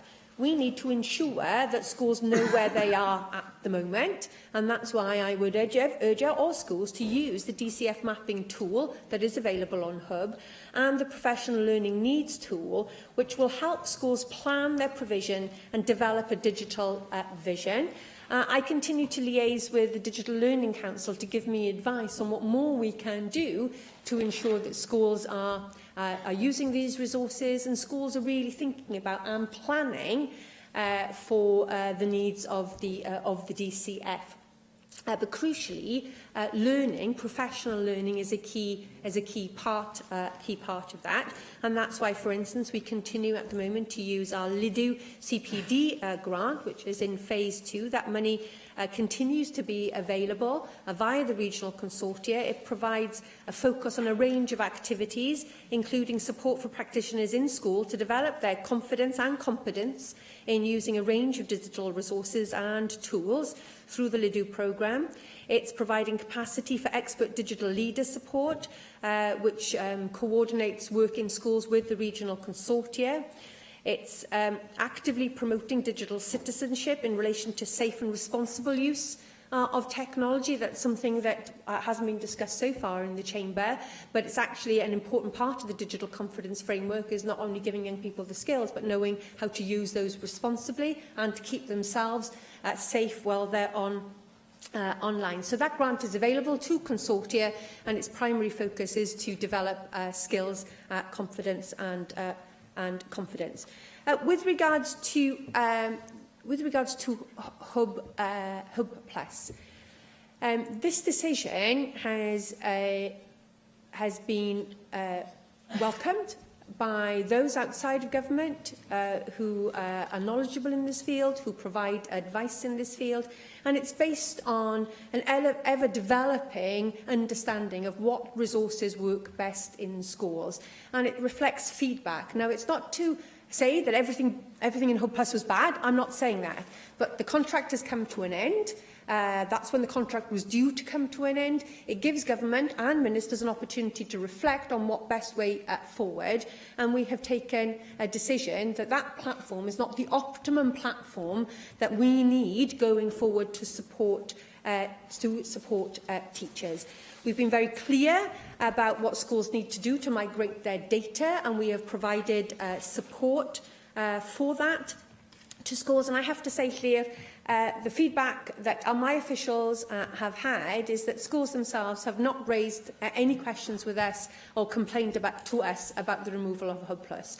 And what we're giving them is a greater choice and hopefully a greater level of easy interaction with the platform, which will help them embed these facilities into their everyday practice. As I said, we've provided remote support to help schools transfer their data, and where schools have requested it, we have provided individual on-site support for those schools that have needed that level of support. The issue of the schools, as with all of these things, you think you've cracked it and everything is done. There is one school, and I have the name somewhere, but I will write to the member with it. There is one school where an order has not been placed. So for all the other schools, orders have been placed with the suppliers, and that work is programmed to be done. But there is one outlying school, and we are working to look to see how we can address those needs. Increasingly, what is coming to the fore with schools is not the infrastructure outside the school, it is now infrastructure inside the school. And we do continue to receive complaints from schools who are struggling, but often on examination of that, it's problems within inside the school, and that's why we're working with 180 schools at the moment to get a feel for what are the constraints, what are the issues we need to do, so that we can look to, once we've addressed speeds outside, what can we do then to address infrastructure within schools to ensure it is what it needs to be. David Rowlands. Well, I thank the Cabinet Secretary for her statement, and can I say it receives a broad welcome from both myself and my party. We were particularly pleased to hear the involvement of businesses and the funding for Welsh universities in your proposals, as well as your emphasis on prioritising superfast broadband provision in Welsh schools.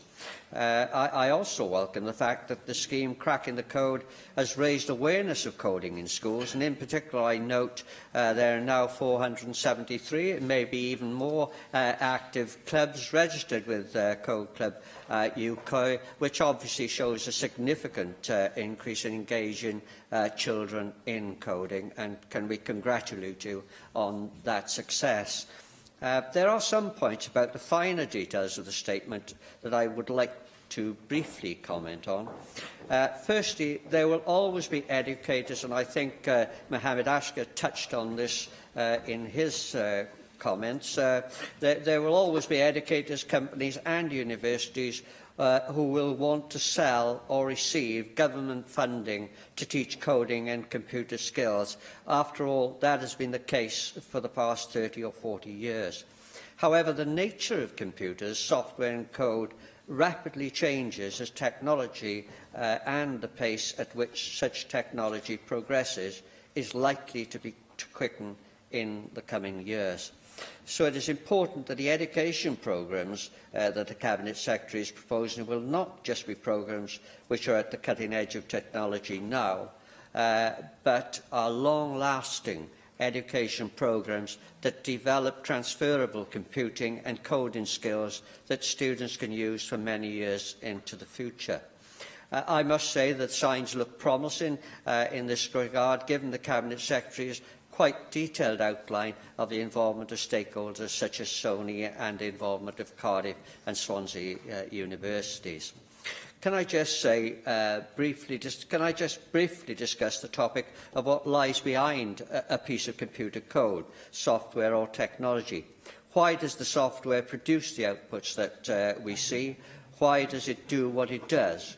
What makes it do what it does? There will be some intellectually curious learners on the programmes that the Cabinet Secretary is proposing who will be asking just these kinds of questions. There is an immense amount of academic theory underpinning code of software, as you will obviously know. Some of that theory lies in the sphere of mathematics, often pure mathematics, and of course various systems of logic.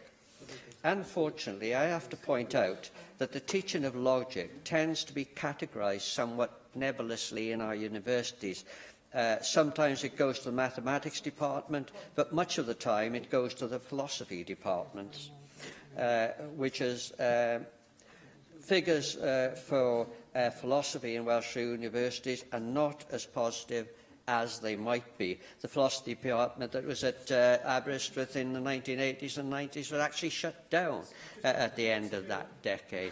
So Cardiff's University's department is not amongst the biggest department of this sort in the UK, even though it is one of the larger ones in Wales. So can I conclude by asking the Cabinet Secretary, does she not see a massive opportunity to use her coding programmes as a springboard to develop the intellectual curiosity of Welsh students, to consider more traditional university courses such as logic, philosophy and pure mathematics? And can she further see an opportunity for these more traditional subjects to be expanded in Welsh universities using the programmes she details as a springboard. Thank you. I'd like to thank the member for his welcome to the statement and the work the Welsh Government is doing in this area. He raises an interesting proposition about the curriculum at Wales's University. What I should tell him is that any even sniff of government interference in the autonomy of our academic institutions is something that I would wish to avoid. The curriculum and offer of each individual university is really a matter for them. But like you, I'm glad that in Wales's universities we have a strong tradition in many of these subjects, including maths, computer science, as I said, particularly strong in Swansea.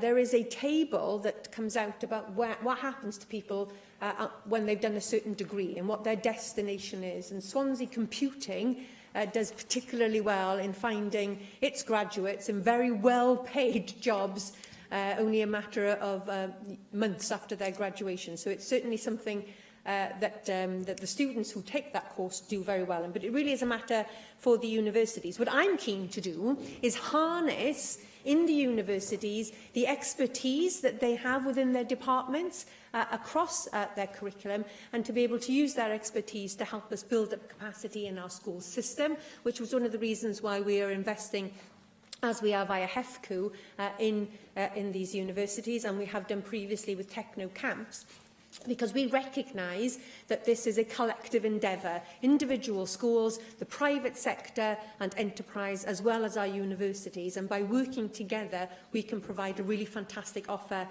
for our children. Lee Waters.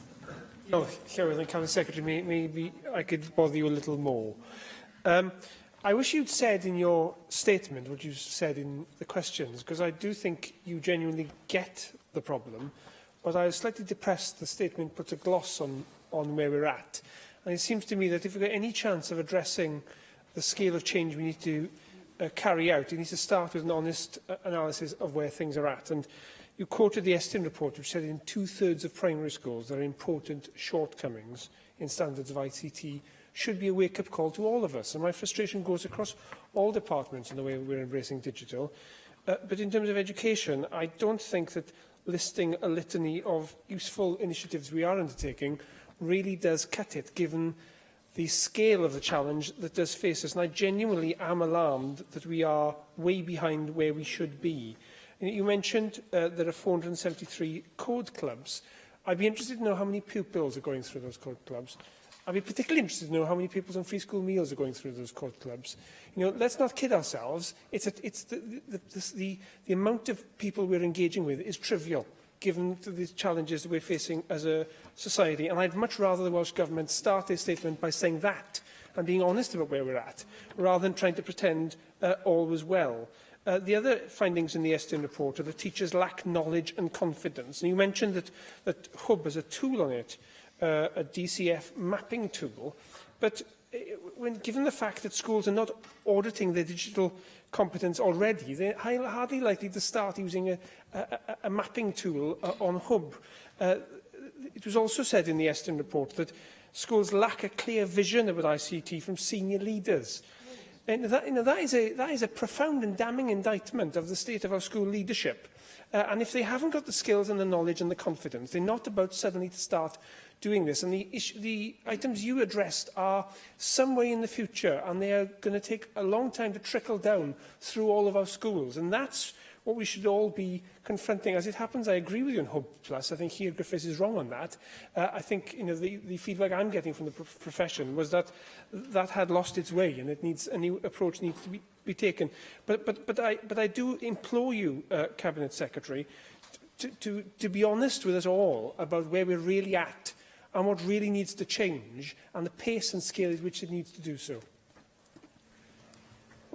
Thank you, Lee.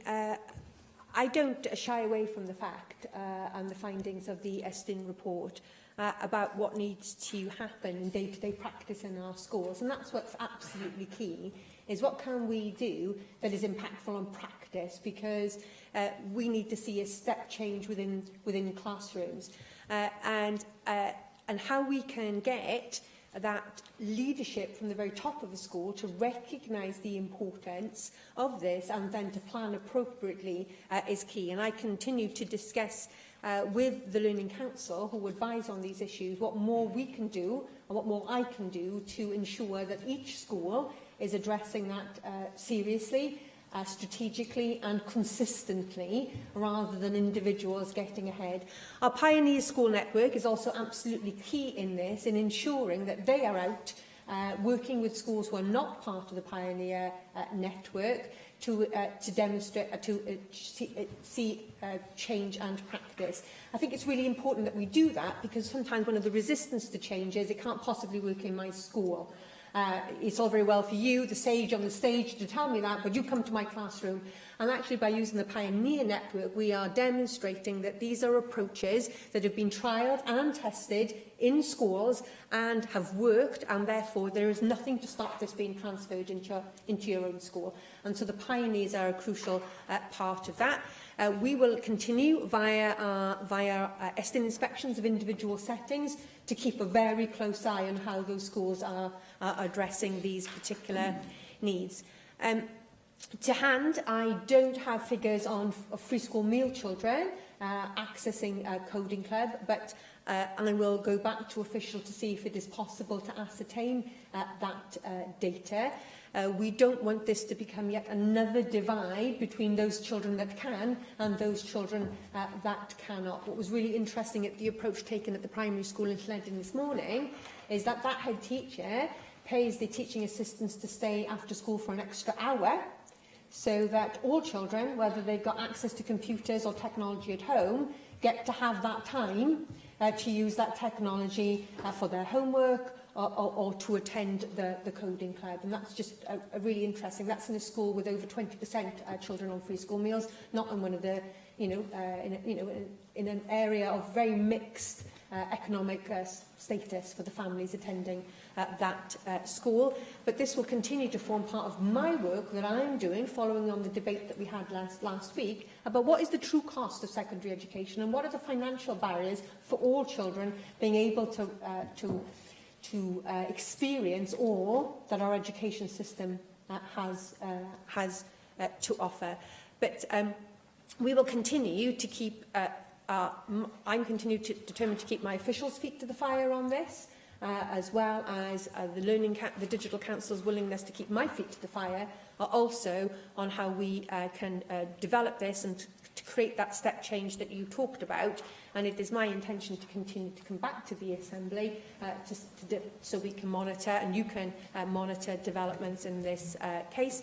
But I don't underestimate the challenge of incorporating the DCF into the literacy and numeracy framework. When we think about how long it took the literacy and numeracy framework to be embedded into practice, and we're talking about concepts that all schools would have been familiar with, the teaching of literacy and numeracy, that gives us a picture of the challenge of introducing something consistently in our classrooms, where perhaps there hasn't been that experience and that track record, and we should be mindful of that, and we are learning the lessons of the implementation of the literacy and numeracy frameworks in how we approach this.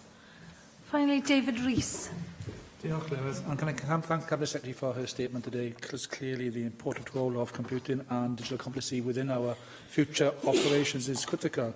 And I won't repeat some of the points on Estin. You've made those answers quite clear so far. But I want to remind you that perhaps, and remind everybody, digital competency and coding are not the same things. In fact, coding is perhaps a more advanced skill within digital competency. And we have two different tasks there to achieve. And it is important that we assess the skills and coding skills of staff. And I think Claire is right, we do need an audit of those competencies. Both, can someone use digital technology to actually deliver their work, but also can someone code, because that's also different. And I can also welcome the work of Professor Farron Muller and Technocamps, and originally set up, I think, by Betty Williams, which I was I have to admit I was involved with... I knew of Betty Williams' role in the early days. I was part of the team that helped Betty set those things up. But what my concerns are is, again, the skills and coding. Because back early in the last Assembly, we had Tom Crick, who was led the working group, initiated by the then Minister, Leighton Andrews, and he set up the need to look at the differences in computer science to ICT, as you already highlighted in one of your answers. And he indicated the work we were needing to do because we were already then behind the work in England. And I still think that our skills in coding in our teachers and the competence and confidence of teachers in that coding is short, and we need to actually get something underway. So how is the Welsh Government taking this forward, not just in technical accounts, but that's limited, but how are you actually going to push so every teacher in every school who is delivering the curriculum in computer science has the skill to actually deliver coding and make sure it's coding in a particular language, which is applicable across all ways, so we don't get different languages across different schools, which can confuse pupils and confuse teaching mechanisms. Now, my days, I was teaching assembler, Cecil and Basic, but those days have gone. We're now into more like C# and Java and other things. But there we go. But again, it's important about that development, because if we want to get young people who are developing apps, who are developing modern games, they need to have those skills. The staff need to have the skills. Very often we find that young people actually have the better skills than the staff, and the staff learn of them. But we should not be frightened of that, and the staff should not be frightened of that, because staff tend to find they have a lot of other things to do. Pupils and young people tend to find they have a lot of time spending on games and coding. But that's important. We need to develop that. And can you also look at what industrial partners are involved in developing those skills and the girls? Give an example. Microsoft have been running this DigiGirls scheme. And I hope you will agree with me that I want to praise the young pupils from Musgrave Bay Baglan who actually went up to Microsoft last week and came back with the Social Impact Award from that event. And there's a young girls going into a competition and developing code at Microsoft. And that's the type of schemes we want to ensure that pupils can see a future, they can see a career, and they can take it further. Because there's a difference between using ICT and developing applications which actually produce those applications, or writing the software code for them.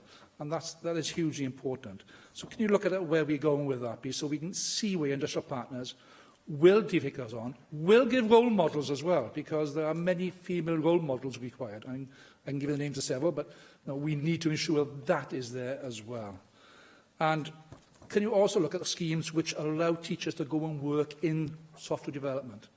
Because being given training and development in a classroom environment to develop those skills is different from actually going in the workplace and actually applying those skills to software development itself. And you learn an awful lot more by ensuring the shortcuts and techniques you gain and pass those on to your young people. Thank you very much, David, for those series of observations and questions. Just to reassure you that Tom Crick remains an integral part of support for government on these areas. He chairs one of the networks of excellence, and I noticed from his Twitter feed today he has very much welcomed the announcement and thinks it's really an important thing that we've done today in terms of the investment in Swansea and Cardiff. With regards to coding, gosh, I'm so old that even I remember doing basic. When I did, and I'm so old, I did O-levels, when I did an O-level in computer science. In fact, me and Beverly Thomas were the only two girls in the class. It was either computer science or scripture. And so Beverly Thomas and I went to do computer science, and the only two girls in the class. And we learnt basic. I think the issue about coding, I wouldn't want us to be in a position where we said to schools that's the only coding programme that you should use. Because first of all, there's a developmental issue there. So, for instance, you wouldn't want to start your very youngest children on Python, for instance, probably too advanced for them. But you probably would want to start your youngest children on Block, which gives them the basic understanding of instructions, and then you would build them up to something like Python. So you don't want to just say to schools, that's the only one, like you know anything about it. That's the nice try. You wouldn't want to say that's the only language that we would score. But what we do need is to develop the skills of those teachers within our schools. And you're quite right. Many of the teachers are being taught by the young people themselves, and trying to keep a pace with them is a real challenge for the staff. And that's why we need to develop our national learning programme for all staff, so no matter where they are in Wales, they can have access to a professional development programme which is going to assist them, in many different ways. Thank you. I thank the Cabinet Secretary, and that brings today's proceedings to a close.